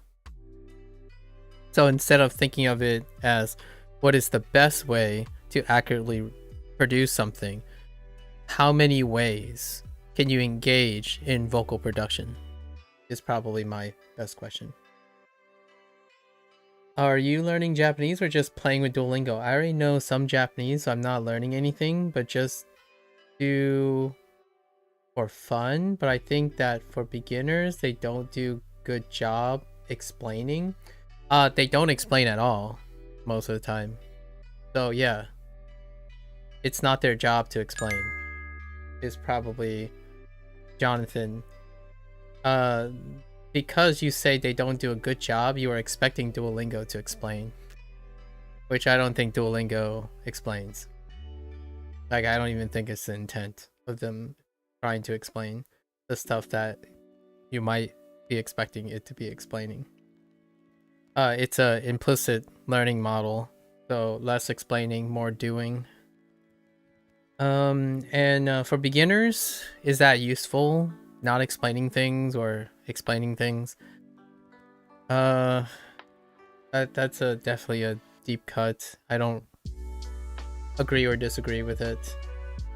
For some, maybe. For myself, for example, it's very engaging because I already do explaining to myself as opposed to having a tool explain it to me. I find explanations myself.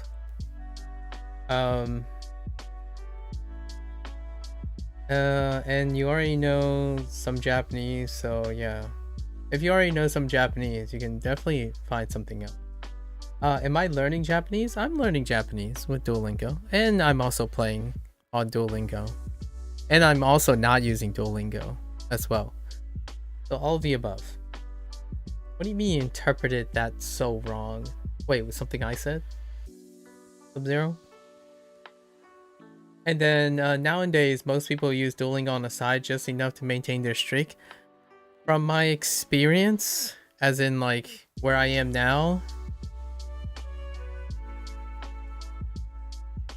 I would say the statistical norm is yes. I would say the majority of people. I wouldn't say most people. I think if you go and be where I am, actually people are speedrunning and score farming more consistently in a specific subset. So not as many people as you might be thinking, Waylon, but definitely the majority of people use it to maintain their streak. Not for learning, actually, just to maintain their streak, actually. Not even specifically for learning. Because that's what Duolingo does best. Gamification is what it is designed to do. You're learning, and I talk about this quite a bit on someone asked me a comment about like, do I think Duolingo is worth it? Is worth it. And this is gonna sound really cold, but if you think you have to ask, is it worth it? Then the answer is no.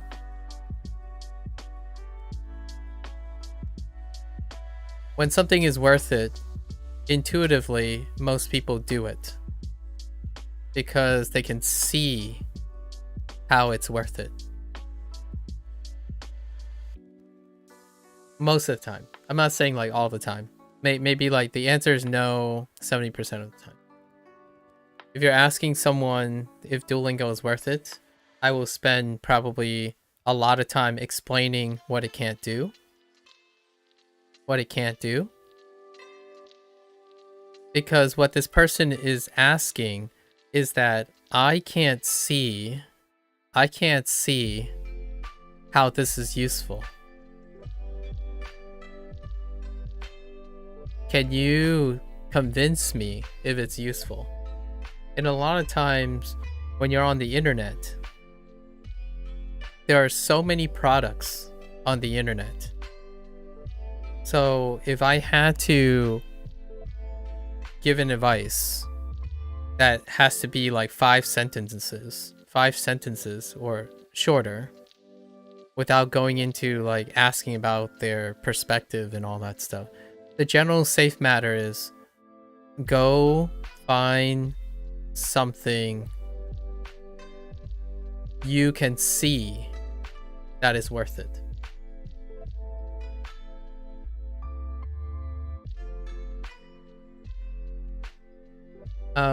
But once you exhaust that, then ask another person if it's worth it or not. The reason why I say that is because before you stop looking, right? When you're asking someone an advice, there's this presumption that I don't want to make yet. And that presumption is that that person looked a lot and understood that they've exhausted their options based on their own competence. To me, a lot of times people want someone to give them the answer, but this is double-edged. It's reinforced by the internet culture. It's reinforced by the internet hustle culture. And it also prevents, in my opinion, someone from understanding themselves.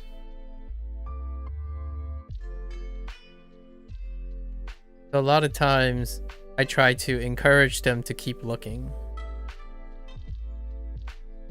Meanwhile, at the same time, I offer my best attempt at covering relevant points to them. And if I can't ask them questions, I would use like statistical averages or something.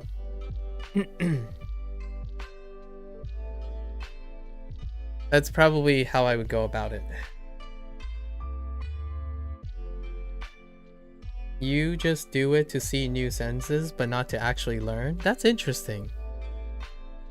That's a bonus, if that's what you're looking for. Duolingo will definitely provide new sentences without providing new vocabulary. The leaderboard sometimes is ridiculous. The number 1 is doing 3K every day. Yeah. It's not even 3K every day. That's normal. I'm normal. 3K every day. The ones that are abnormal are the ones that score 50,000 to 60,000 in one day. Like I'm normal. That's 3K a day is like it's almost average compared to some of the things I've seen. But that's not the rule. I mean, it's the exception, not the rule, right? So I agree with you about most people are maintaining their streak after a while. Because they moved on. You know, they've incorporated other different learning techniques. Zen. Okay. Zen. At all? 全然 At all. Not at all. Not. Oh, okay. It's another one. Right. I'll have to remember that. So, 全然 食べたくないです。食べたくないです。Okay. I don't want to eat at all. Yikes. I hope I don't like hearing that. Usually that means that person's really sick or very depressed. Or maybe in a very euphemism way, maybe they just don't like it, then that's fine. Like they don't like it. Maybe it's like broccoli or I don't know. But whenever I hear this, like I don't want to eat at all, I start to worry about that person quite a bit. I'm very concerned whenever someone says I don't want to eat at all. Who is this duo? Who is this person? This person duo is talking about. I know. Honestly, though, here's a slight deep cut. I've heard this before. I've heard this 3 times before. I like 3 people before. I've met 3 people who've struggled with eating because they don't like the act of eating at all. So, kind of a real thing, and it's usually associated with self-loathing, hyperfocus, self-loathing, hyperfocus, chronic pain, and both physically and mentally chronic pain. Yeah, it's like punishment. Yeah. Another thing that I feel that helped you is to stop translating sentences in English in your head. I don't know if that makes sense. If it works, it works. Jonathan. You'll probably find me saying the exact opposite. So, people differ, right? I translate all the time in my head. I translate all the time even when I'm speaking English.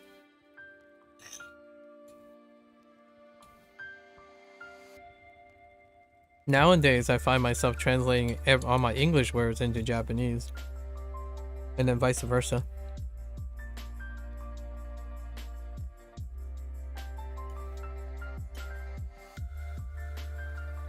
Thanks, Nojo. Will probably not work for a lot of people, I suppose. I saw Zen only with negatives. You can use it with positives? I don't know. That was my first suspicion. I think Zen is only with negatives. So far. This is the first phrase, so I don't have a large enough sample size. Hey, I don't want to eat at all. Don't. I'm telling you guys, don't you dare say this to me. You're gonna get a lecture from me. I don't want to hear this from any of y'all, okay? Find something you want to eat, at least, okay? We have to do it to stay alive. So, enjoy it, at least. Or try to enjoy it. Don't come at me and say I don't want to eat at all. Unless you're violently ill. That's acceptable. For like until you recover. Okay? Alright, guys. Don't give me that. I don't like my Brussels sprouts.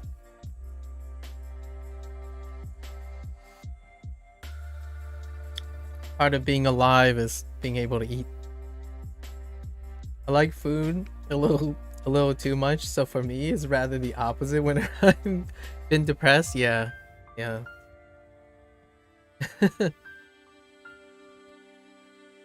Zen netakunai desu. You don't want to sleep at all? Okay, alright, XD. I don't want to hear that either. You gotta rest also. I don't like absolute phrases. I'm not sure if I'm ever gonna use Zen. Like absolute phrases, like only, always, like itsumo. I just don't use itsumo. Itsumo as well. It's always some. You gotta do some.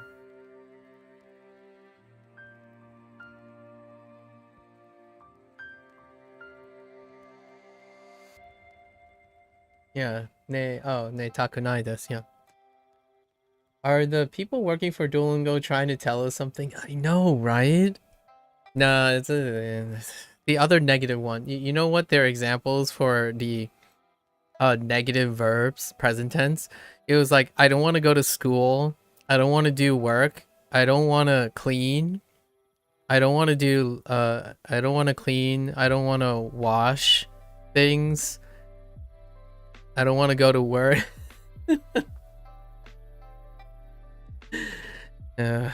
Jeez. Okay. Kino zenzen. Oh no, it's this is probably shikudai. Yeah, shikudai.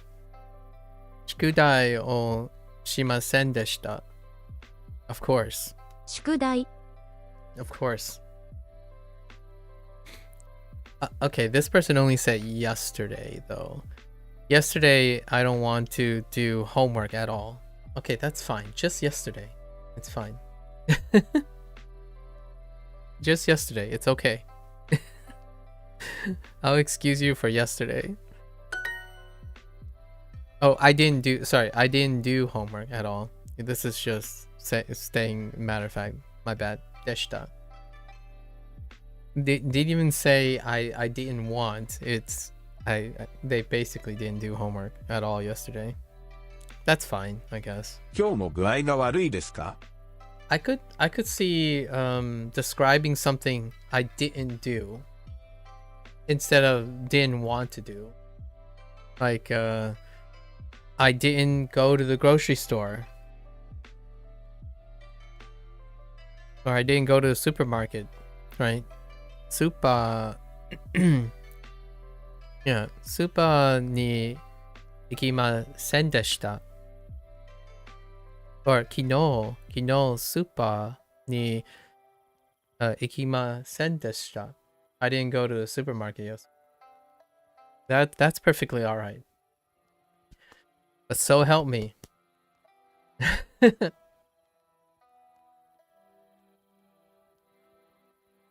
Manda is also a good way to say you didn't do something. Yeah, Duo does that too.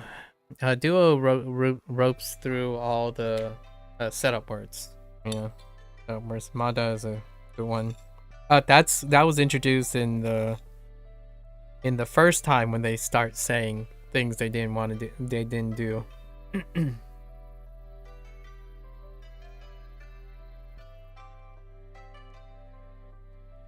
Mada.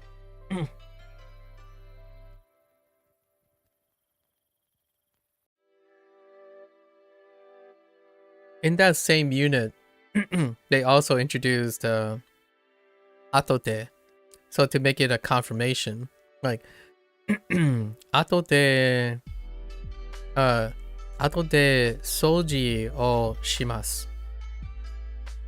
Like I'm going to do cleaning later. So it's like the flip, but it's like the positive way of pushing your responsibilities away. In the same unit to say how you don't want to do it. Now I'm like, procrastination. If I hear I didn't get paid today, then I'm calling the police. Oh god, that's actually kind of funny. If one of the phrases, one of the prompts, I didn't get paid today.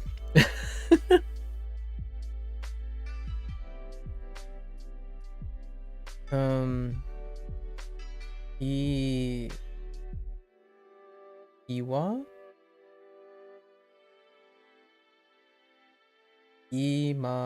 Sorry. Ima zenzen kaki takunai desu.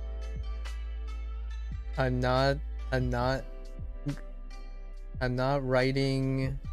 I don't want to write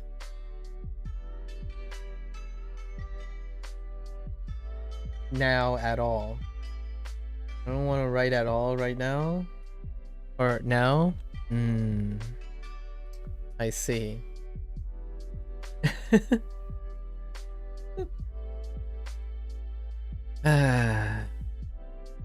Gotta practice.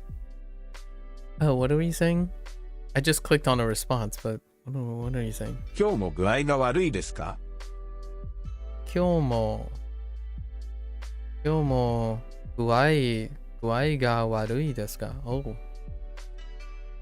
Okay. Today I'm feeling sick.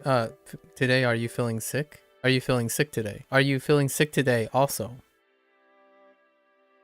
Are you also feeling sick today? はい。全然 Okay. はい。全然宿題をしませんでした。Okay. I mean, that's fair. I accept if you're not feeling okay. I think that's one of the exceptions. If you're not feeling okay, all right, you can sleep. You can rest.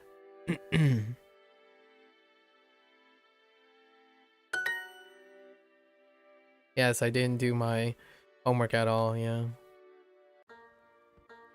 Okay. 窓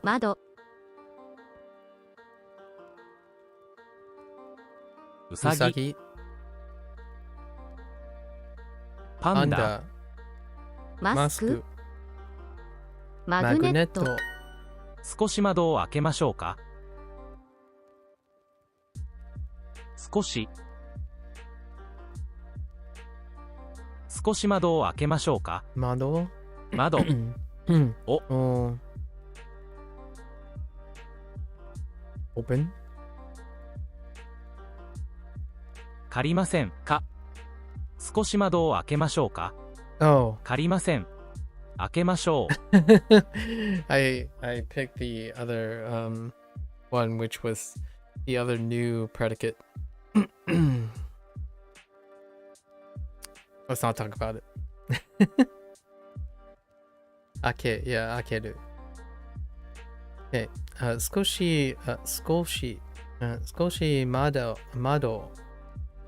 少し窓を開けましょうか。Should we open the window a bit? Really? 少し窓を開けましょうか。Okay. 少し窓を開けましょうか。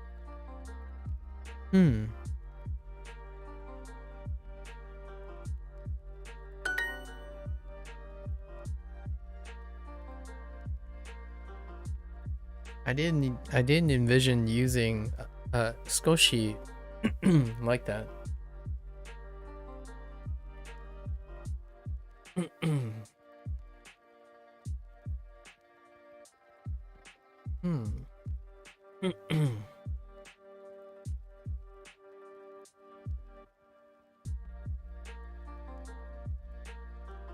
Skoshi.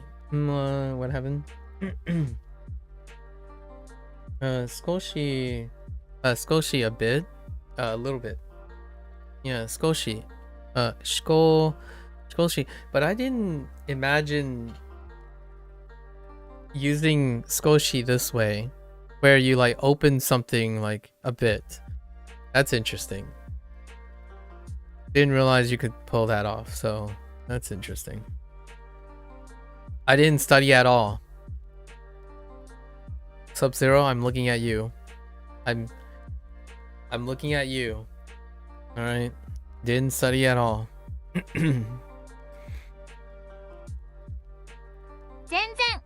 全然勉強しませんでした。勉強しまでした。全然勉強しませんでした。Oh my gosh. You know what? I just realized. Wait, she okay.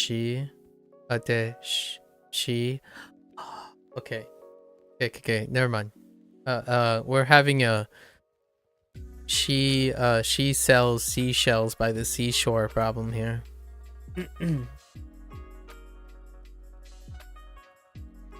Look at that smile when she says it. Guilty.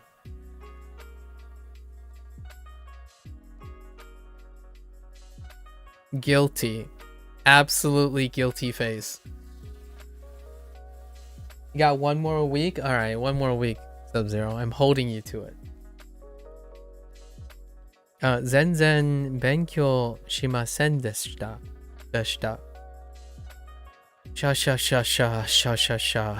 Shamasen. Shamasen.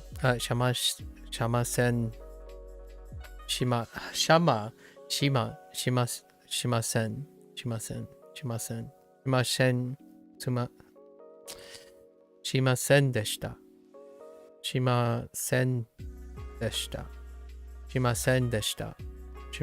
deshita. I didn't do anything at all. I didn't do anything all day long. Ugh. I don't like this unit anymore.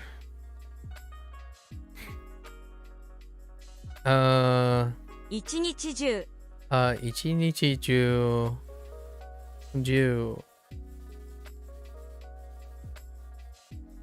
何も Nanimo. Oh, they're just stacking all of it together now. しませんでした Yeah, how negative can you get? This is it. they just clustered it all together. It's pretty much there. Right there. I'm surprised they didn't... Wait, can you add Zenzen in here? Can you go with like...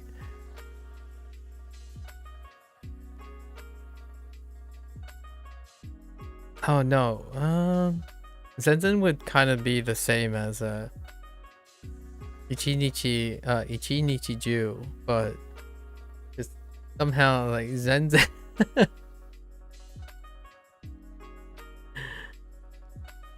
Alright. Is this? Yeah. Ichinichi Ju nani mo shimasen deshita. Yeah, shimasen deshita.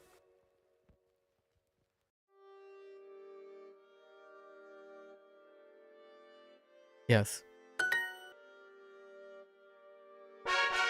Alright, now I really gotta remember my vocabulary. I totally forgot all my vocabulary already.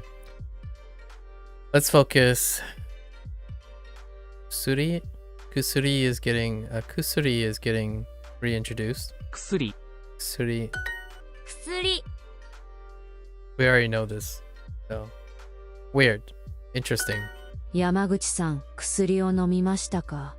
And then there's the nomu. The nomu use of kusuri. And the reason why that is for interpretation. Interpretation wise. Not really a Japanese thing, but interpretation thing. So Yamaguchi-san, kusuri o nomimashita ka? I could use a shu. Is it still Ju though? I'm sure they'll introduce it soon, but right, if I do this like this, is this still Ju?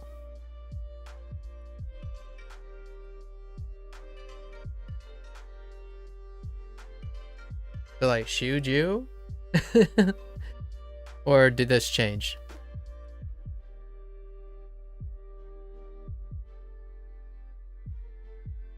Oh my gosh. To say all week. Yeesh. Sheesh. You know what I can think of when I hear all week? I wasn't productive all week. That's a phrase that gives me nightmares. It makes me want to light a fire under the person's butt. Not like figuratively. When this stands alone, it's Naka.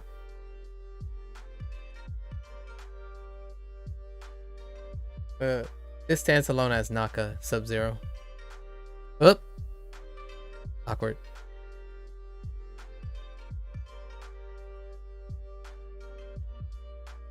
Oh wait, what's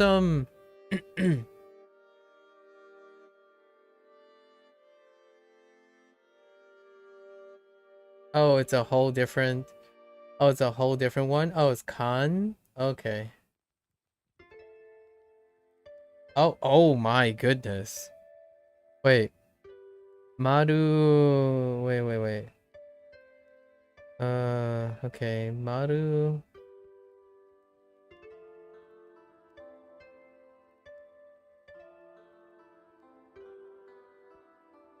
Maru Isho on what? Oh, okay. Oh, Maru Ishokan. Dang. Okay. Then that makes sense. That's fine. What is the Chinese for this? What's the Chinese for this? Sub-Zero. Middle. Maybe the word for middle?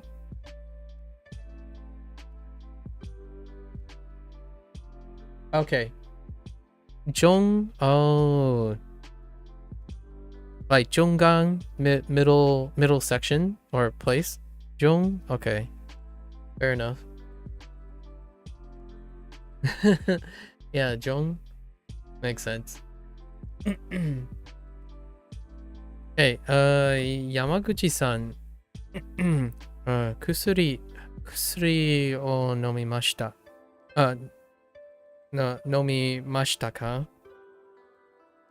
Hai. Wait. Hi. Hiro. Wait. Hirugo. What the freak? Oh, Hirugohan. Oh, I'm so not used to seeing Gohan. Oh, Hirugohan no ato. Oh no, that doesn't help. Oh, Hirugo no hat. Oh yeah, Hirugohan no ato. Chanto. Okay, chanto nomimashita. All right, then. Yeah, fair enough. That makes sense.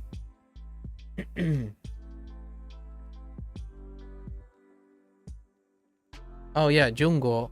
Yeah, Jungo. The middle world. Yeah, the middle land.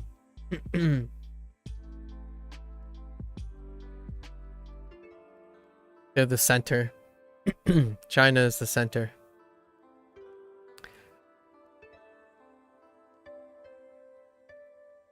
Okay. This is saying yes. After lunch.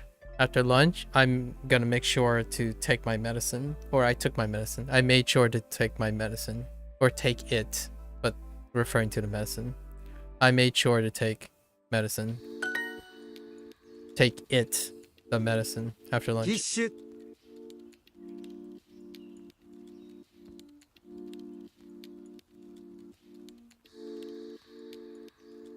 No. Okay. Dodo. Whatever the word means now. The hiragana is now. In the middle of loading in the context of video game, yeah.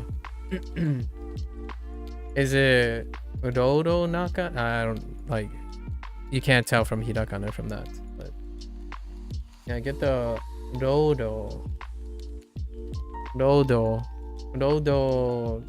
Naka, maybe Dodo Naka.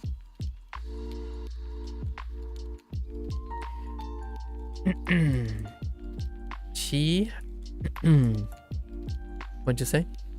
キッシュ Oh, heckin' tissue. Okay, I see it. Yeah. Te. Oh, wait. キッシュ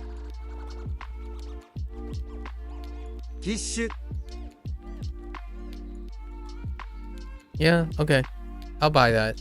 Issue. I'll buy that. You don't know the reading used? It's more the kanji usage? Yeah. Yeah, that's fine.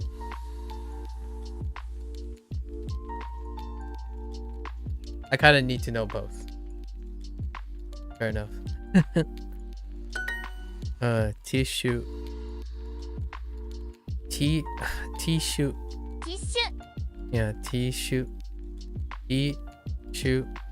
Tissue. Tissue をたくさん使いました? Yeah, 使いました。使いました。使いました。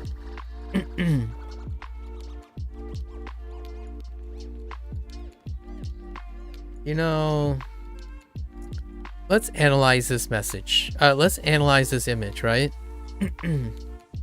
This guy is blowing like this, right? But I'm guessing these are scrubs because of the color. And this, you know, first aid. So this person is clearly possibly a surgeon, maybe, because these are surgical gloves. But why would you blow your nose if you're at work in your scrubs?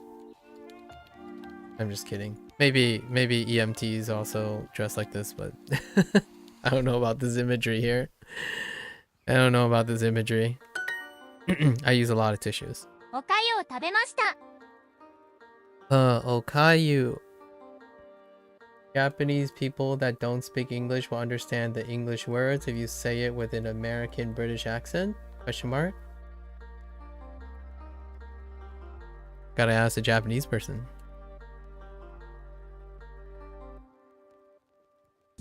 Don't know. Do we have any Japanese people in the house? I've asked a few in my life and they say yes.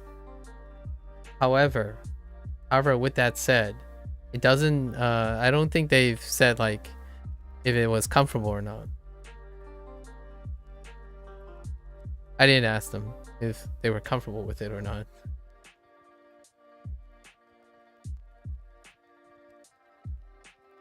Japanese person here? I don't count as a Japanese person. Oh, okay. Yeah, I don't either. As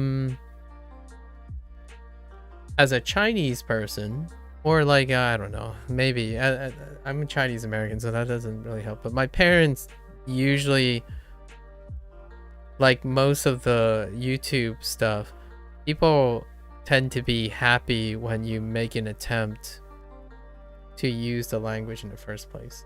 So if it had an accent in the first place, in my opinion, it's often more of a fondness than it is of being worried whether it has an accent or not. Oh, you were joking about how acclimated I am to Japanese things? I don't count as a Japanese. Wait.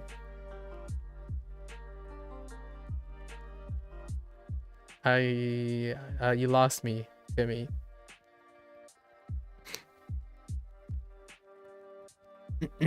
Oh, Okayu. So honorific what? Porridge? おかゆ。 Ooh, Okayu. Wait.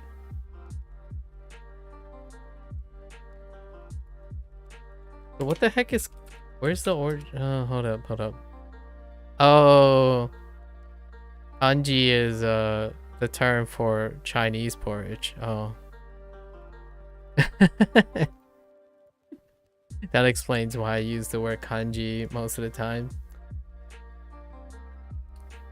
Okay. Okayu. Okay. Okayu o tabemashita. I ate rice porridge. You try to immerse yourself in the Japanese internet a lot? Still do? Oh, okay. Oh, so you're saying like and then you're making a joke because you don't count as a Japanese person even though you make an attempt to and you become accustomed to it. I see.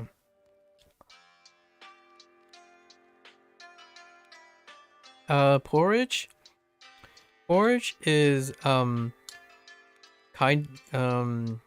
is porridge dry? It's wet. It's wetter than dry for most people. I think most people would describe porridge as wet.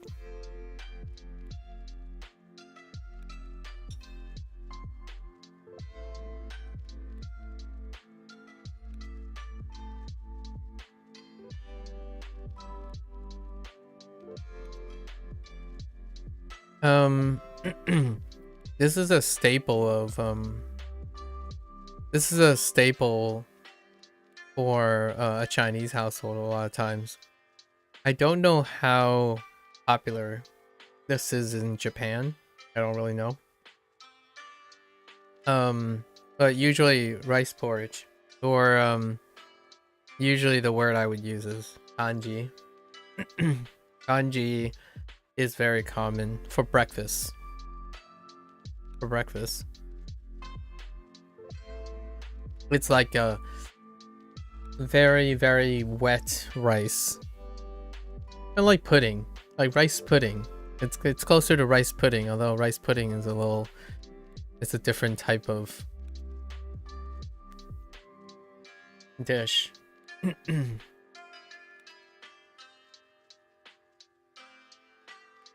When my parents settled here in the United States, they usually substituted with oatmeal.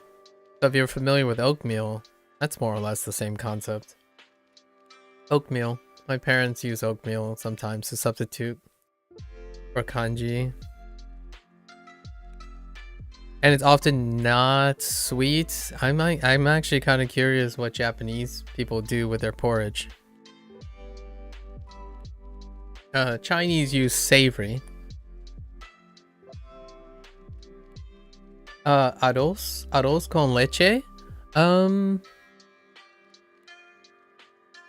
It's kind of like that. It's the same wetness consistency with arroz con leche. However, I don't know about Japanese, but the stuff that I'm talking about, it's usually savory and not sweet. It's usually savory, not sweet. And maybe even salty.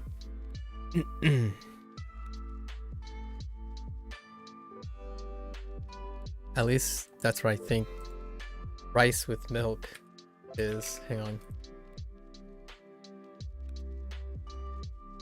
Yeah, more or less that.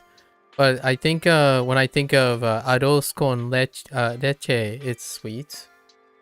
So it's the opposite of sweet most of the time. Yeah. I do like rice pudding though, like Mexican rice pudding.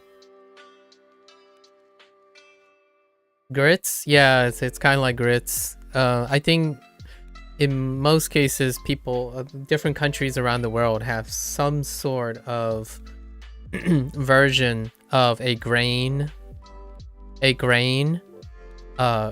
cooked more, like a lot more, so that it's light on the stomach. It's like light on the stomach in the morning, right?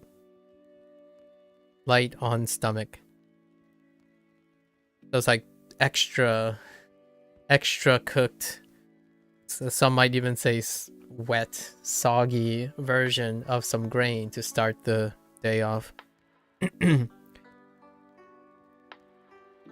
could kind of also think of it as like soggy cereal. Soggy cereal. Although not sweet though, most of the time. Oh, I really wonder what Japanese people eat with their rice porridge. I like mine's with pork, like floss. I don't know if people have floss, pork floss. Maybe a side with like pickled radish, or go with the standard tomato and eggs. Tomato, right? Tomato to tamago.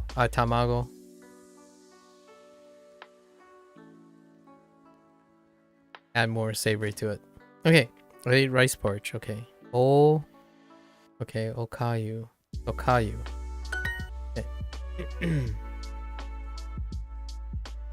先週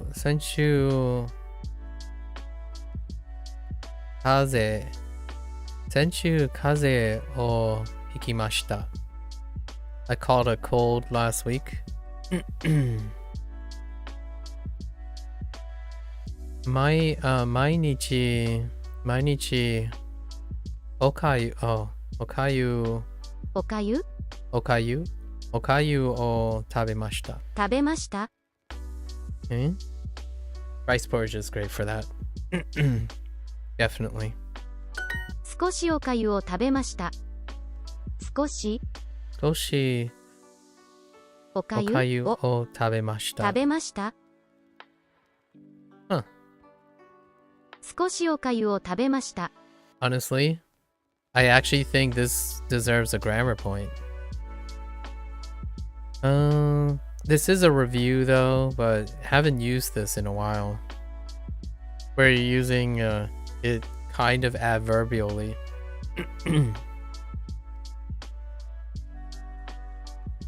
Kind of. I ate a bit of rice porridge. もっとビタミンが欲しいです。 Vitamin. Okay. Vitamin.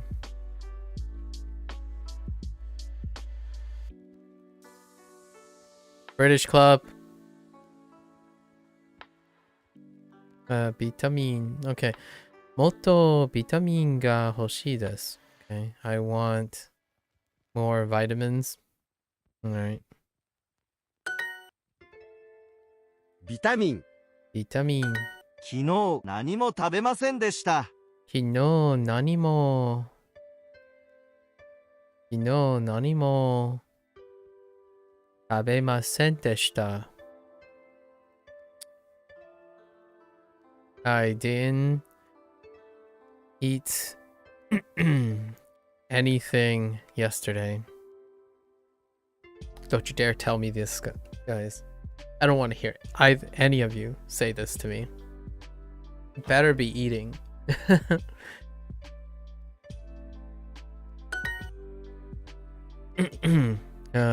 Tissue. ティッシュ Tissue. Tissue. Tissue. ティッシュ Tissue. Tissue. ティッシュ Tissue. Tissue. 事故 Jiko. 鳥 Tori. 嵐 Arashi. Gotta remember the location, right? The mountains. What Lotus said. 足 Ashi. 朝ごはんを食べませんでしたと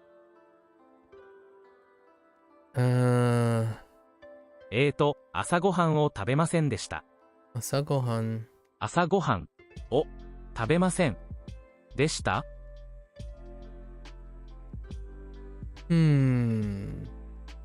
I'm okay with this. I actually kind of skip breakfast too.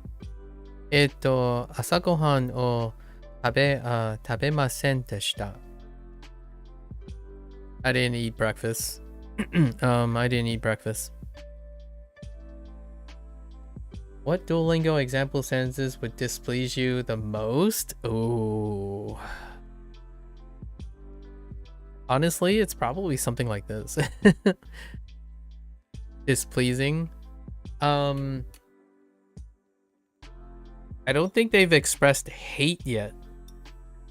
Like I hate this and that.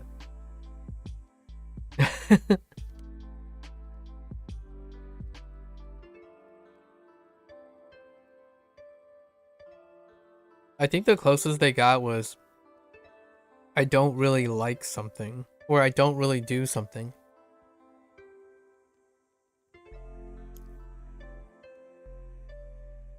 Which is very useful.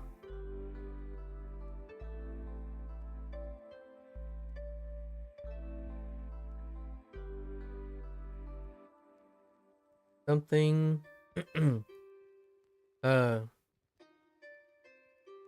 Oh. No, we didn't get that yet. Is it like you're an idiot or something?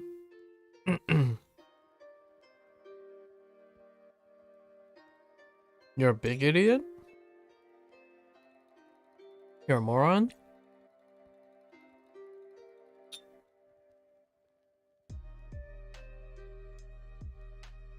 Oh, homework is stupid.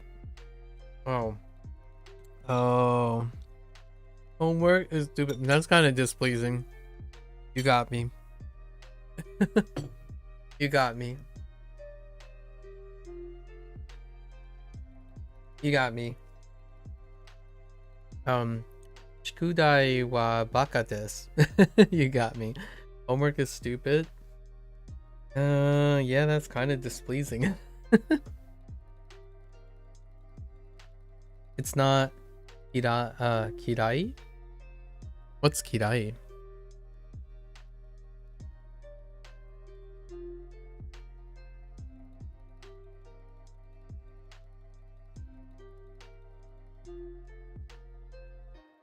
Kirai.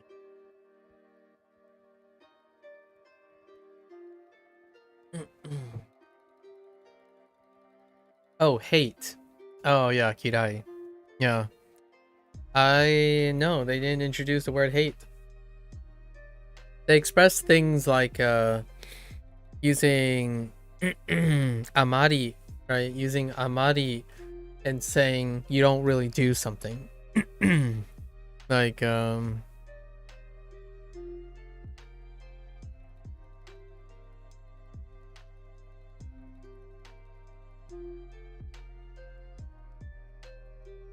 I'm trying to think of something that I don't really do.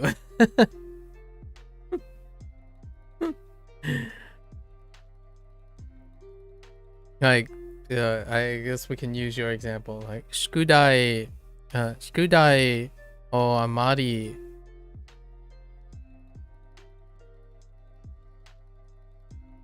Does that even make sense? Amari shimasen ka? I mean, shimasen. I don't really do homework. I never done homework. Oh, you know what? I don't know how to express never, actually. Yeah, wachoto is the other way. Yeah, wachoto. Yeah. Skudai wachoto or something. Yep. Yeah, very displeasing. 朝ごはんを食べませんでした。 It's not because the language itself is displeasing or not. I just don't like hearing people. Sometimes I worry more when people say it that way. And I need to find uses for when I would say that, which I would typically not say something like that. That's kind of one of those things like, I'll keep it in mind. Akachan. 赤ちゃん Akachan. 窓 Mado. 事故 What's this again? Vitamin. ビタミン Vitamin. Vitamin. Oh yeah. キーホルダー Key holder. Key holder. Okay. Last unit.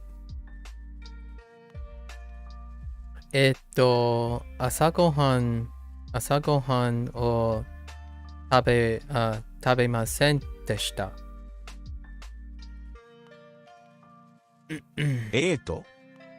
朝ごはんを食べませんでした。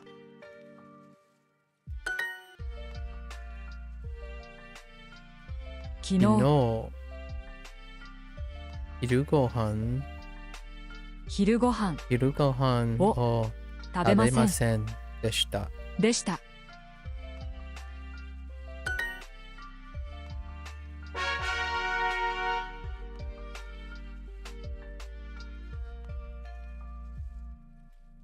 Yeah, it's one of those things. You learn a phrase and you're wondering, when are you gonna say that?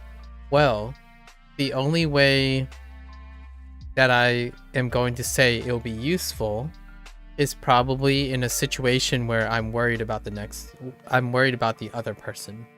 So when someone says I never do my homework, while I wouldn't say that, the times that I would hear that is probably in a situation where I'm probably concerned about the other person. So if someone told me I have never done any homework,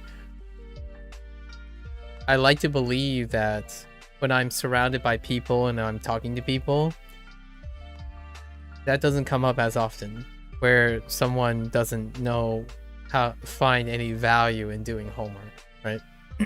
But it does happen. It does happen, right? Sasuka.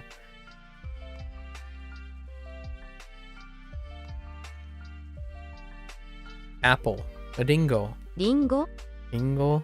後で that's リンゴのジュースを飲みます。後でリンゴのジュースを飲みます. Alright, that's pretty cool. I'll go.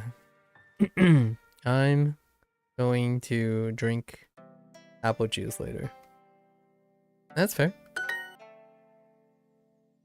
Review exercise. Okay, how many days was the cruise in total? Interesting. So, 全部で全部で何日間何日ま Oh, ignore that. 何日間ははクルーズ Wait.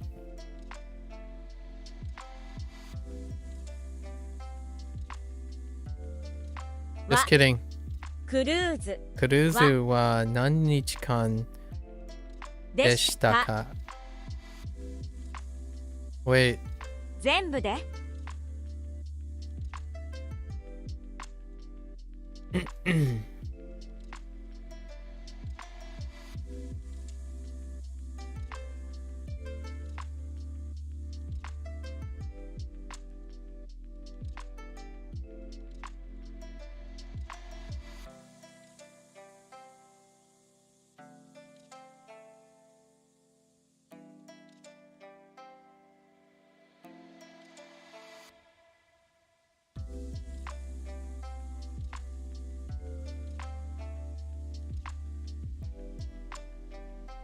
Hmm. "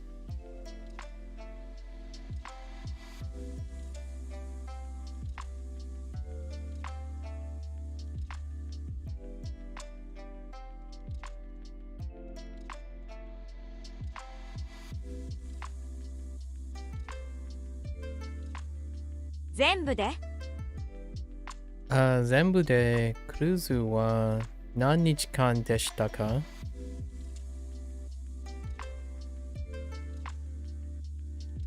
I'm gonna go with this.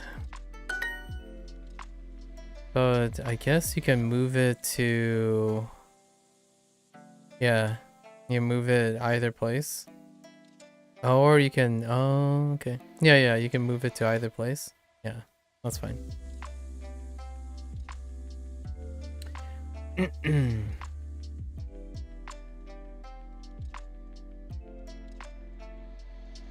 All right. Hang on. I have a funny comment about this. I'm gonna be honest. This is a juice box, right? I'm gonna get all American on this. All American on this. Let's have a show of hands. Which has anyone drank a juice box where the straw thing was in the middle of the box? Or on the side of the box? We need a poll right now. We need a poll. Do you have juice boxes where the straw is to the side or in the middle? And the only time I can think of a juice box in the middle is I think of those like Capri Sun pouches.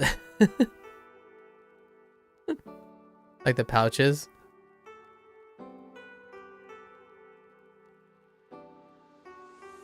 You've had both? Ooh, give me an example of a juice box that's in the middle. I don't know if I've had any other examples where a juice box is in the middle.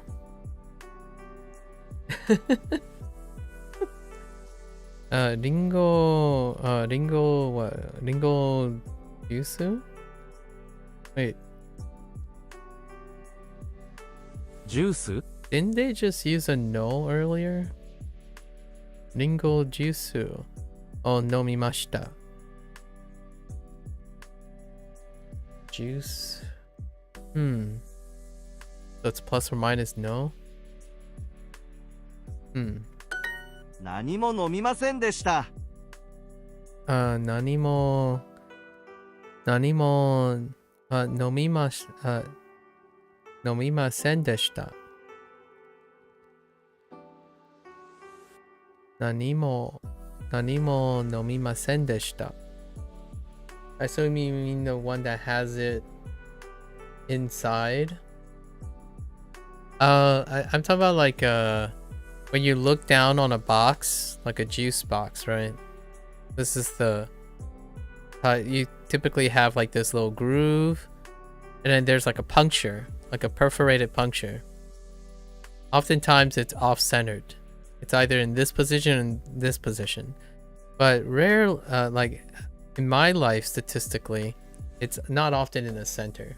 Yeah, it's less often in the center. It's usually off to the side, one or the other. Yeah, and I was being a little bit of a troll. I was kind of polling other people because we have people from different countries and stuff, and it's kind of curious. You know, and also bendy straws is a thing, right? Bendy straws.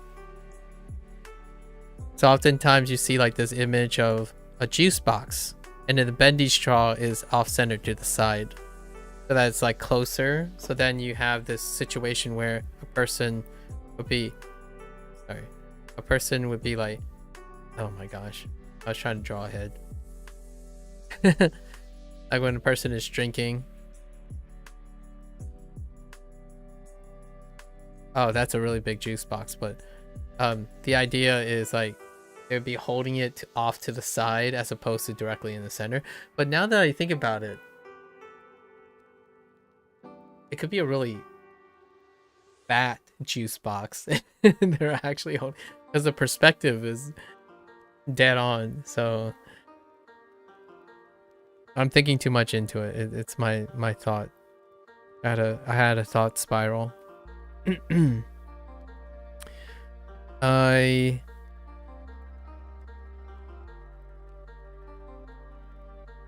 Okay, I didn't drink the I didn't drink the banana.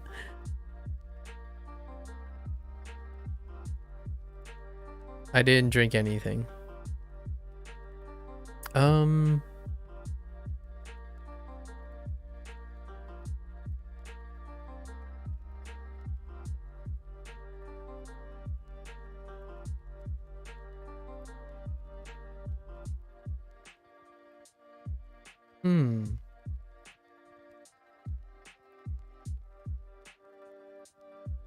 Itsumo is from itsu, when, and the particle mo. Yeah. Itsumo. Yep. If you wanted it to relate nani and mo. Yeah. I brought up itsumo earlier to contrast with nanimo as well. I didn't drink anything, so that's fine. Coda is coda in this? I don't see coda anywhere. Oh, coda is what I'm looking for. Coda. Coda.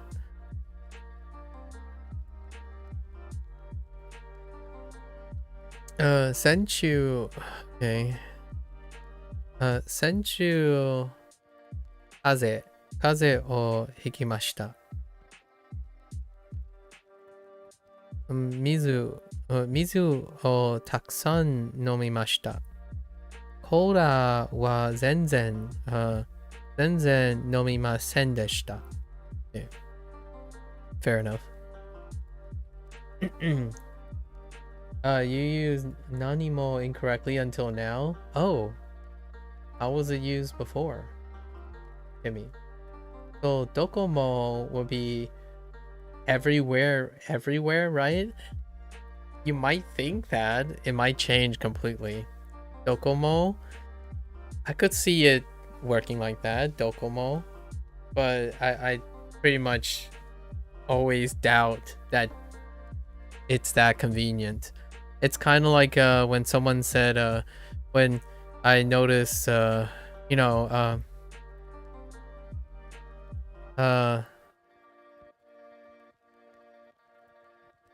when you do like the ban and asa, and then suddenly you throw in hiru.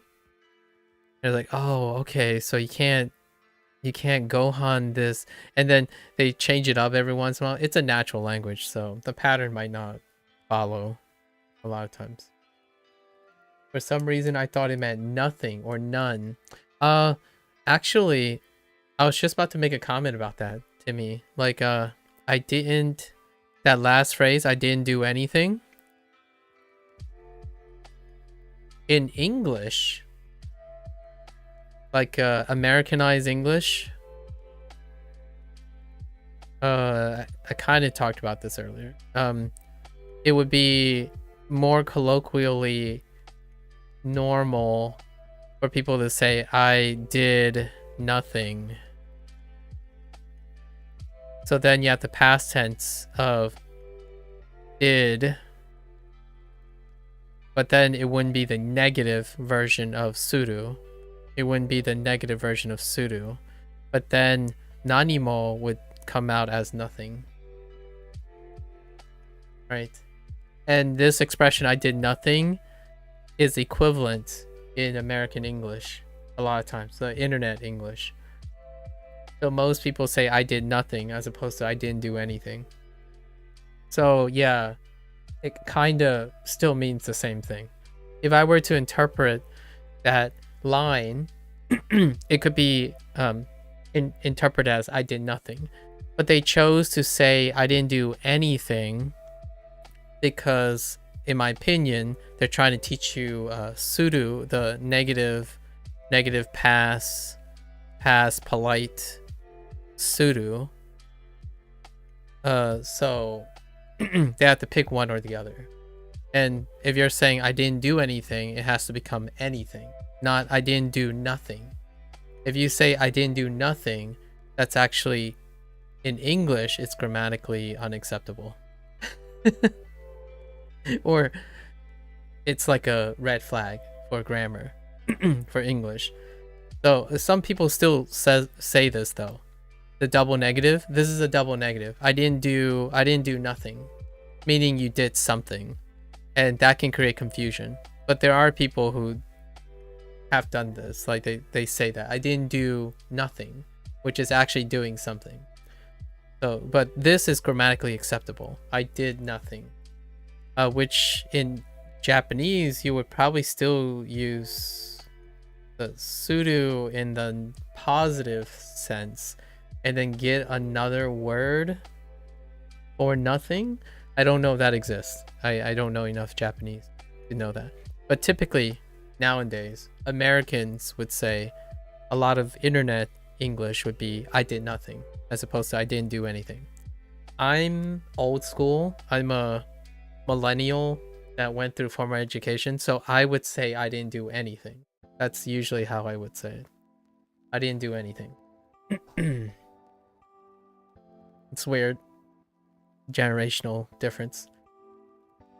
Oh, with the mo particle, itsumo meant never if it's negative and always if it's positive. Oh. Well, there you go. That's cool, actually. I like that. Itsumo. So itsumo is context dependent on negatives and positives. That's nice. I was kind of expecting a different word altogether. XD. I was thinking like it might be like amari and totemo, right? I was thinking maybe they have a different word for never. So, interesting. Hello there. That's how I that name, that's how I hello there. コーヒーを飲みませんでした。コーヒーを nomimasen deshita. 飲みませんでした。 Okay, I don't drink coffee.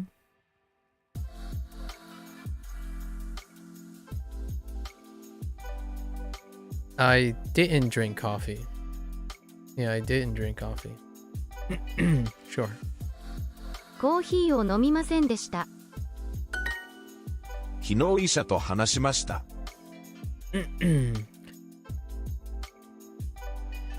Well, that kind of looks familiar. 昨日 Inoi. 昨日医者と話しました。 Inoi. 昨日 Why are you saying it that 昨 way? 日昨日 Why are you saying it like that? 昨日医者と話しました。 Oh 昨日 no.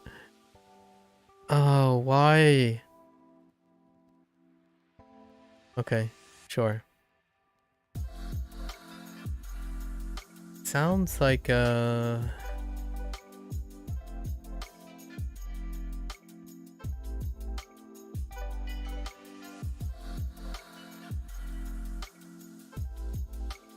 Am I the only one hearing that?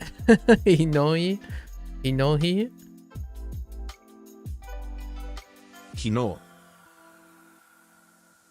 昨日医者と話しました。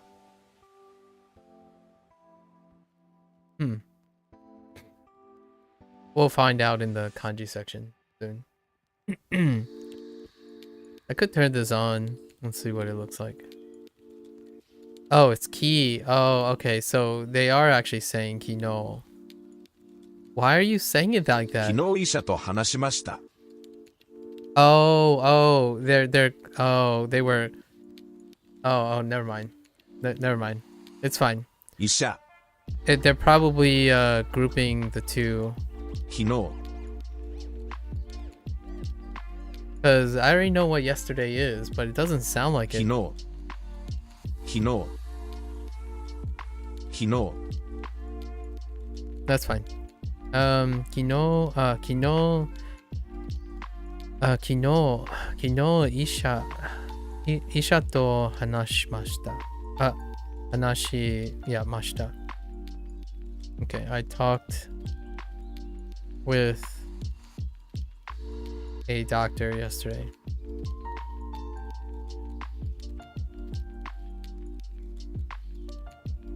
Ohio.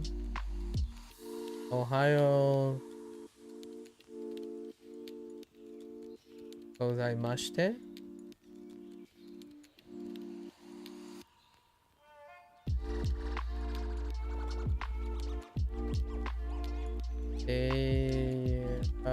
Hello there.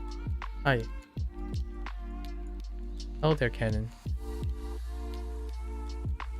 Konnichiwa.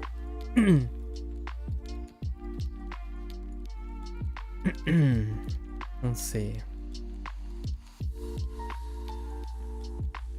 昨日近くの病院に行きました。 昨日近くの病院に行きました。 This voice sample is a little bit clearer. 昨日近くの病院に行きました。 Yep. You're Bioni? You're going to the hospital? Wait. 昨日近くの病院に行きました。近くの病院に行きました。 You don't want it. I don't want to hear this either. 昨日近くの病院に行きました。 We're having so many phrases. 昨日近くの病院に行きました。 I went to the hospital. I went to the nearby hospital yesterday. For checkup, right? For checkup. 苦い薬はちょっと。苦い薬はちょっと。苦い。Oh, hey, bitter. 苦い Nice. I don't really like bitter medicine.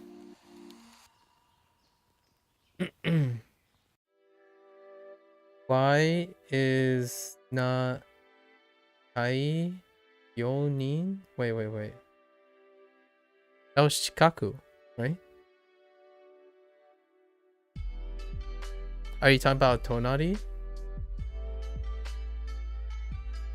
Oh, chikai. Oh, you mean near. Oh, yeah, that chikai.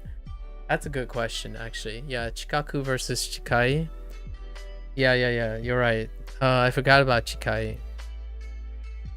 That's a good question. Why isn't it chikai? Let's see. It's a distance.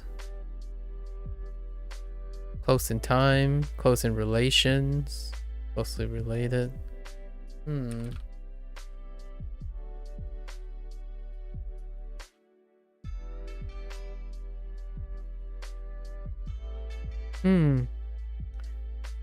Interesting. Chikai. Short in distance. Well, for that very sentence, though, it wasn't expressing the distance, but the actual location. Do I do studying out of Duo? I do. Well, I don't study out of Duo, but I... Yeah. I would call it studying. Yeah, I study out of Duo. Probably not in the same way that most people are talking about. I don't practice outside of Duo. I do learn stuff out of Duo, though.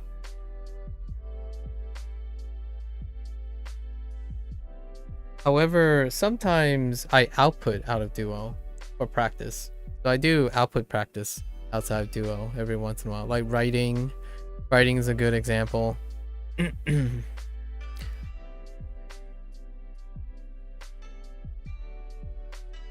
Sometimes I'm not quite clear by studying. Yeah, I don't want to give other people the impression that I'm sitting down with like a notebook or a notepad and breaking out my dictionaries or something when I'm not using Duolingo. I think this is the most studying that I usually do. Using Duolingo, it feels like studying to me. Everything else seems a little bit more like fun. I read stories, I listen to vlogs, watch anime. Oh, I'm always interacting with the language, yeah. And I really actually legitimately say I'm always interacting with the language. But not in the sense that I'm using Japanese. But in the sense of the Japanese is attached to English. So English and Japanese come hand in hand nowadays. The important about learning Japanese is just fun. Yeah. Agreed, Ken. So I engage in Japanese all the time. Like when I'm drinking water, I'm thinking of Mizu.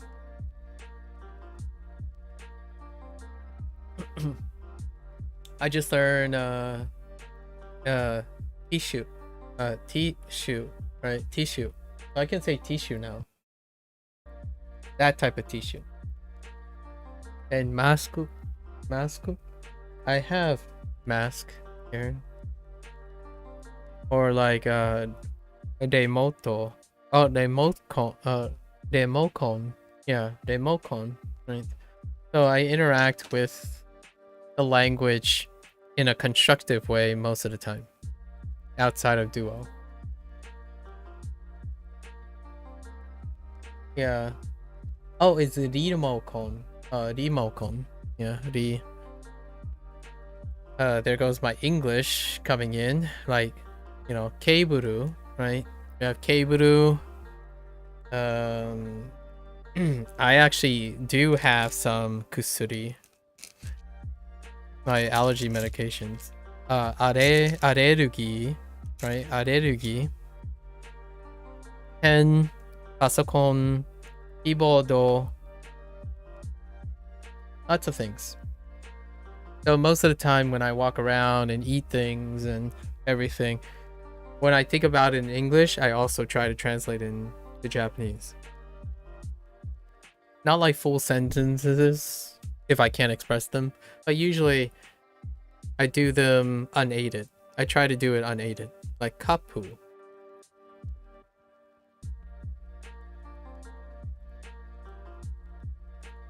or monitor. Camera. What else we got? Various things. Huh. You know what? So, Ocha des, right? Demo, Ocha des, demo, amai Ocha?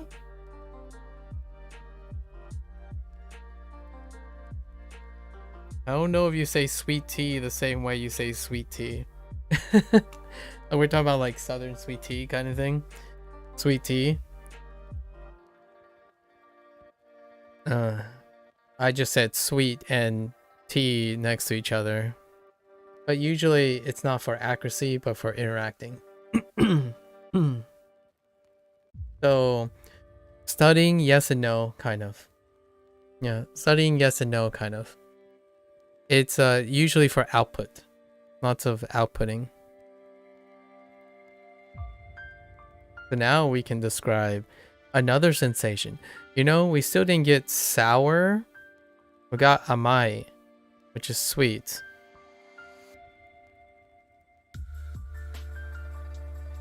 Sobai for salty. And this is nigai. So we need sour still. I imagine I can use umami, right? Shubai, sorry, shubai. Sorry, shubai, yeah. Salty. Shubai. What are the other sensations left? I'm guessing we can use umami. So there's one more sensation. Am I missing some? So, oh, we have karai as well.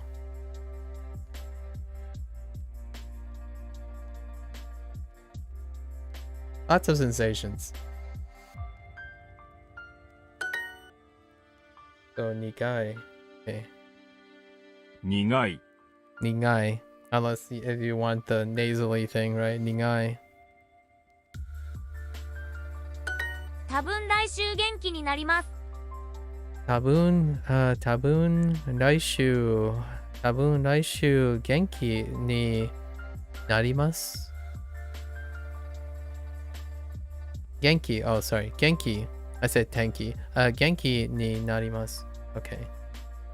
So we're using our old predicates, so I'll get better. I'll probably get better next week. Yeah, that makes sense. So we were introduced to naru. It's to become something. So genki, healthy, or better, or lively. So 元気 yeah, better, well, lively. So by observation, this would be I'll probably get better next week. Tabun laishu genki ni narimasu. Right. This is actually a new phrase. However, it's composed of all old vocabulary. Tabun. This is how I imagine next week, by the way. And then genki. 4 words. And honestly, this I just remember become, because I don't have an image of this.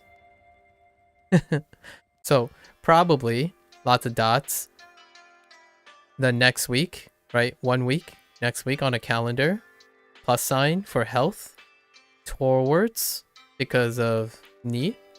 And then become. I don't visualize become. I don't really think of become visually. カイさんまだ具合が悪いですか Mada gurai warui desu ka? I use become with become a god. Oh, kami ni naru. Ooh, that's a very specific way of thinking about it. Can't forget that. I have a weird way of remembering Mada. Mada is like this.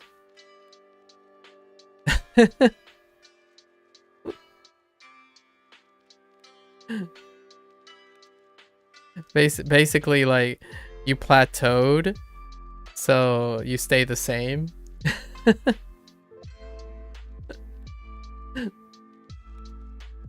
Kai-san, Mada... Mada... Still is the phrase, right? Still. So, like, you get to a point and you're just, like, still the same. Kai-san, Kai-san, Mada...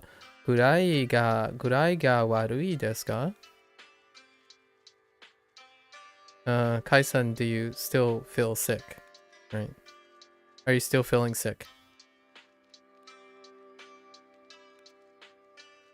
Hi. Hi. Demo... 多分、もうすぐ元気になります。Oh, okay. Cool. I like it.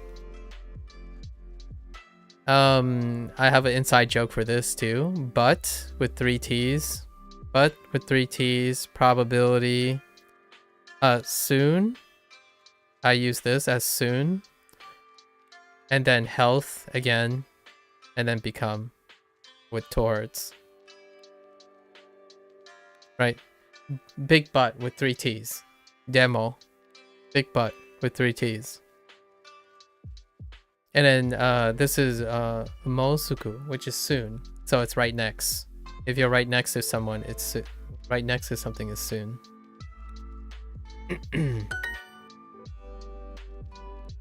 Kino. Ooh, we have some teasers. Let's look at this. 米国 Wait, didn't someone just use Beikoku in chat? I could have sworn someone just used Beikoku. Goku. Was it Timmy? Someone just told me about Beikoku.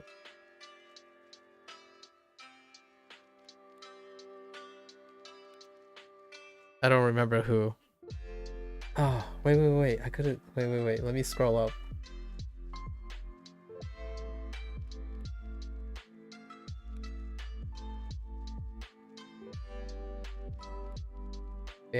Oh, there's too much text. It's a great...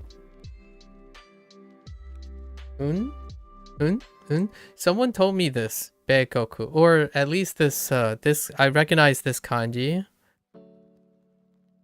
but I totally forgot in what context anymore. And it was a discussion earlier.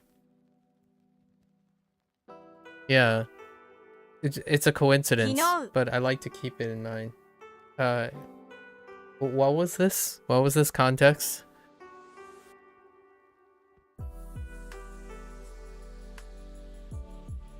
Yeah, it's just a pure coincidence though that this came up. 昨日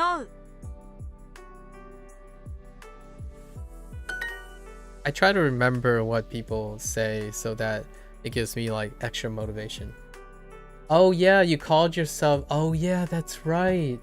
You called yourself a Americajin.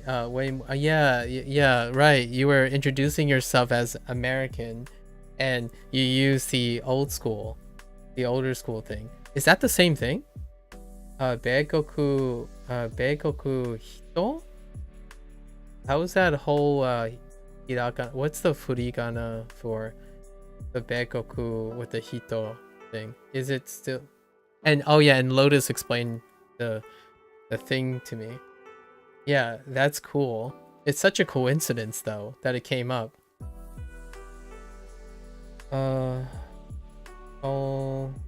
Onaji...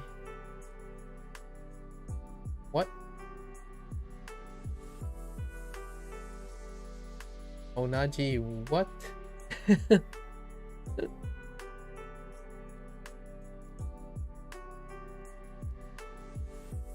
You're gonna have to explain to me. More explain. I need more explainers. Onaji same.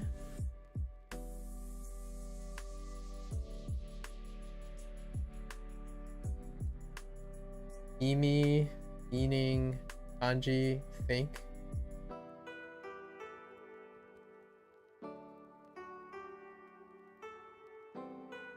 It's the same in this case, I think. Oh. Hey, Geek. Oh, I'm doing pretty well, Geek-chan. How are you? What have you been up to last time we spoke? Onaji, it's the same. Oh, okay. Okay. Oh, you're saying you say America gene for both.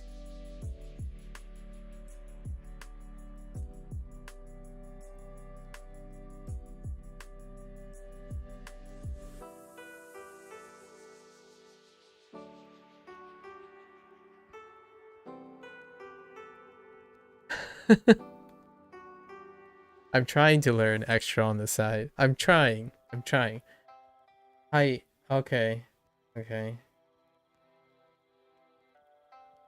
Oh, hi on. Okay.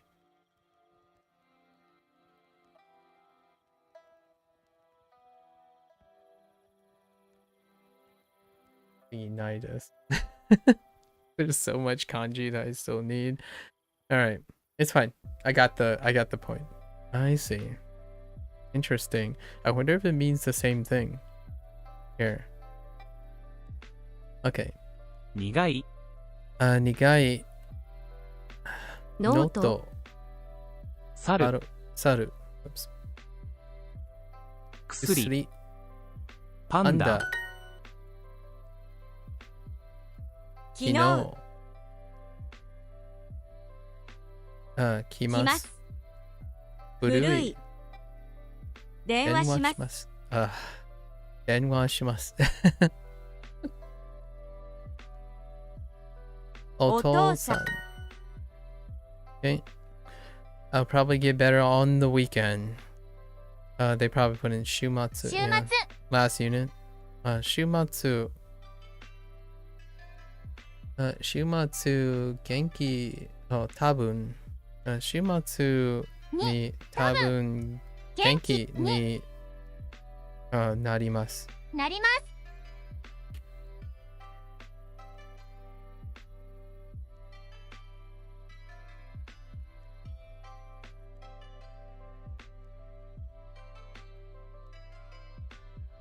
Yeah, yeah.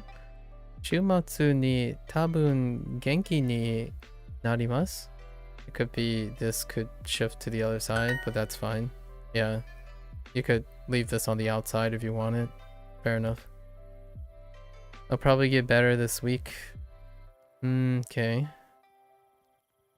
今週 今週 let's put him on the outside. 多分今週に oops. に Yeah, 今週に元気になります。 Wait a minute. Oh yeah, that's fine. The way it's phrased in English, I suppose. I see. 今週 I'll just put it up here actually. 今週多分元気になります。I know. I like it the other way though. You'll be curious. Introducing the Duolingo Family Plan. Encourage all your favorite people to learn a language with unlimited hearts, no ads, and more to help them learn fast. Add anyone to your plan. Your family, your friends, anyone. Save together, learn together with the Duolingo Family Plan. You can skip the ads if you want it, but I usually take a hydration break whenever the ads show up.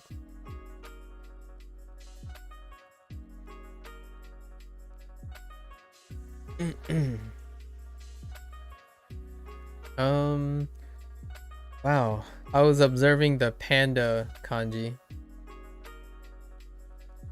You want my self-control to not close the ad?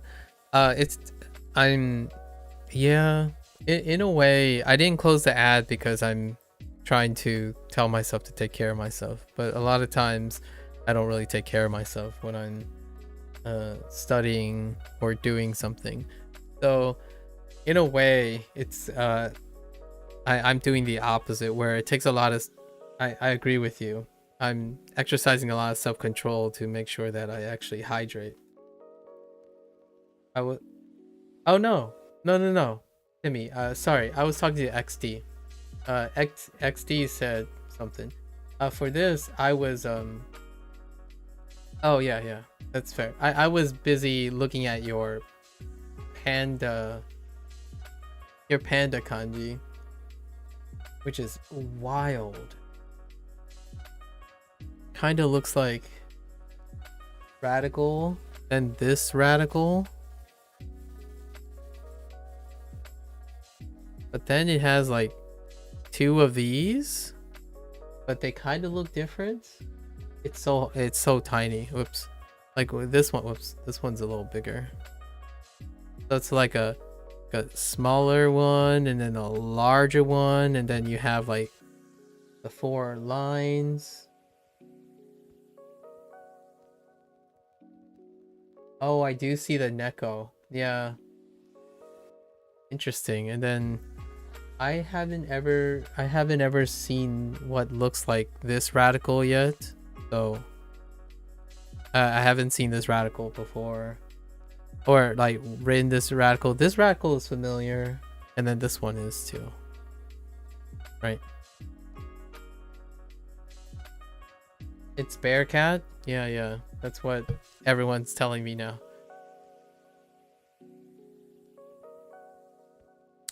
So this one kind of looks familiar.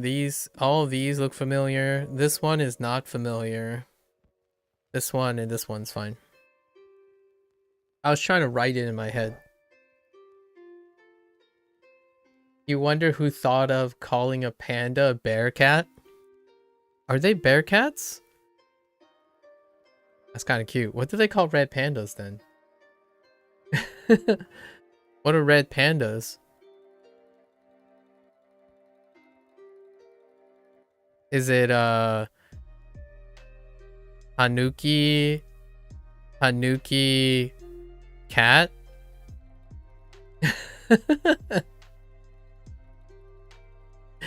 Tanuki bear?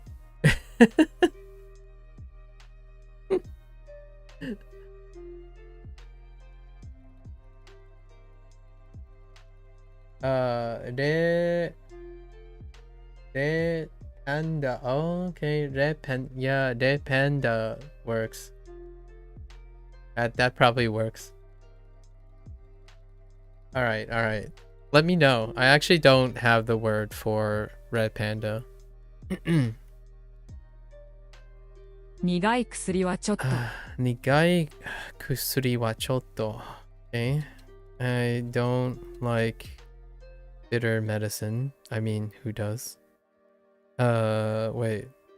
I don't really like bitter medicine.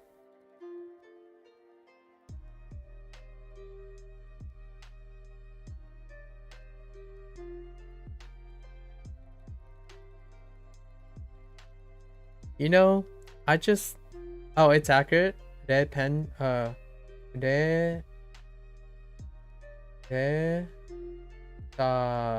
Wait. Resa panda?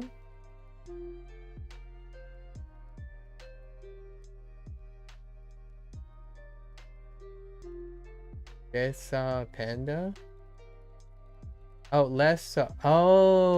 lesser panda. Oh, like the Chinese name. The lesser panda. Yeah, Resa panda, yeah. Like the Chinese origin. Yeah. Fair enough. You know what I thought about here? I don't know if you guys think this is funny in English or not, but you know how in Japanese, this is supposed to be attempt to be like phrasing it in a polite way, as in I don't really like that. It's like I don't really hate it. But if you look at this phrasing, right, really is supposed to increase the intensity. A lot of times to emphasize it. But since you don't really like something, you actually dislike it less. Does anyone feel like this is confusing for anyone who's learning English? You see what I mean? Like, if you really like something, it means more, right? Right? It means more. It's less humble, right? It's less humble. However, when it becomes negative and you use the same really like structure, it becomes more humble.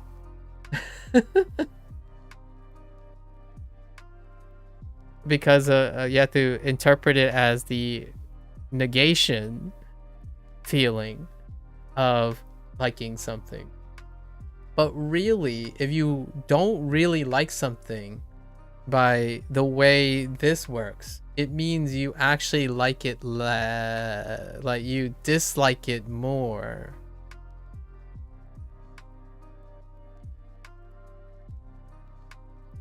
You know?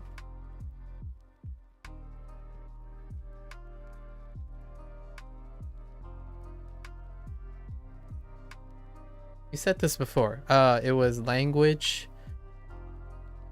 What was it? Language. I really like something. I really like something. What was this again? It was like language. Gengo. Language, yeah. Language. Mother language. What were you saying again? Like how did that phrase go? Amari is like that too, I think. It can all mean a lot or not a lot. Yeah. And amari is only used in a negative sense as well, right? It's only associated in the negative sense, which is kind of nice. In English,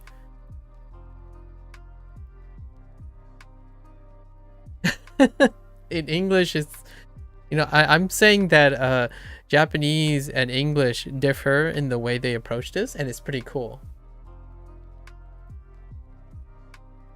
To me, I think that's pretty neat. It's kind of neat that they do that. Meanwhile, you have this thing, right? And this happens a lot in English, where how someone can sound negative while sounding positive,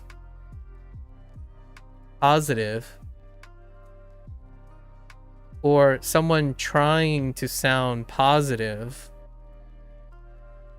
but sounding negative, but instead sounding negative. And to me, this highlights a lot of the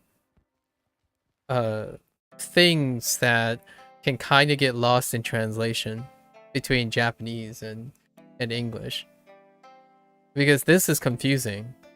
When you ask someone like, oh, you sound kind of negative right now, it's like, do I? Like, well, you keep using these words, like, but I'm positive I'm trying to sound like right.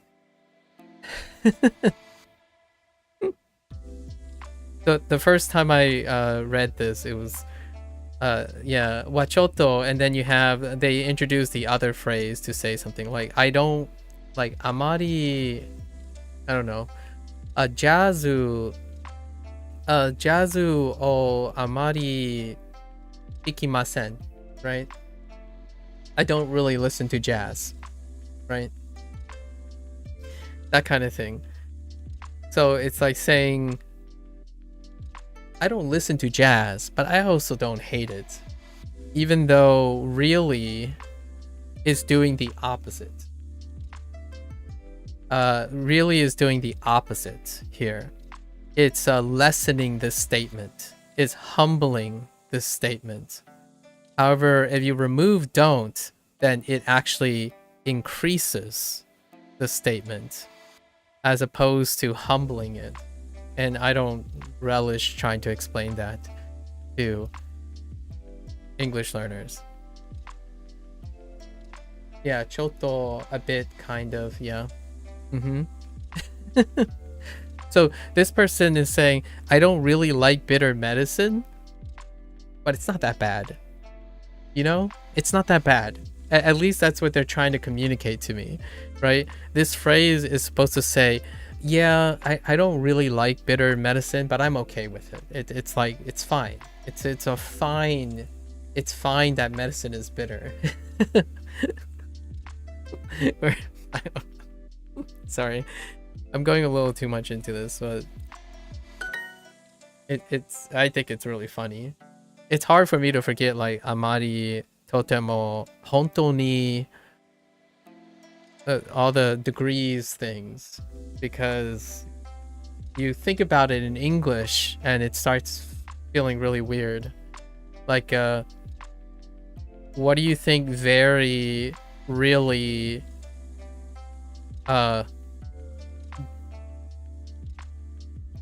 very really a lot, definitely, absolutely, and then you have like all these not very, not really, not a lot, not definitely, not absolutely. or we still got more like extremely, and then you have the opposite, subtly.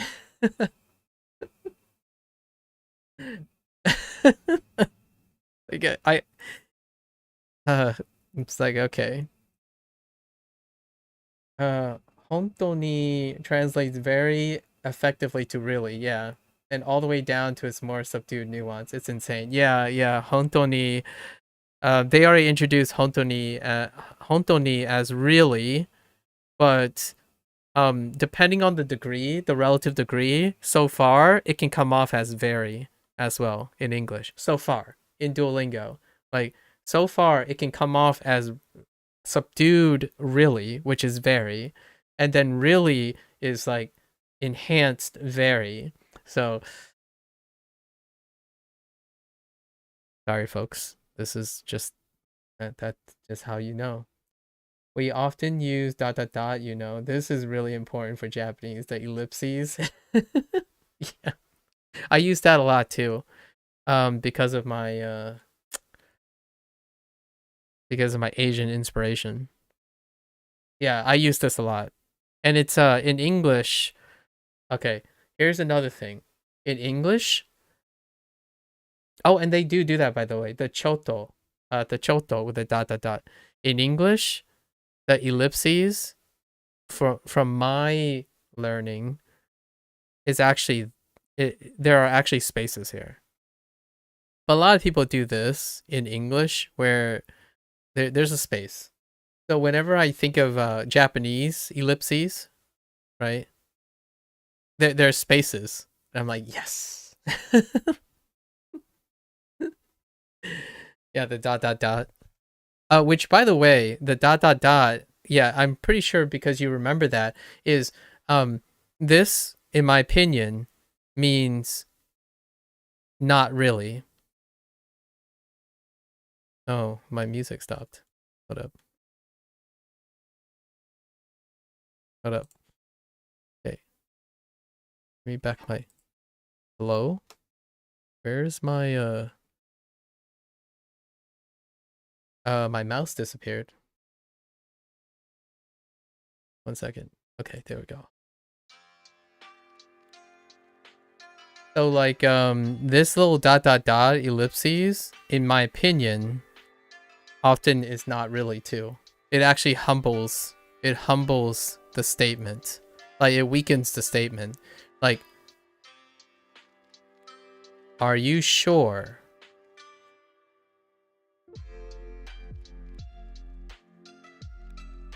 Are you sure? ... What it does is it creates it weakens the statement or it weakens whatever comes before it on the ellipses. And it's funny because this would basically communicate the same thing as not really, like amari. Like, I don't like pineapples. ...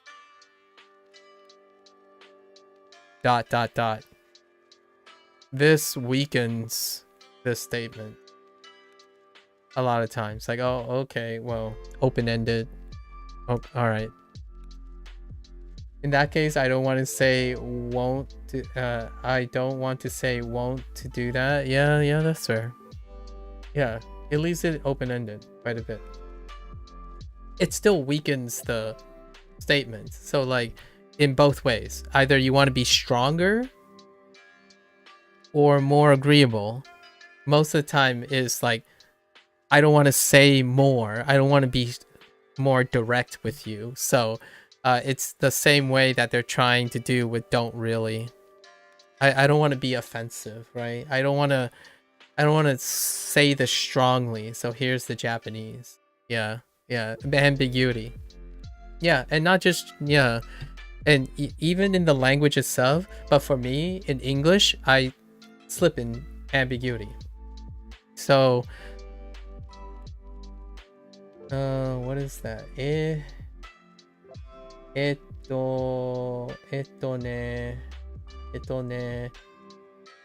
要は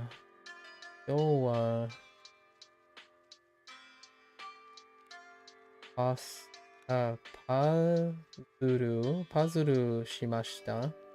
Right? Oh, okay. ちょっと I don't know what that kanji is, but she got something about you did a puzzle today, but Japanese people often use 4 languages: hiragana, katakana, kanji, and air. That's pretty funny, actually.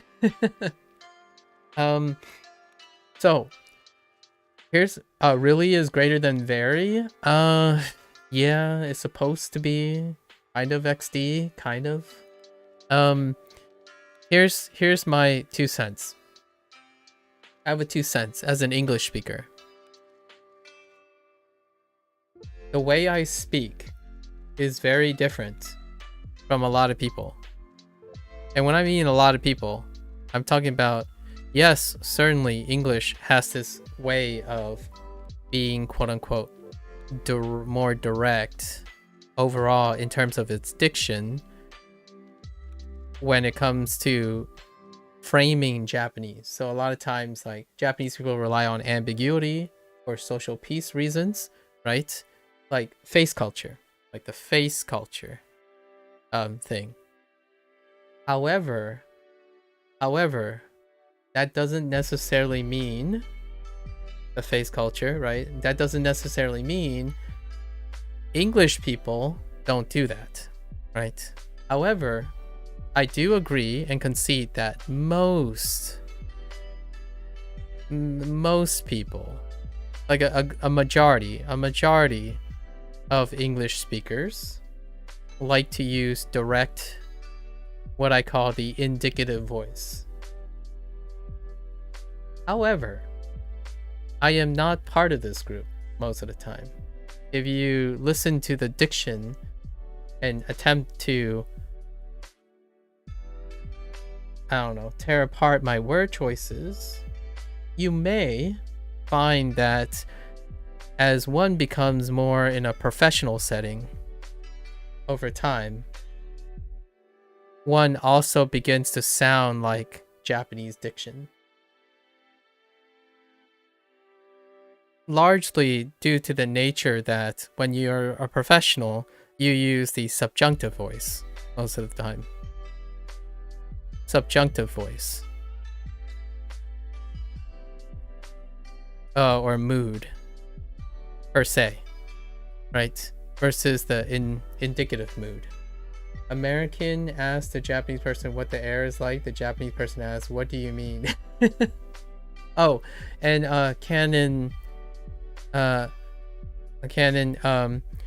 in English there are like, technically there are 3 voices that are a lot moods, and subjunctive is how I picture Japanese people sound most of the time. And I'm at home with the subjunctive because I really like the subjunctive. Indicative is like, there is a ball,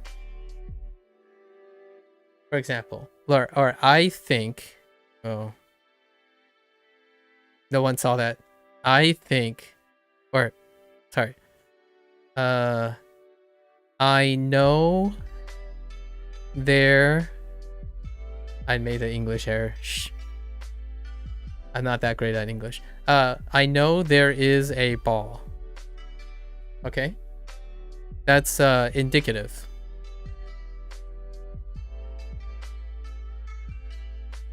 I think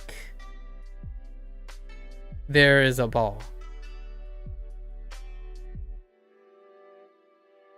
This is closer to, this is more subjunctive. So things like tabun is a subjunctive word. There's probably a reason, not there is a reason. So this is the reason versus this may be the reason. So most of the time, like saying most of the time as opposed to all the time, this may happen, this is likely to be the case. That's subjunctive. When you say this is the case, that explains this. I know this is the right answer. That's indicative. So most of the time, Americans do predicate on being direct when it comes to talking in English. However, for myself, as you become more, when you get into like intellectual discussions, or as you go up in education, a lot of times, per se, the subjunctive comes into play. Because whenever you're publicly speaking and you have to teach people, generally you err on the side of mays, coulds, shoulds, woulds. So oftentimes you get phrases like, I love when you say like, she must I don't know, koen ni ikimasen ka? Would you like to go to the park? Not we go to the park, right? Yeah. And you're a bit indirect. Yeah. So as a lot of times, it's a reflection of the person. So when you use the indicative voice, a lot of times, it's probably someone who's very sure of themselves.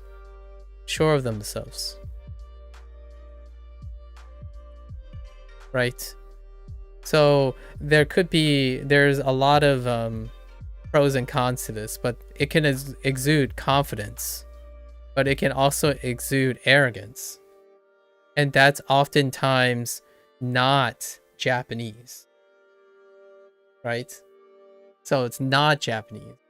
The default is oftentimes more subjunctive. And maybe that's also because I'm raised by my parents as a Chinese person, right? So oftentimes the default is subjunctive in Japanese, and I feel at home most of the time. In American English, the default tends to be the indicative, which when people tell you like, this is the best, like, I don't know, Anki is a better method, right? Instead of Anki may be better. right? So it's always ambiguous. It's like, oh, it's likely to happen. But try it out for yourself. This worked for me. Maybe it'll work for you. Not, this worked for me, so do it. Or saying something like this. As a content creator, it would be this. I'm only choosing random topics. Like choosing random topics. But Anki, the app, because this happens a lot. This worked for me, or if this worked for me, then it works for you, right? If this works for me, then it works for you. As opposed to, if this worked for me,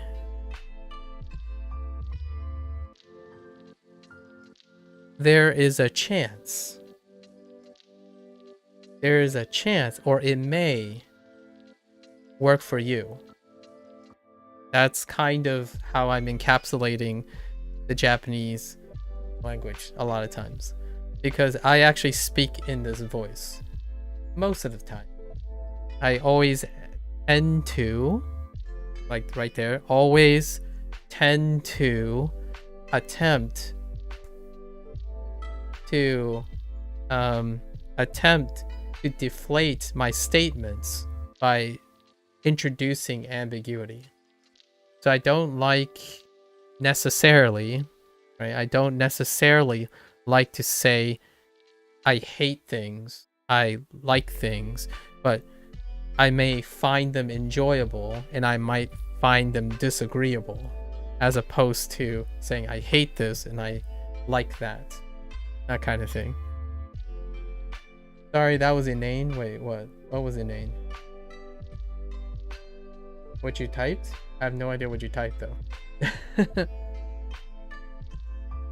Anyways, it's a fun little talk about not really in this stuff.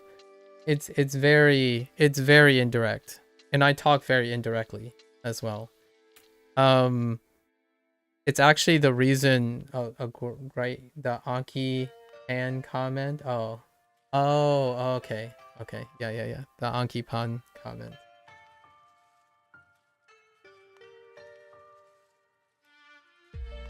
Yanai, it's not Anki Pan.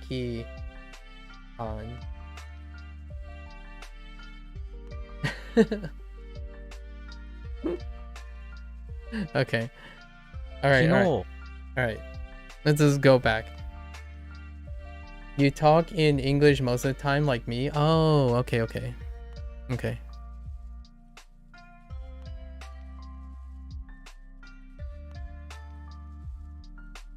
Okay.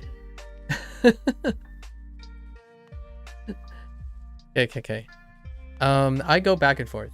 So I don't know. Sometimes my English pronunciation and my Japanese pronunciation and all that stuff kind of goes back and forth. So I really don't remember sometimes what vocabulary sounding and stuff that I use. So you're gonna have to excuse me on that, if I may be so bold, yeah, to insist. Okay, let's see. Netsu is fever. That's one of our new vocabulary. So netsu ga arimashita. Yeah, arimashita. Oh yeah. It's fine. Wait. Never mind. No, something. Let's see. Shikoto o shimasen deshita. Right. Didn't go to work because I have a fever. I had a fever. Didn't go to work yesterday. Or didn't work yesterday. Didn't do work yesterday. 熱がありました。熱がありました。Okay.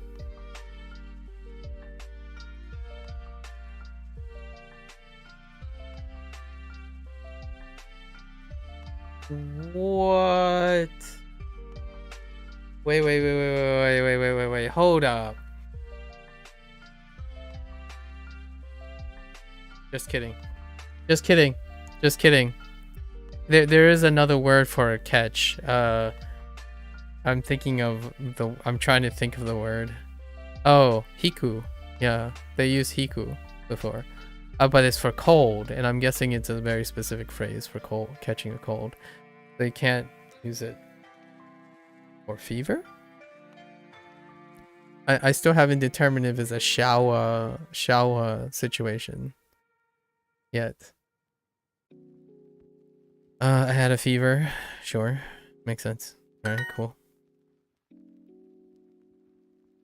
That's double interpreted, by the way. It's aru. But it's double interpreted. Ringo, yeah. ジュース Juice を飲みました。I 何 drank. もしませんでした。何もしませんでした。I didn't do anything. That's it. 少し窓を開けます。少し窓をopen 開けます。少し窓を開けます。Okay. 開けます。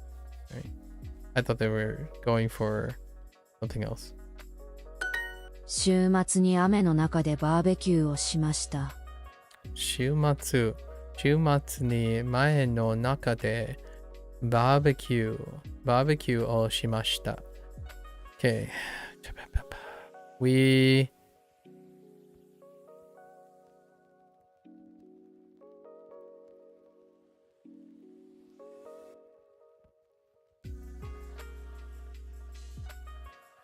Okay. Sure. We had a barbecue.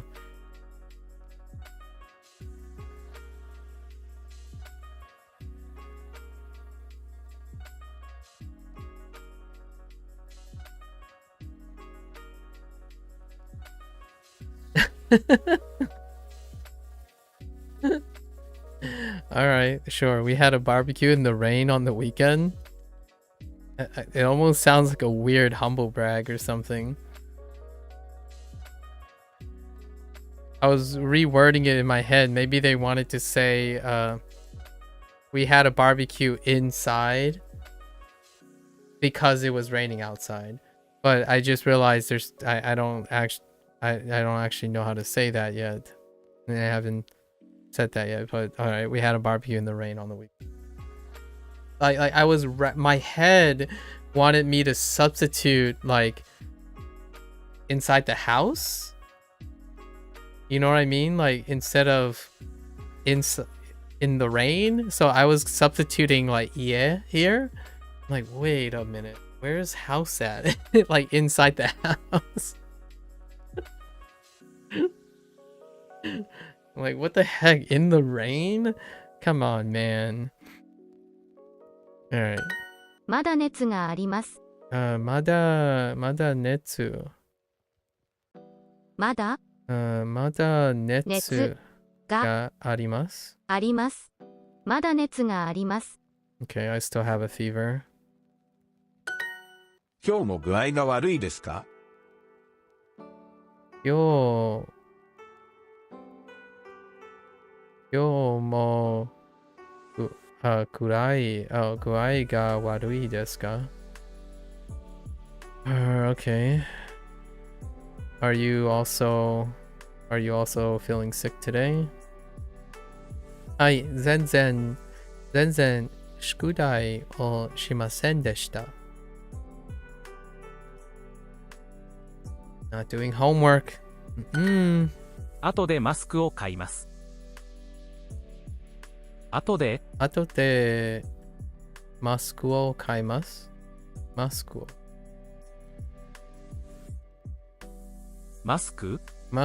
を買います。後でマスクを買います。I'm going to buy mask later. Or masks. カイさん、まだ具合が悪いですか？愛さん、まだ具合が悪いですか？はい。でも、多分もうすぐ元気になります。Yeah. I'll probably get better soon, エ though. リカさん、ビタミンを飲みましたか？ビタミンを飲みましたか？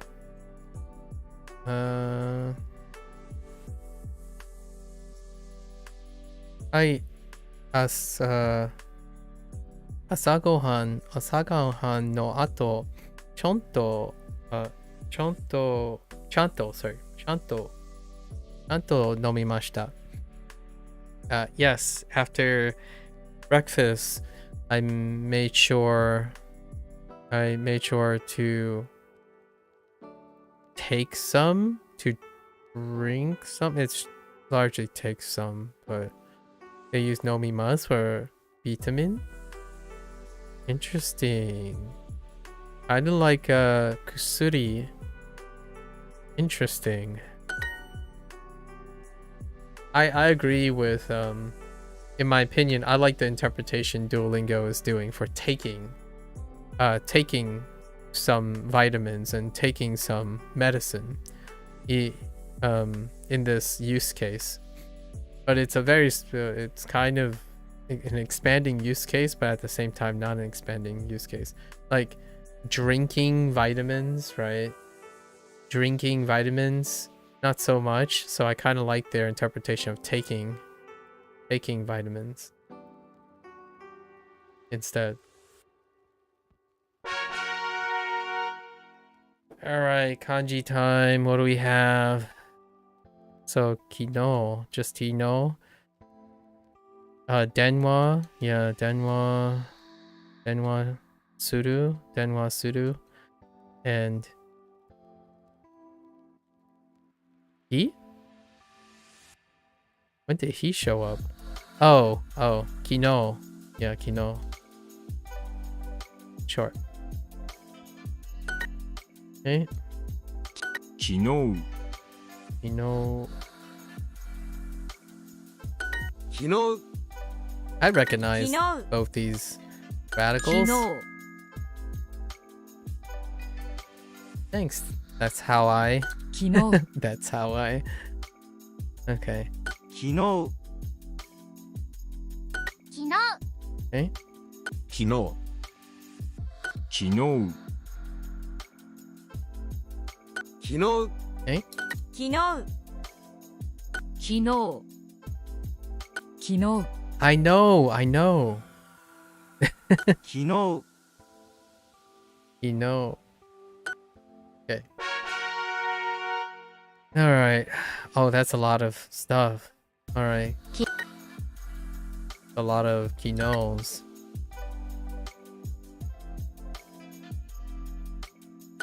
昨日 Okay.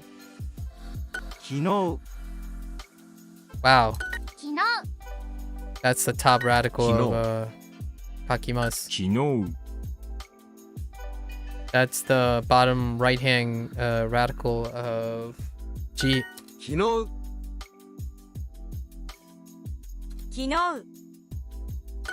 昨日昨日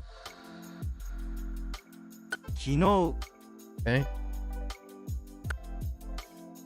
Get more with Super. Yes.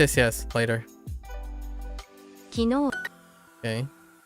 Let's see if we can pick up any more choices. 昨日 This is the right hand radical that very similar radical Kino. of skurimasu. 昨日昨日 Similar. 昨日昨日昨日昨日昨日昨日 No, nothing interesting. All right. No. All right. Okay. 昨日 Got to put in the reps. All right. 昨日 Same radical. 昨日、昨日、 We have the top right radical of G. They really like to put in G. And the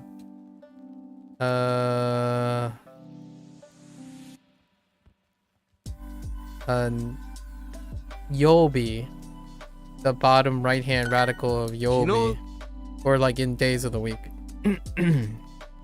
昨日昨日昨日昨日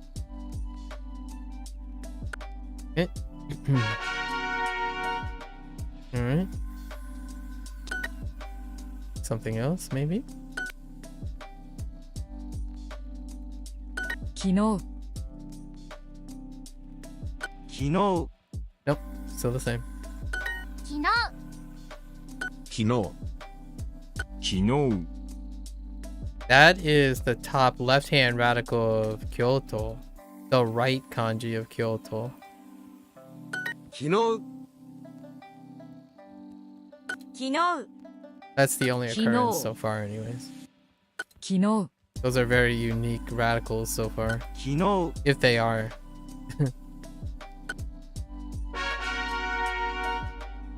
Okay. Okay, denwa shimasu. Okay, kino.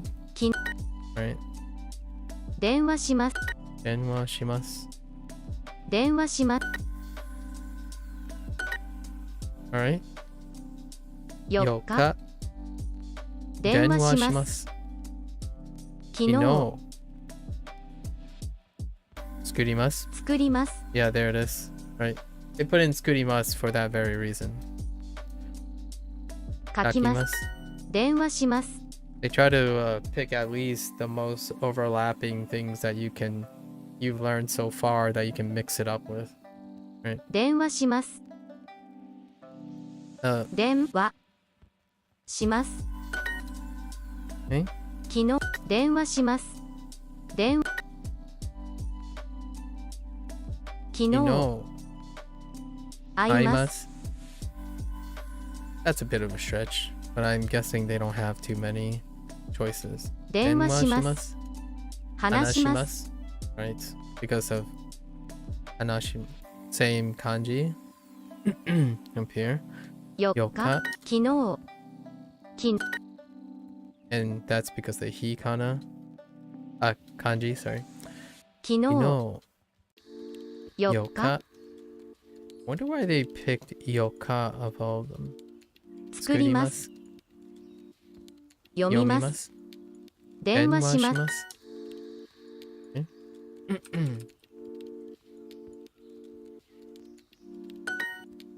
Eh? 電話し書きます昨日 No.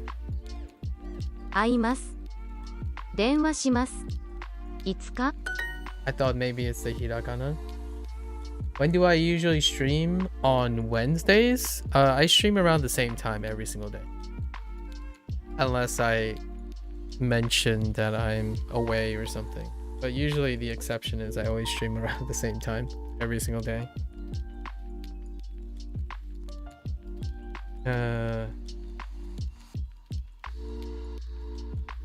I try to be a little bit earlier than today. And the same, sorry, that doesn't answer your question, does it? Sorry, I wasn't being specific enough. I stream from whatever your time you have now. I usually try to stream 8 hours ago. So subtract 8 hours is usually the start time. I try to start 8 hours ago. So I'm running a little bit late, and I was an hour and a half late today.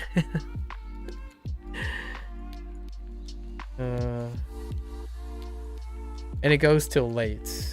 Sometimes my voice keeps up, sometimes my voice don't keep up.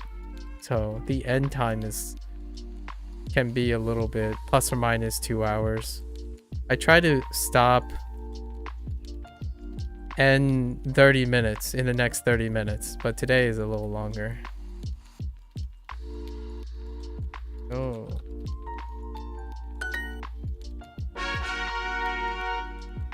作ります。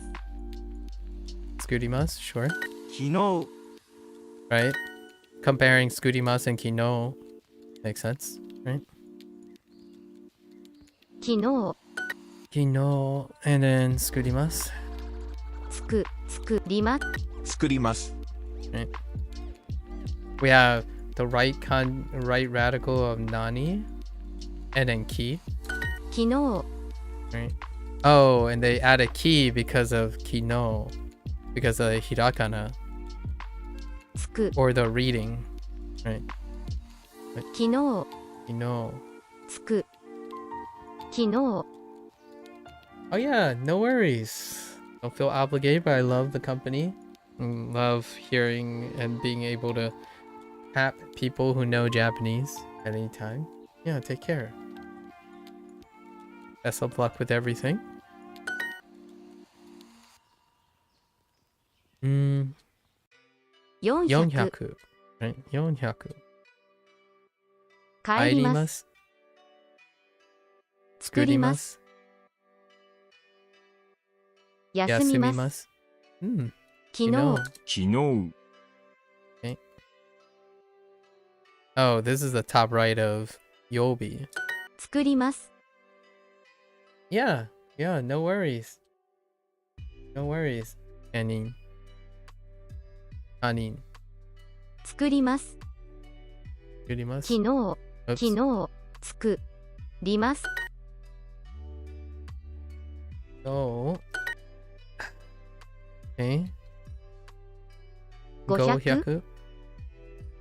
話します 作ります会います昨日 Kino. 作ります。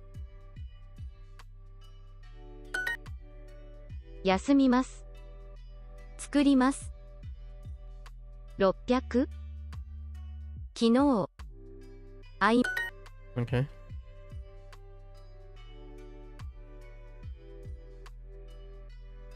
Okay. 昨日、 Oops. They almost got me. Alright, now we got some overlaps. Talk, hanashimasu, sure. 話 And then denwa shimasu. Den- Makes sense. Sure. 電話します Hanashi. 話 Hanashi, yeah. Oops. 話 I didn't mean to click on that. 休みます帰ります話 Hanashimasu. 電話し話します We have the right kanji, the right radical of nomimasu, and then the bottom right hand of ji. Papa. 花見ます見ますします 電話します。 Oh, okay. This is actually horse, but it's actually the left radical of eki, and then this is the right radical of atarashi, or the left. Sorry, the left. 電話します 飲みます 作ります densha. 電車話します Of course. Gotta throw in a densha. Okay. Mika? 3日 I guess it's another another he. Yeah, okay. 昨日 Kino and Mika, Mika. sure. So they picked third day and fourth day. 3日 Do not pick Suitachi. Don't you dare ichi nichi me. Kino. 昨日3日 Okay. 3日昨日 Ooh, Ashita. That's a good Kino. one. 昨日 Kino. Oh, they did it. 1日 It's Suitachi. But it's fine. Itsuka. 5日 Itsuka. 3日土曜日 Fair enough. 昨日 Kino. Oh, yeah. There's Kyo as well. Kyo. 昨日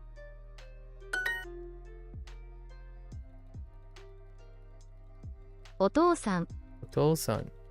山田 Yamada. 3日 Ah, 昨日書きます3日3日 okay. 31 31日日。 5 5日日土曜日昨日3 3日昨日昨日 Put in, stuck in an ashta there. 昨日12 900 12. 3日 Okay. 何曜日 Okay. Oh, I mistyped. That's a typo. That kind of sucks that they made kanji practice take hearts. I think that's a design choice that I disagree with.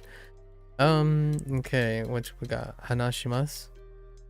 話 Because typos can happen much regularly, and then all the matching isn't complete. Every single match is a potential heart. Right. 電話話します電 Not 話しま created す equal. Oops. 話しま Gotta pay attention. Denwashimasu. で And hanashimasu. 話しま話します話しま電話します電話 Okay. 作ります読みます書きます Yomimasu. 話します電話しま Denwashimasu. 電話します Oh, you know what? Hanashimasu? Oh my gosh, I didn't even make that connection. 電話します I just now noticed it was hanashimasu. 電話します電話します2月 Okay, nigatsu. 話します Okay. 1年生4人 Ichinensei. 電話します話しますうん話します話します Hanashimasu. 作ります電話しますと言います Oimasu. Well, no. 帰り Kaerimasu. 電話します電話します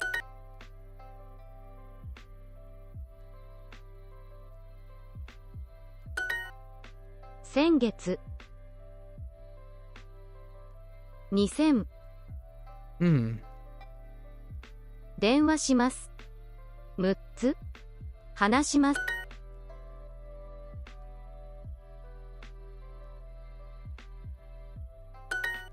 Okay.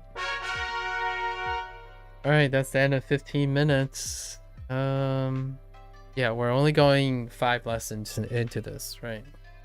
We're pretty good. Half day. I played soccer in the rain. That sounds lovely.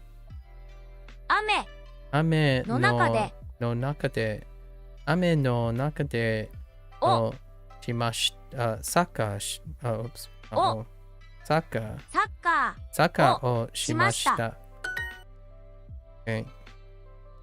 かも Kamo. ベンチ Benchi. 嵐 Arashi. Keyhole. Key holder. キーホルダー And pink. ピンク Okay. 雨 Ame. の中で Ame no naka de.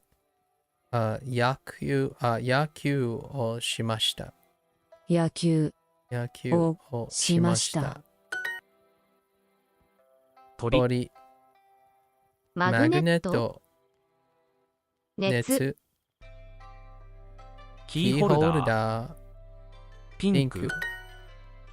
Sure. Oh no, not this again.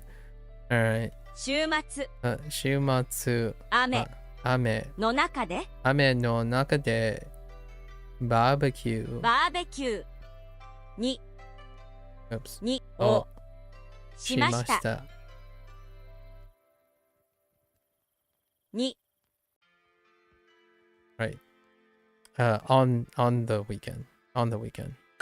何もしませんでした。何もしませんでした。何も、oh. Yeah. 何もしませんでした。何もしませんでした。Okay. Don't want to hear it. 昨日から具合が悪いです。今日は何もしませんでした。ベッドから出たくないです。Dang. They threw back the last one. This is from the last unit of negative things to say. ベッドからで、そう。ベッドから出たくないです。This person doesn't want to be in bed. Oh, isn't feeling well? Yeah, not feeling well is where it's feeling much better. Not really. 昨日からぐ、wait. 昨日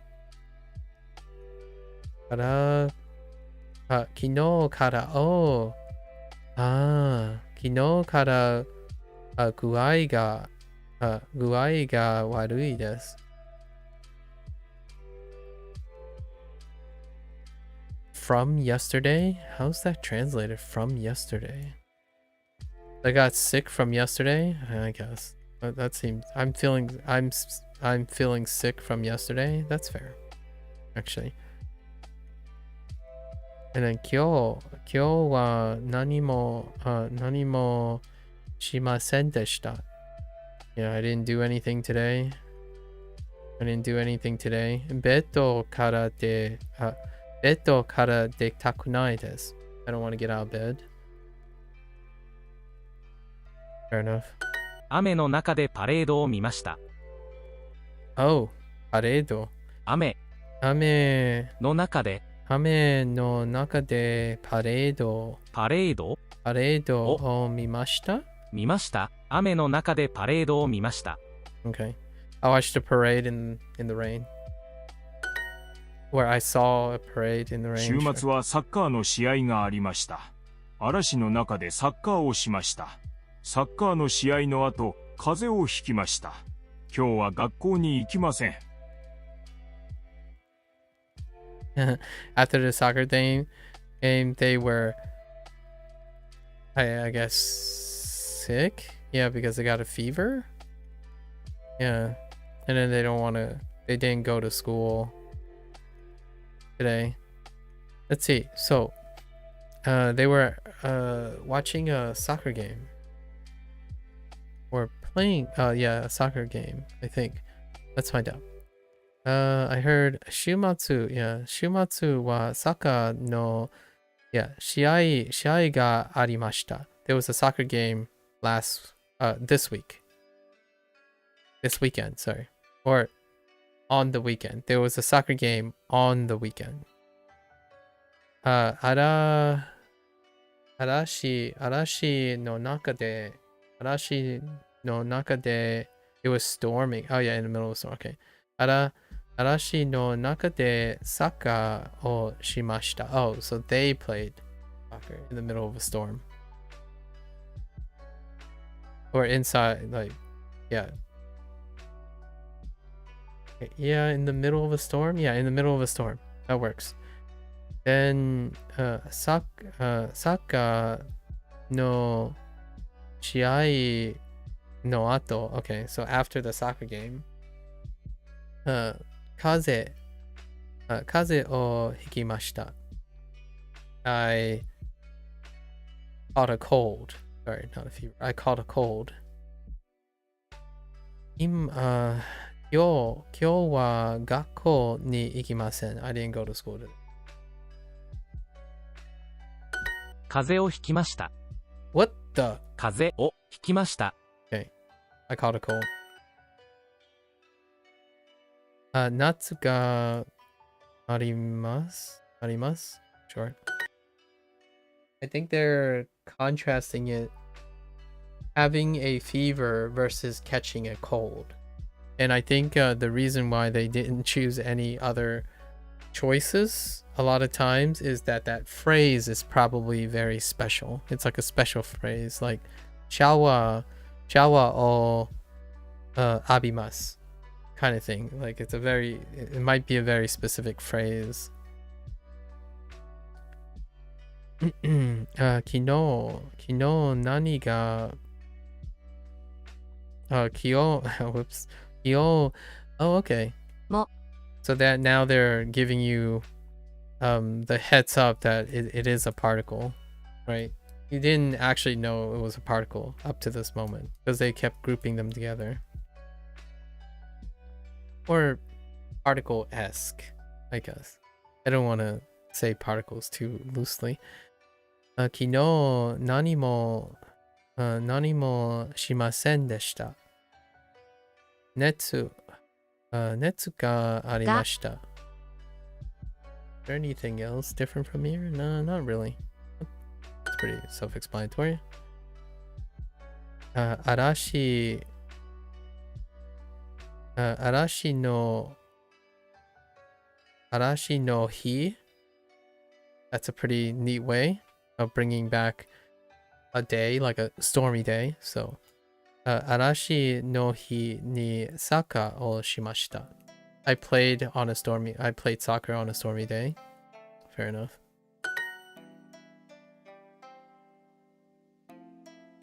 週末風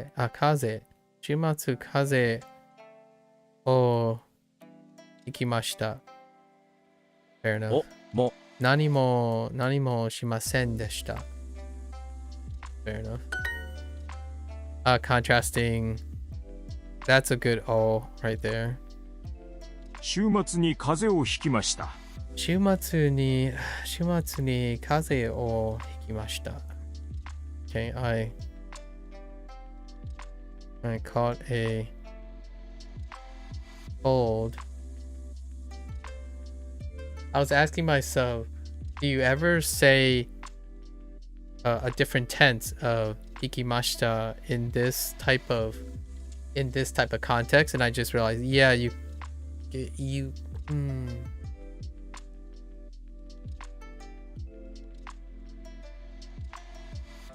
Do you ever say the present tense of catching a cold?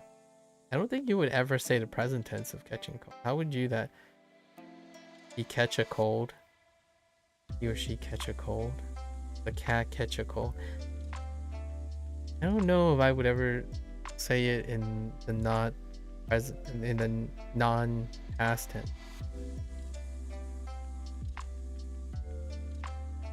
What's a clever way of doing that? The cat catch a cold?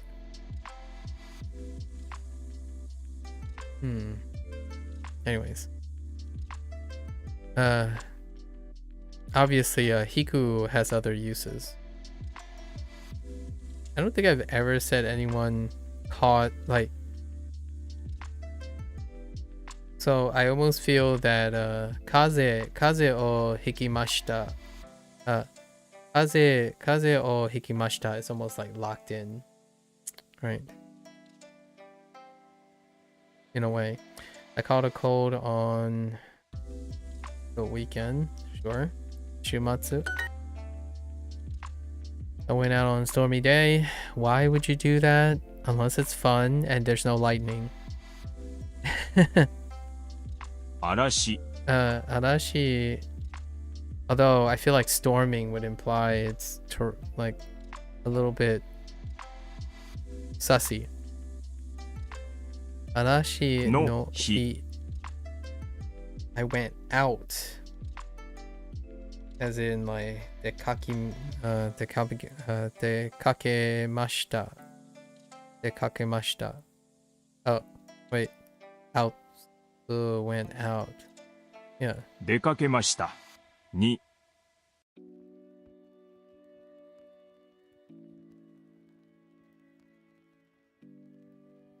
Yeah, right? On a stormy day? Yeah. Arashi no hi ni de kakemashita. Yeah, that works. I have a bit of a fever, so 少し shikoshi 熱 netsu ga が arimasu. あります。 Sure.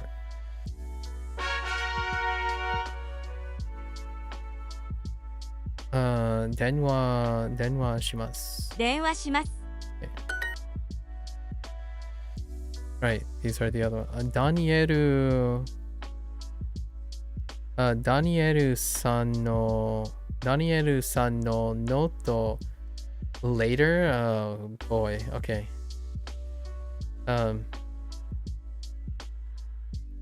Ato de Danielu san no note note o karimasu? Yeah, karimasu.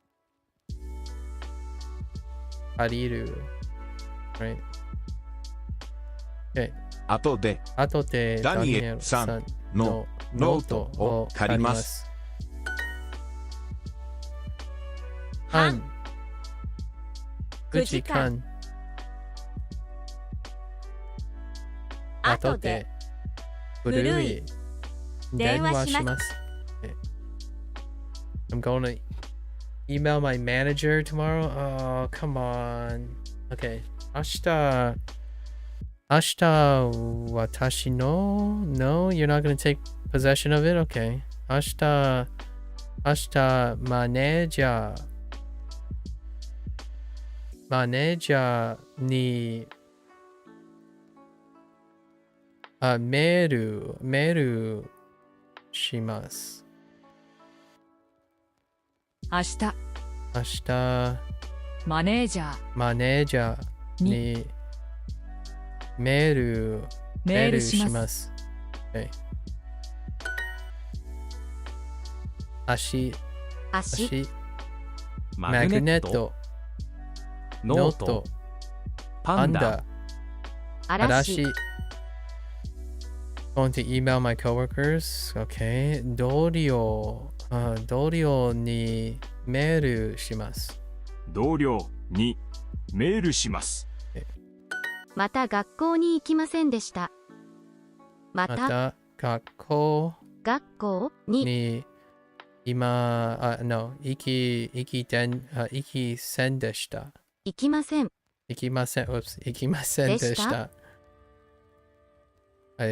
また学校に行きませんでした。Yeah, I didn't go to school. Yesterday I didn't go to school again. Yeah, I didn't go to school again. また学校に行きませんでした。また学校に行きませんでした。I didn't go to school again. 電話します。今から学校に電話します。今から学校に電話します。今から学校に電話します。Okay. Interesting. に今から学校に電話します。今から学校に電話します。Yep. Towards the yeah. Okay. So I just called the school. I just now called the school. Right. I just now called the school. 1週間仕事に行きませんでした。でもまだ熱があります。今日も仕事を休みます。Okay. Has been sick for over a week. Yeah, that's a great way to throw in. So we learned something that is a week long and 3 days long from the vacation. The unit about technically using past tense, but it was about vacation. So now they brought it back in a different context. This is a nice way to talk about it. 1週間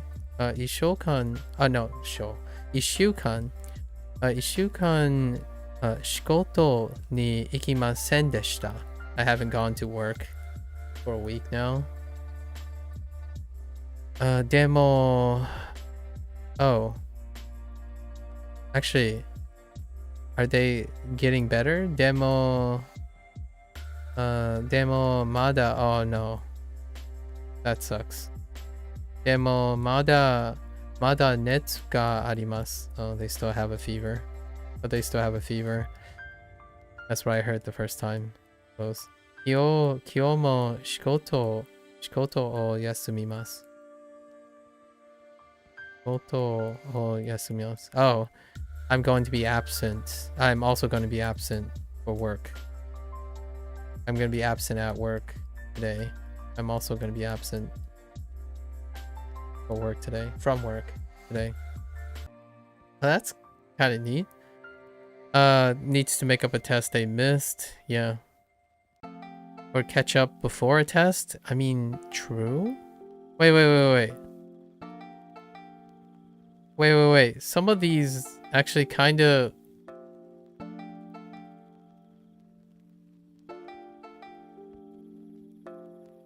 There's no test, technically. But they have to take some time off school. Because they'll be absent and they were gonna take a class... they were gonna borrow a classmate's notebook. Ashita... Wait. Ashita... Oh, no. I did hear test. So I guess catch up before a test? There's no element of sickness. Oh yeah, and then it's tomorrow. So today they have to study. Yeah, fair enough. Catch up before a test. That makes sense. Ashita testo ga arimasu. Tomorrow I have a test. Demo senshu gakko o yasumimashita. I was absent from school last week. But I was absent from school last week. Yo classmate no noto o arimasu. I have to borrow a classmate's notebook today. Sure. Makes sense? Okay. Kino blank ni denwa shimashita. Manager works.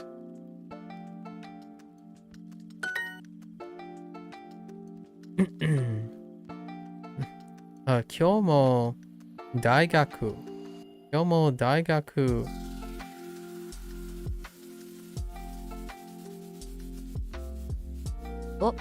Oh. Yasumimasu? Wait a minute. Oh no, I wasn't paying attention enough. Yeah, that works. Yeah. Ni. Kyo daigaku ni ikimasen deshita. Wait, well, yeah. That's a good point. This is a good point that I did not pay attention to. No, I might get bopped for this. No, I didn't get bopped from this. That's a good point they're making here. Yasumimasu. So the way this is interpreted, right, is absent from somewhere. How they were interpreting absent from the university. But when you're froming something, oftentimes it could be a direction. It could be an element of a direction, right? Or like a kind of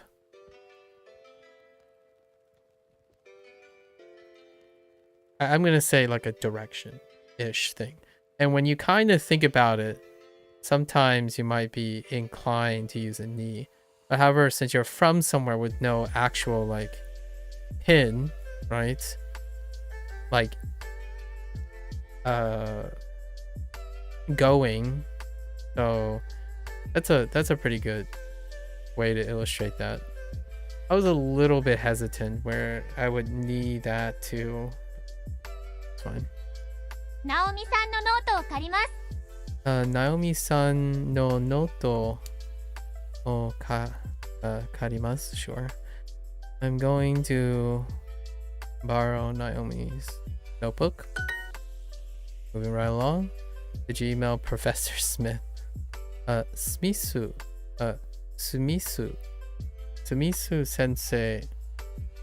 sensei ni meru shimasu ka? Shimashita. Oh my god. Shimashita ka? Oh my gosh. It's actually really hard to say. Hold up. メールしました。メールしました。メールしましたか？メールしました。Okay, so スミス先生にメールしました。メールしました。メールしましたか？ That's a lot of sh's. スミス先生に I almost feel like I'm speaking Mandarin at this point with this sentence. There's so many shushing. There's so many susas. スミス先生にメールしましたか？しましたか？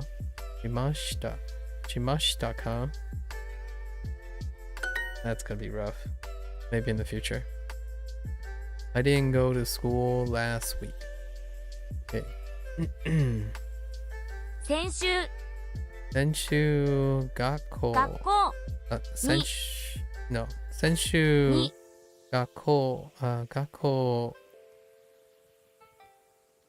に行きません。行きません。Oh, wait. 行きません。I didn't go to. 行きません。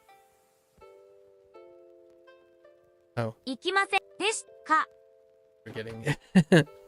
I'm like looking for the full phrase. 先週学校に行きませんでしたか？ Nope. That's not a question. Not a question. Then, 先週学校に行きませんでした。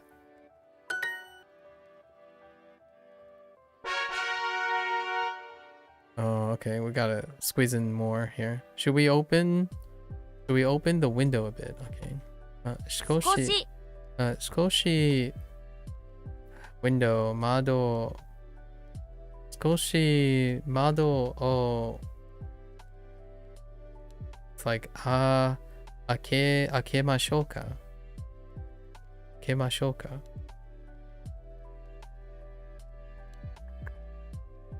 窓を開けましょうか。少し窓を開けましょうか。パンダ事故マグネットピンクマスク Would you like to open the window? Okay. 窓を開けませんか？開けませんか。今日は全然家事をしませんでした。今日は全然家事をしませんでした。今日は全然家事をしませんでした。Never say this to me. No, I'm just kidding. 今日は全然家事をしませんでした。I didn't do the. I didn't. 今日は全然家事をしませんでした。Today, I didn't do chores at all. Okay, sure. I'm going to open the. Okay. 少し窓を開けます。少し窓を開けます。後でドラッグストアでマスクを買います。後で後で後でドラッグストアドラッグストアドラッグストアドラッグストアで I remember having trouble saying で this ドラッグストア Yeah ドラッグストア後でドラッグストアでマスクを買います。でマスクマスクをを買います。Dracula store ドラクラストアOh no, I can't unhear that anymore. Now whenever I think of Duraku, I think of this now. And no, not Batman, okay? We're not talking about Batman, but we might as well make it Batman at this point.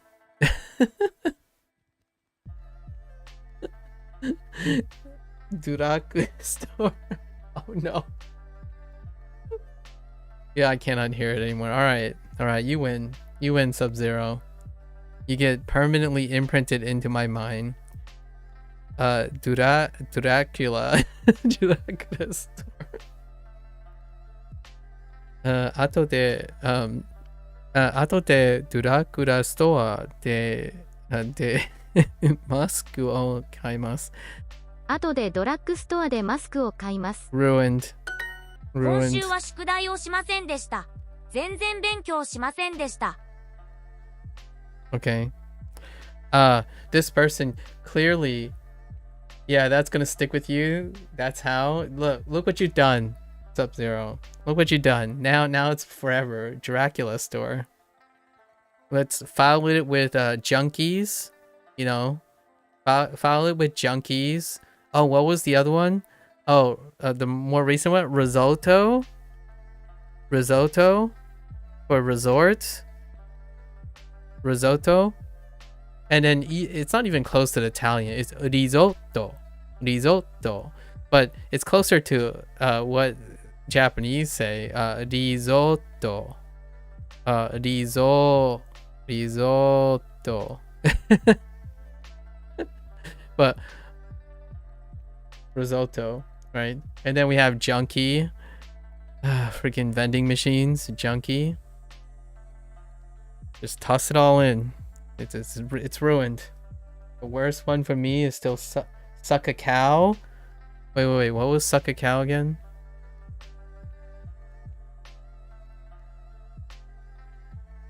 Oh no, I forgot. What was suck a cow? Oh yeah, sukaku. But it was Norwegian. Oh yeah, that's right. Sukaku. Suck a cow. All right, Dracula store. All right, I'll take my lickings. Dracula store. There was another one as well, recently, too. It'll come to me when the word comes up. It's hard to forget. All right, so this person definitely didn't do any work whatsoever. So konshu, 今週は宿題をしませんでした。They didn't do the homework. They didn't do this week. They didn't do homework. 全然勉強しませんでした。The person didn't study at all. Basically, they didn't study at all. No, for shame. For shame. すみません。全然掃除をしませんでした。すみません。全然掃除をしませんでした。しませんでした。Sorry, I didn't do chores at all. Yeah, you better be sorry. すみません。全然掃除をしませんでした。I'm telling you. Sub-Zero, if you forget to study, you better learn how to say, I didn't study Mandarin at all. Okay? Alright? Better learn how to apologize in Japanese. I'm expecting you to study every day. Starting a week from now. I'll show you a Dracula store. Oh wait. Yeah. 昨日一日中 right 一日中家にいました。Yep, that works. でも家事をしませんでした。So I was at home all day long yesterday. But a big but, demo with 3 T's, maybe even 4 T's, but I didn't do chores. Excuses. I was at home all day long yesterday and I didn't do the chores though. Big butt. 一日中テレビが見たいです。Ooh, that doesn't age very well. I want to watch TV all day long. Okay. When are we gonna get the Netflix, right? 昨日夏がありました。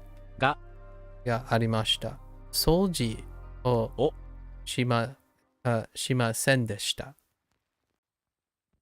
I had a fever yesterday. I didn't do the chores. That's perfectly fine if you had a fever. I'll accept that. Or the cleanings. Sorry, I didn't do the cleaning. 掃除 suck. It does suck. 掃除機 suck machine. 昨日マスクを買いました。Okay. I bought mask yesterday. Fair enough. 宿題をしませんでした。I didn't do homework. 一日中部屋で寝ました。I slept in the room all day long. Okay. Or I slept all day long in my room. 全然勉強しませんでした。全然勉強しませんでした。This is the phrase I'm telling you. I didn't study at all.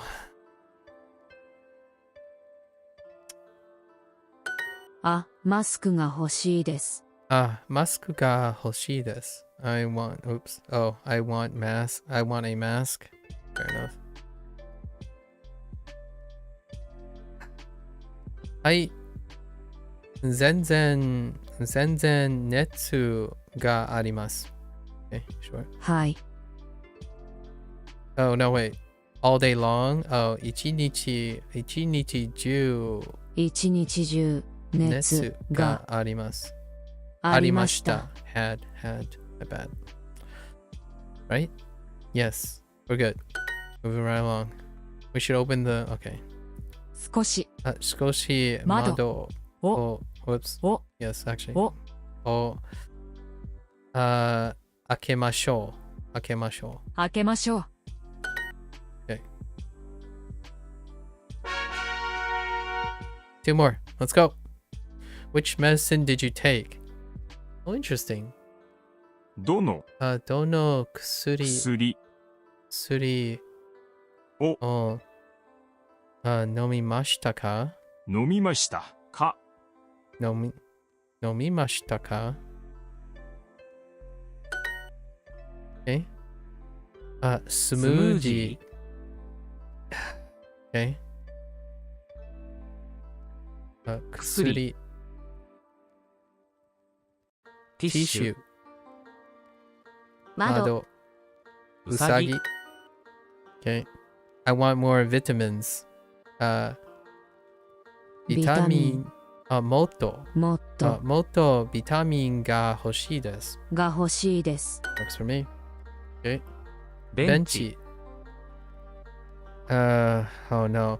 キーホルダー。キーホルダー。キーホルダー。キーホルダー。Oh my god. Keychain is gonna end of me. ノートノート。薬。熱。Okay.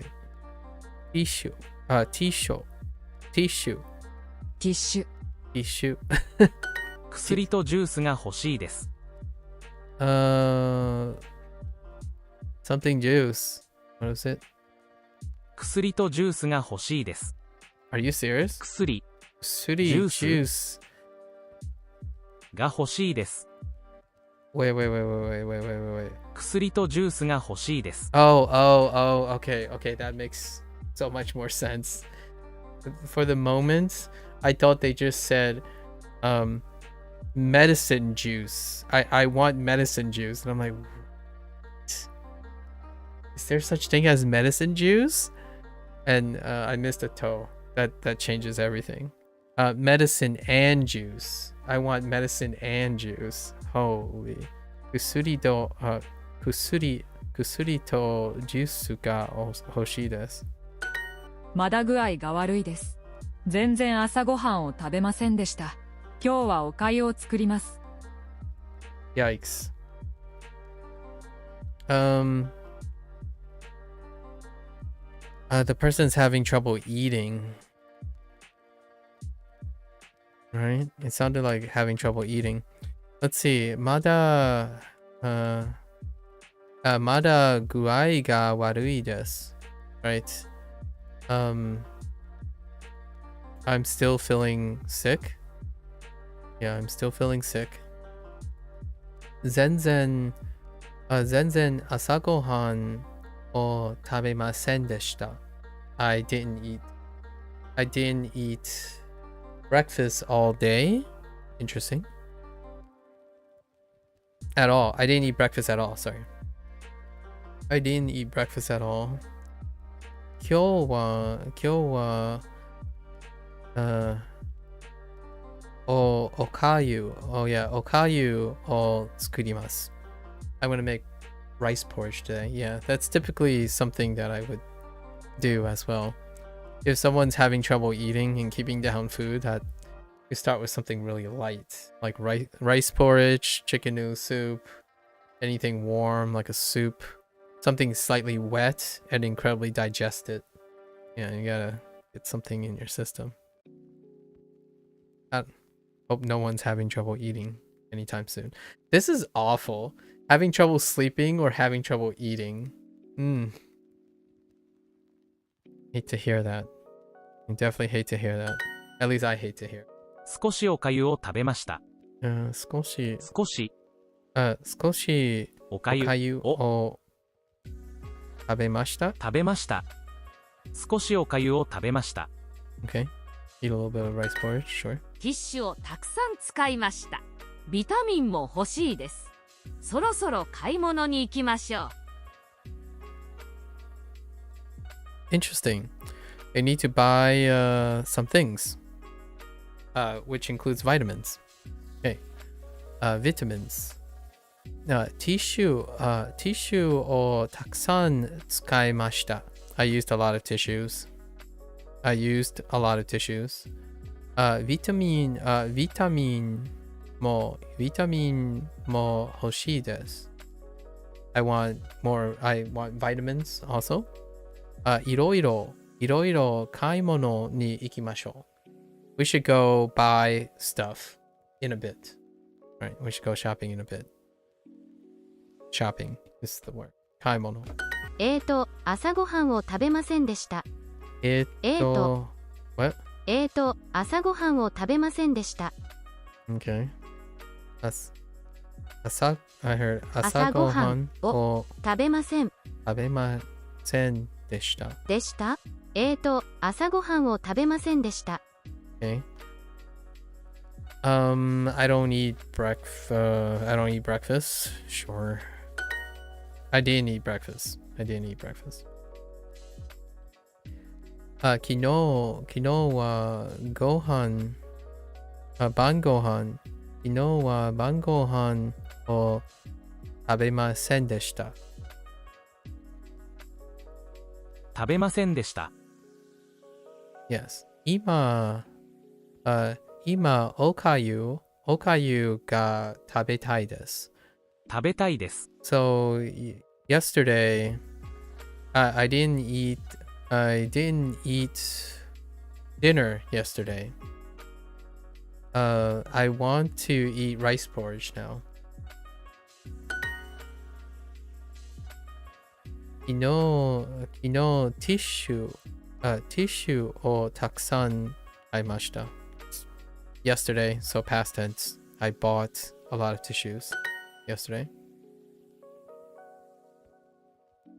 今日は運動が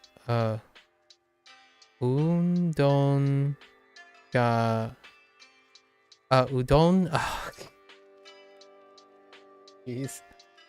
今日はうどんが食べたいです。食べたいです。うどん。昨日何も食べませんでした。Heading off? Take care. Take care. 食べませんでした。仕方。ありがとうございます。またね。おやすみなさい Perhaps? It might be early where you are. Take care.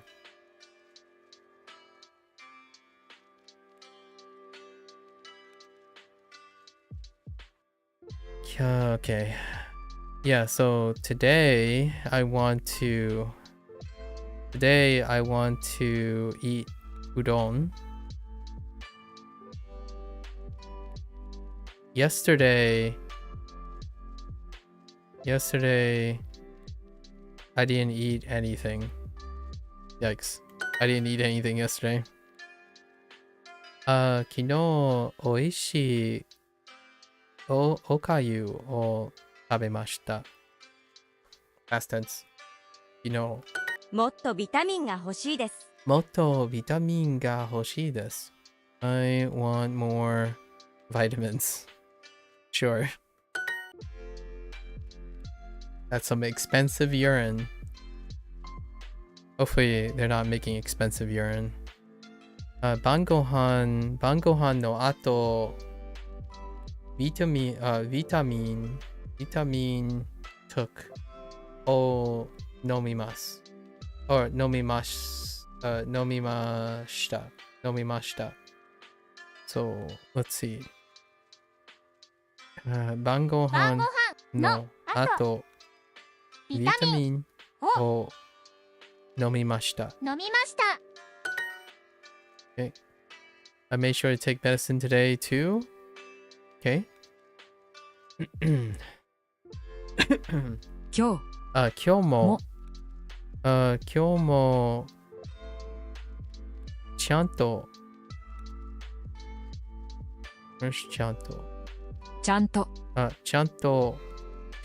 薬を飲みました。今日もちゃんと薬を飲みました。Okay. One more lesson for today. Wait, actually, hold up. Okay, it's fine. 昨日苦い薬も飲みました。苦い。Oh yeah, bitter. Right. 苦い薬もtake 飲みました。苦い薬も飲みました。Okay. 苦い薬も飲みました。Alright, 昨日。Where are you, 昨日。昨日も医者と話しました。昨日も mo oshare? No way. Oh no, isha. 昨日も医者と話しました。Isha to hanashimashita. 話しました。You just try talking to Japanese strangers, people in VR chat? The issue was more the anxiety than the language? I'm sorry to hear that, for Noah. I think, have you been working on any of your anxieties?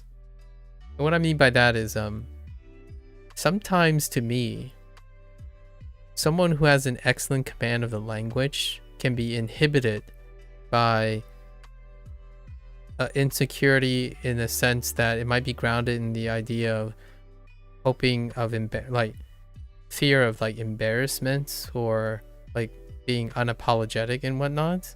And oftentimes I feel like you don't need a lot of comprehension to be an excellent speaker over time, and that is usually because the hindrance of feeling like maybe you might make a mistake, or you are very preoccupied with how the other person feels. But I don't know how VR chat's environment are like, but generally speaking, I feel like oftentimes when self-study leads to this isolation of it ends up reinforcing an insecurity to make mistakes, right? I learned languages with no resources like Hokkien, Hakka, Zun Chinese, and Cantonese. You learn language with no resources? Through interaction, Mr. Genetics? Is that what you mean? Like chatting with other people? That's how you learned those things without any resources? Is that what you're trying to say?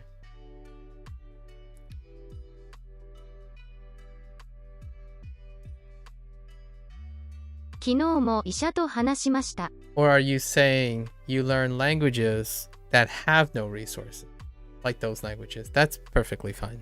I that's understandable. I know Fujianese, it doesn't have any resources per se. Although Gabriel did show that Glossica has like this PDF that is insane, and apparently they have free offer, like you can use a free introductory thing to different dialects of the Chinese language that I haven't touched, but I looked at the PDF. It was pretty nuts and pretty cool. I don't know if you want to check that out. I know Fujianese as a product of immersion, so my parents, all my Fujianese comes from my parents. I'm illiterate in Mandarin though, and characters that deal with Chinese because of that. And there's obviously no resources that are very accessible for the Fujianese accent, or the Fujianese dialect, sorry. I misspoke there. Yeah, definitely need to talk more to get over worrying too much. Yeah, Granola. And I think that's a perfectly reasonable thing. Oftentimes though, I find it very helpful if you introduce your insecurities. Like, since you're in a VR chat, right? The chatting is things like, oh, hey, do you mind if I practice Japanese with a Japanese stranger? Like, do you mind, that kind of thing? That often gets you at least the first sentence, a couple of first sentences. I honestly think when people speak other people's languages, it's actually quite, you'd be surprised, honestly, how open people are when they have a language like that. Japanese is a nearly homogeneous language, so the people who have command of the language are either the rare learner or someone in Japan who would be, I would say, pretty stoked to hear someone else outside as actually learning the language. It's kind of like Fujianese, in my opinion. It's less so Mandarin, but Fujianese. If you walk down Chinatown, in the United States and try to speak Fujianese, pretty much all the Fujianese people would, their faces would light up, regardless of how much you can speak or not. It's actually genuinely pretty.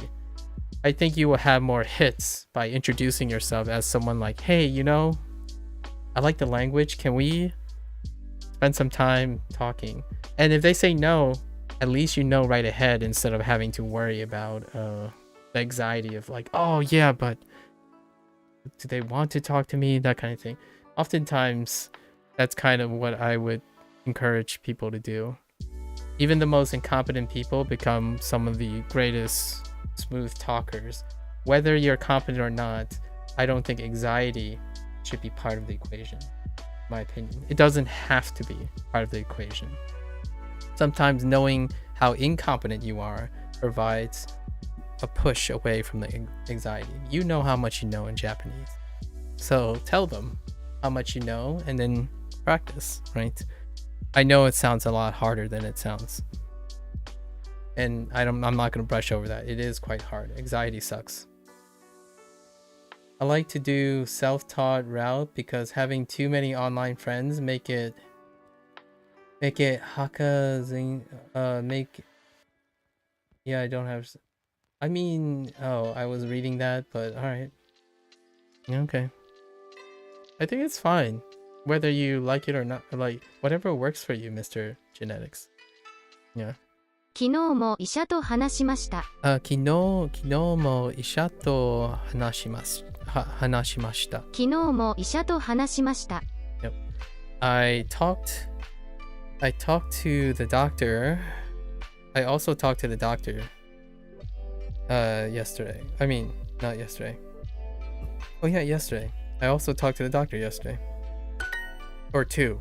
Or I talked with the doctor yesterday. Oh, okay. Thanks. 昨日 Thanks, Duo. 昨日医者と話しました。コーラを飲みませんでした。コーラは something okay. コーラを飲みませんでした。飲みませんでした。飲みませんでした。コーラを飲みませんでした。Okay. I didn't drink cola. All right. I drank a lot of apple juice though. でもリンゴ Do you want me to use a no? No? Okay. でもリンゴジュースをたくさん飲みます。飲みました。Okay. リンゴジュースをたくさん飲みました。Okay. 古い。電話します。来ます。お父さん。昨日。マグネット。苦い。ピンク。窓。うさぎ。昨日は薬を飲みませんでした。でも今日はちゃんと薬を飲みます。薬元気になりたいです。This person wants I'm pretty sure wait wants different medicine because it sucks? No. Oh no. They will take some medicine. 昨日 because 昨日は薬を飲みませんでした。I didn't take medicine yesterday. でも今日はちゃんと薬を飲みます。I have to make sure I take it today. Right? 早く元気になりたいです。I want to get better quickly. Right. Go take some medicine. 1 spoon of sugar helps the medicine go down, right? リンゴジュース probably, yeah. リンゴジュースを飲みました。やっと元気になりました。今夜友達とカラオケに行きます。たくさん歌いたいです。Oh. Huh. Wow. I haven't seen those combination of phrases, but pretty cool. They're looking forward to tonight, but they're no, they're too sick to go out, right? Oh no, they're looking forward to tonight because yatto, finally, yatto genki ni norimashita. I'm finally healthy, right? I'm finally healthy. Yatto was 2 units ago. So I'm finally healthy. Konya tomodachi to karaoke ni ikimasu.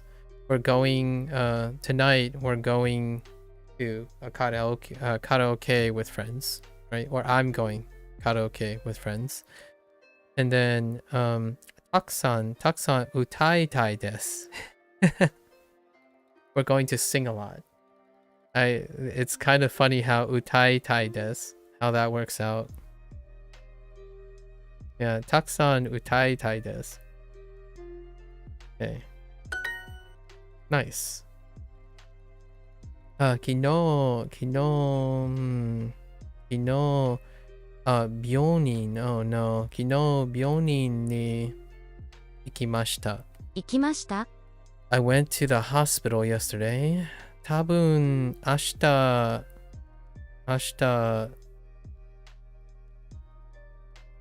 Genki. Oh, they lumped it all together. Genki ni narimasu. Okay, that might be like one of those also specifically related phrases too. Genki ni narimasu seems like a very useful thing to become healthy. So hopefully, I'll probably get better tomorrow. Hopefully. でも、リンゴジュースをたくさん飲みました。Demo, big butt. Demo, ringo juice o takusan nomimashita. Oh, okay, that's fine. Actually, I drank a lot of apple juice though. Okay, sure. Sure. Tabun ashita nomimashita. Wait. Just kidding. Genki ni narimasu. Sure. Alright. Genki ni narimasu. I'm probably gonna be better tomorrow. Kyo kusuri o nomimashita. Nomimashita? Oh, I took... Okay, I'm gonna probably be better tomorrow. I took medicine today. Fair enough. Optimistic? This was nigai, right? Yeah, nigai kusuri. Nigai kusuri wa chotto. Fair enough. I didn't drink anything all day long. Ichinichi ju. Nanimo. Oh. Nomimasen deshita. Ichinichi ju nanimo nomimasen deshita. I didn't drink anything all day long. Yeah, that makes sense. Yep, let's go. All right, we got to the end. We kind of digressed a little. I'll make a video out of that. I forgot what the topic was. So, let's look at 13 logged. Nigai. Okay. Nigai.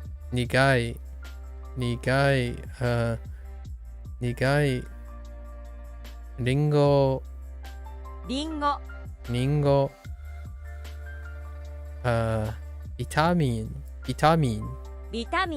Vitamin. Kusuri. Tissue.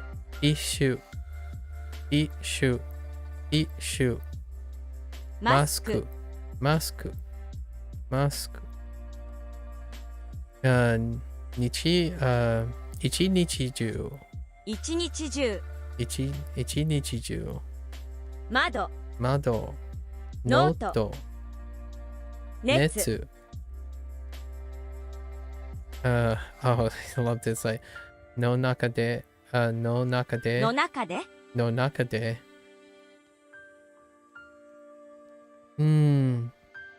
Arashi. 嵐 Okay, arashi. And then nanimo. Nanimo. Oh, nanimo. Yeah, nanimo. Okay. All right. What was the digression today? It was about what prompted the digression? I want to leave. I've been leaving off these streams with like a kind of like a message or something. Let's see.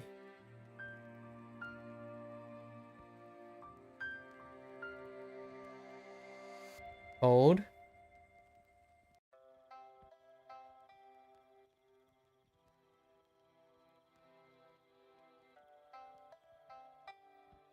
Oh no. Chat history doesn't go that far back, does it? I should have wrote that down.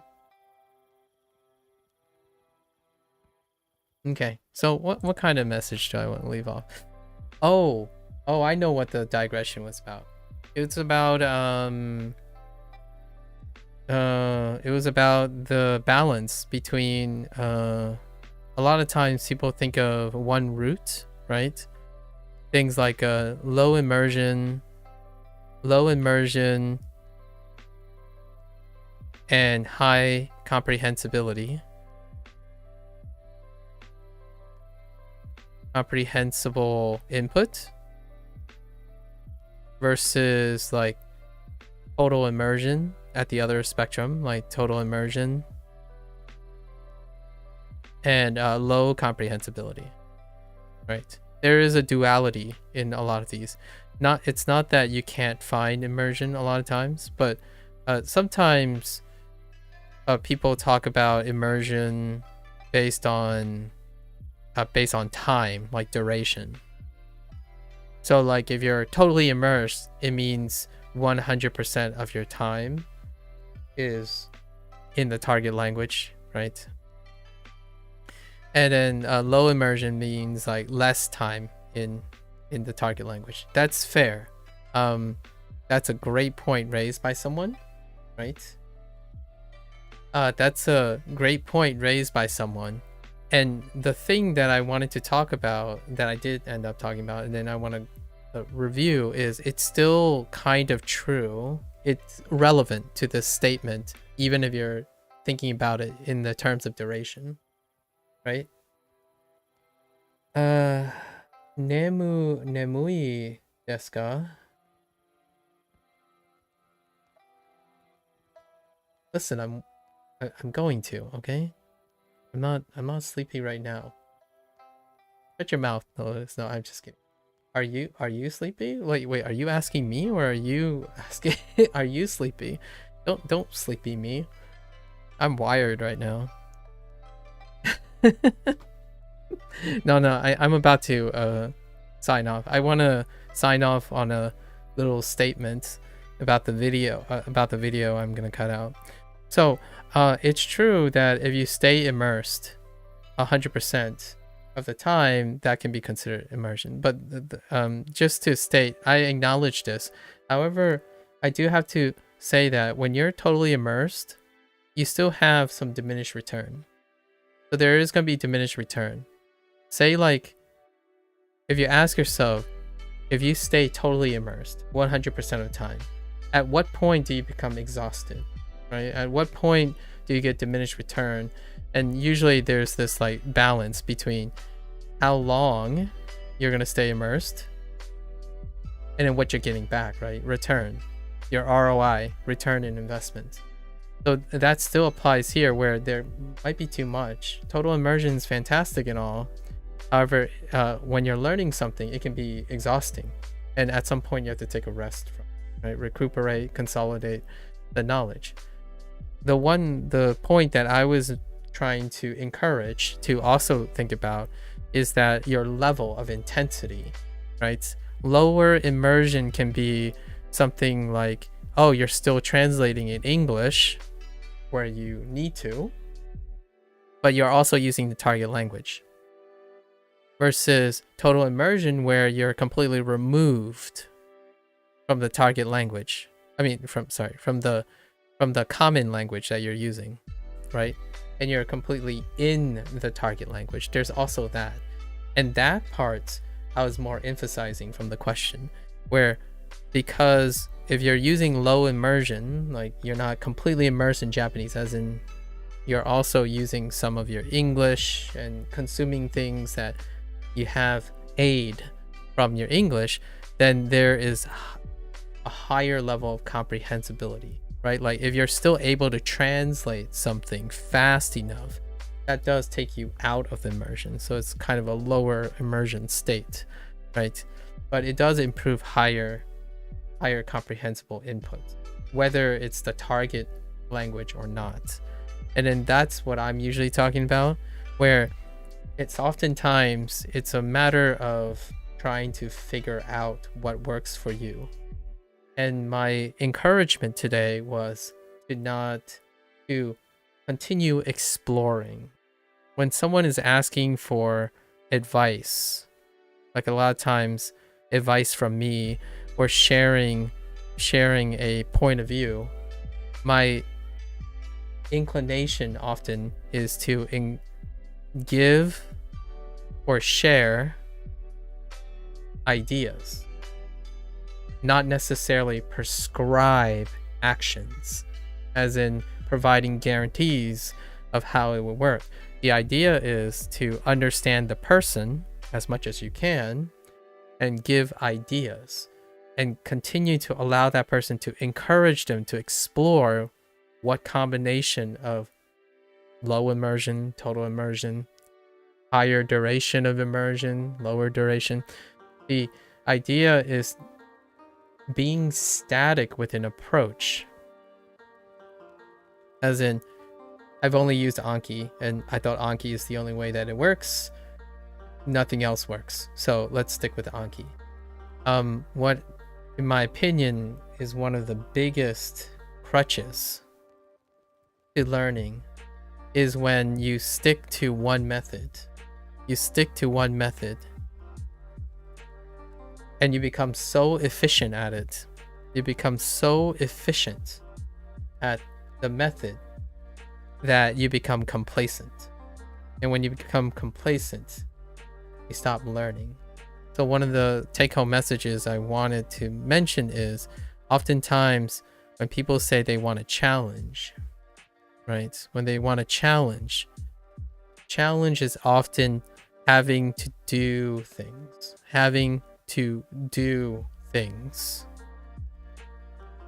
that requires effort, right?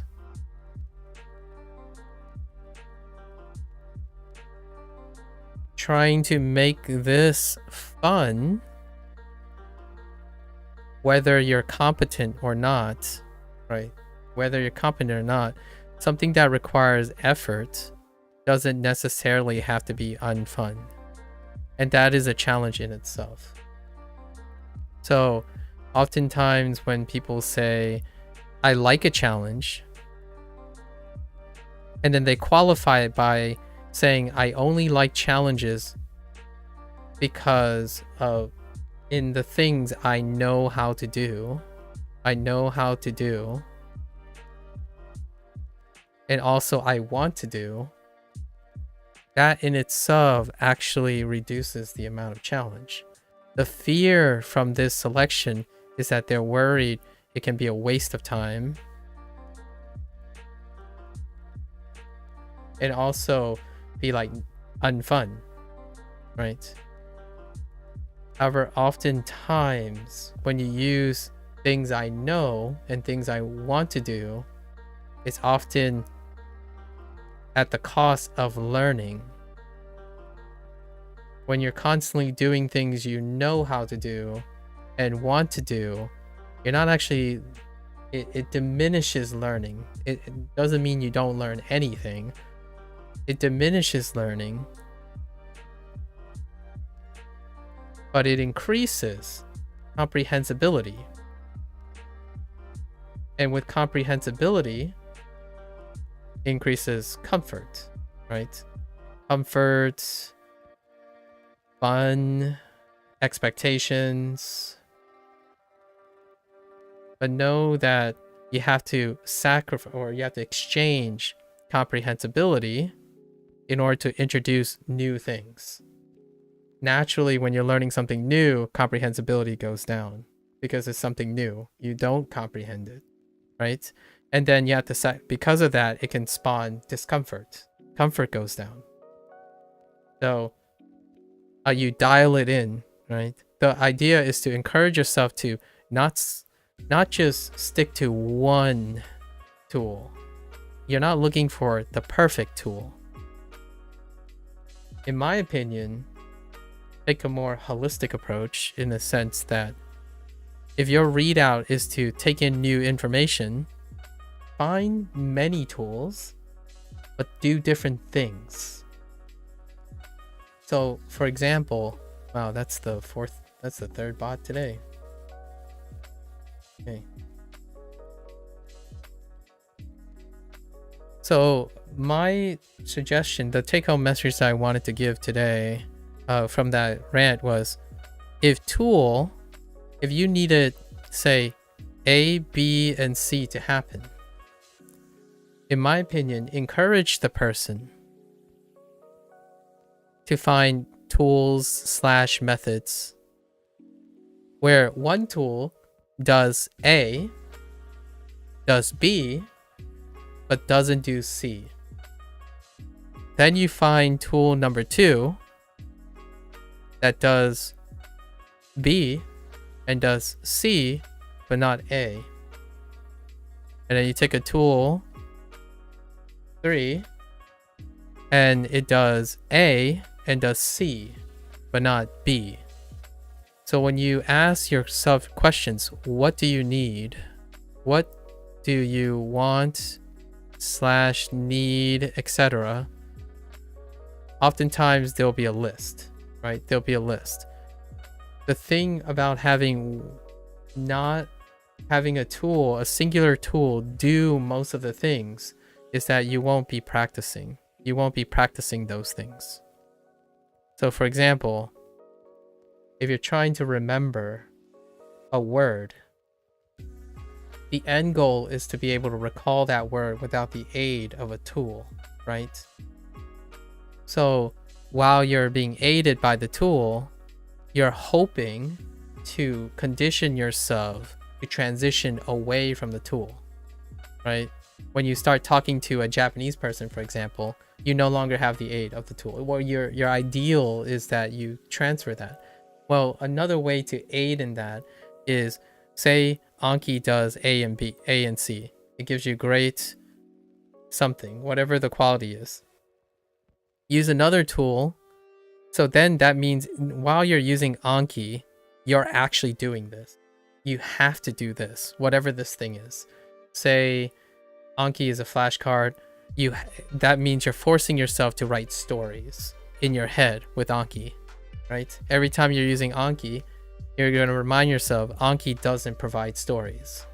So what does that look like? You could take another tool, say a Satori reader, for example, right? Satori reader, a reader, and say it doesn't have whatever this is. So now you use Anki. So you have this skill that Anki is already, or like this skill that Anki provides that you can transfer to Satori reader. What is that? Vocabulary or something. If you're learning vocabulary more efficiently with Anki because it's aided, now when you go to Satori reader, it won't be doing that. So then you have to bring that skill and practice that skill in another tool. Meanwhile, Satori reader is providing the context for creative story writing. So then when you're using Anki, you're going to bring the skill that you had demonstrated by Satori Reader into Anki. And in that way, at some point, if you have enough tools that you've explored with like things that it doesn't and does do and doesn't do, you'll eventually develop and practice all the different aspects of the skills unaided. That is how I'm approaching Duolingo. So on my off time, I know what Duo does not do and what it does, what it do what it do. So the idea is that I go and practice all my Duolingo stuff and bring him into the other tools. So then I'm rehearsing and practicing whatever Duolingo is doing for me, which is provide a word bank, structure, writing. So I learned how to write kanji from Duolingo. I'm exposed to the writing. So then when I go and do something else, I'm writing because it's the knowledge I lifted from Duolingo. And then in the tools that I'm using now, like grade readers and vlogs, I bring them into Duolingo. So whenever I'm reading a new grammar, or like reading a new thing like past tense, right? I brought my grammar with me. So I brought what I learned, what I read from Tofuku or some random vlog, right? And I bring them into Duolingo. So while I'm using Duolingo, I'm reinforcing what I've learned from Tofuku and vlog. So what happens is I will get used to recalling the way Duolingo is providing through space repetition while I'm listening to vlogs and anime. And then with the anime experience I'm getting from all the other people, like people are suggesting anime and manga and things to read and whatnot, that stuff I bring back into Duolingo. So at any one point, you're practicing a skill that another tool is providing, but the current tool you're using is providing for you. All the stuff the tool does is something you're not practicing, right? You have to keep that in mind, that all the conveniences of a tool, they're not transferable. They're not transferable when they're gone. And this is one of the cases because language acquisition means that you don't, the goal is not to be aided by any tools, right?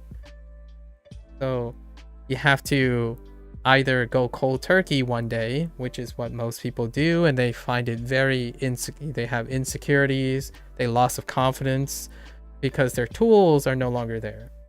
However, it can be softened. You can use tools and do a Venn diagram like this.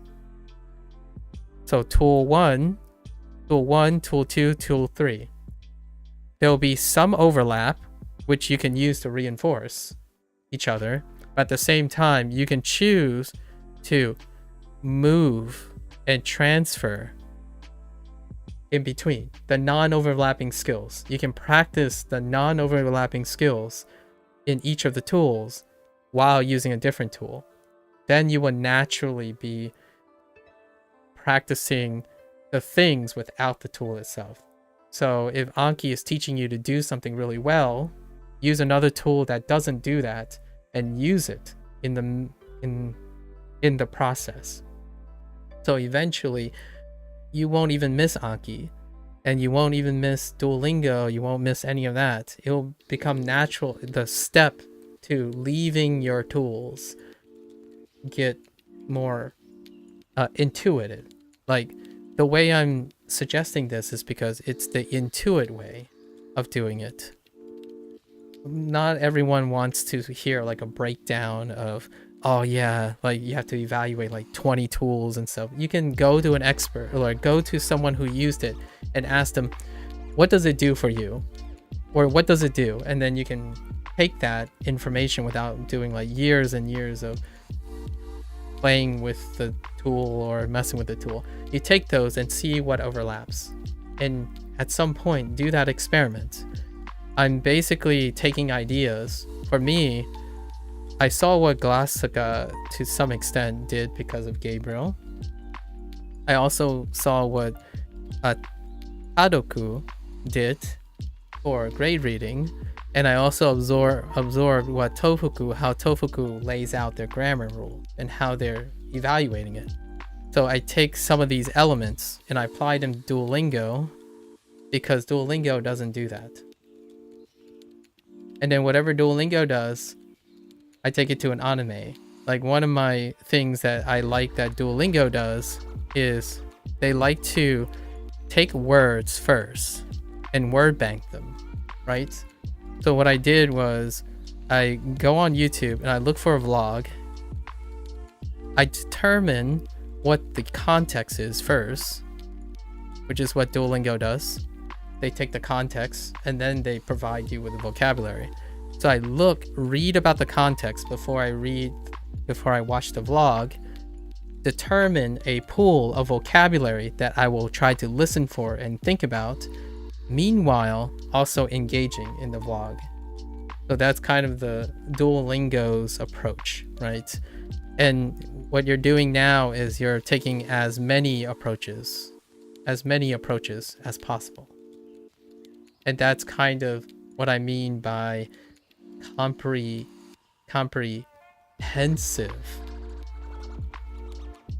practice. So you're practicing trying to integrate as many different things, and it becomes more and more comfortable. Like I don't care about making mistakes anymore, right? Sometimes when you're using a tool like Duolingo or even Anki, it actually reinforces the idea of not making mistakes. Like they don't teach you how to make mistakes. Honestly, like that's kind of one of the deficiency. What teaches you to make mistakes? Listening to something you can't comprehend all the way, right?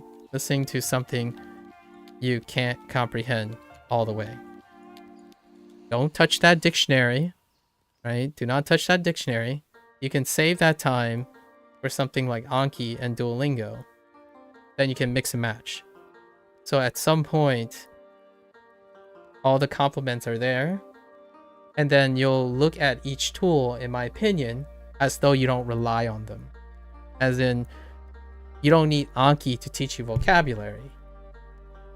You can use any tool to teach you vocabulary because you have the capacity to teach yourself vocabulary now in any form because Anki taught you that, right? They taught you how, in an effective way, to learn vocabulary. So regardless of how Duolingo does it, like this, right? This thing, I'm doing more than just this, but it's a great idea anyways. Like doing it this way, you can take advantage of it, but you can carry Anki with you. I carry my flashcards with me. I don't need something to produce the flashcards. I do it myself. So oftentimes when people ask, are you going to try this product? Are you going to try this product? Honestly, to me, it's a weird situation, but regardless of what the tool is, I will find ways to use it, because in the end of the day, whoever I'm talking to, one day I hope that whoever I'm talking to who spent a lot of time learning something, they will get to the appreciation that they are more than the tools they use. Tools are to embrace skill.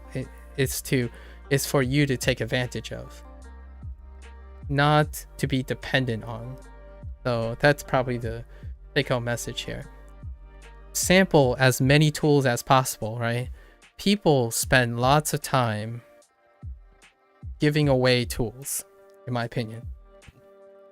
There are lots of experts out there who spent a lot of time developing different tools and different strategies. In my opinion, you might be doing yourself a disservice. Might. This is very carefully worded. You might or may, if you do not take advantage of all that you can. So if a lot of people like a certain product, test it out. Steal the things that work, take the things that work for you, use it enough to take all the good things that work for you, move on to the next one, right? Because there are a lot of people out there that spent a lot of time and sticking to one or the other means that you're only restricting yourself to all the wealth of knowledge, right? It's how you use the information to benefit yourself. Most of the time, people, in my opinion, a vast majority of ways people determine competence, they stop at no. They stop at no. Like, I know this. They don't stop at I do this. Right? You go around, it's like, oh yeah, I've tried that. I think I've tried that. But whenever I go and ask them, so how did you try it? And it's like, well, I did exactly what they said and it didn't work. I was like, that doesn't sound like you did it. Like, no and did it. It sounds like you made an opinion and you didn't extract any information from it. You trusted them, but you didn't critically think about, in my opinion, you didn't spend enough time thinking how it benefits you, right? It's kind of like saying, oh, this is the best product ever. And you're like, yeah, it is the best product ever. And then you try it and it's either going to be the best product ever or it's going to be the garbage. It's going to miss all the marks. That doesn't mean it's not valuable information. It also means, well, now you know why it doesn't work, right? Why it doesn't work, why it does work. Move on, get more. And in my opinion, that's how you safeguard yourself.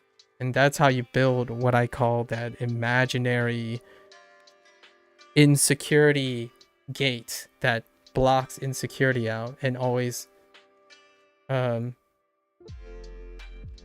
have that worry, that concern that, oh no, what if I messed up? And what if this is the wrong path? You're gonna make it work. And that's the take-home message. Also, by the way, Gabriel, I already told Mr. Genetics about Glossica and how that works. I don't know if that's what you're gonna go, but you guys can converse it on your own. I'm about to head out. So that is my take. Thanks, Nojo. I always appreciate the daily reminder. I don't like seeing people who put all their if I had to say something that I am concerned about, I don't like the idea when someone gives me the impression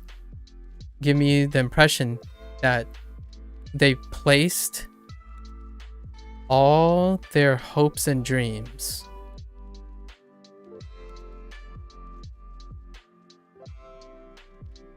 in one place.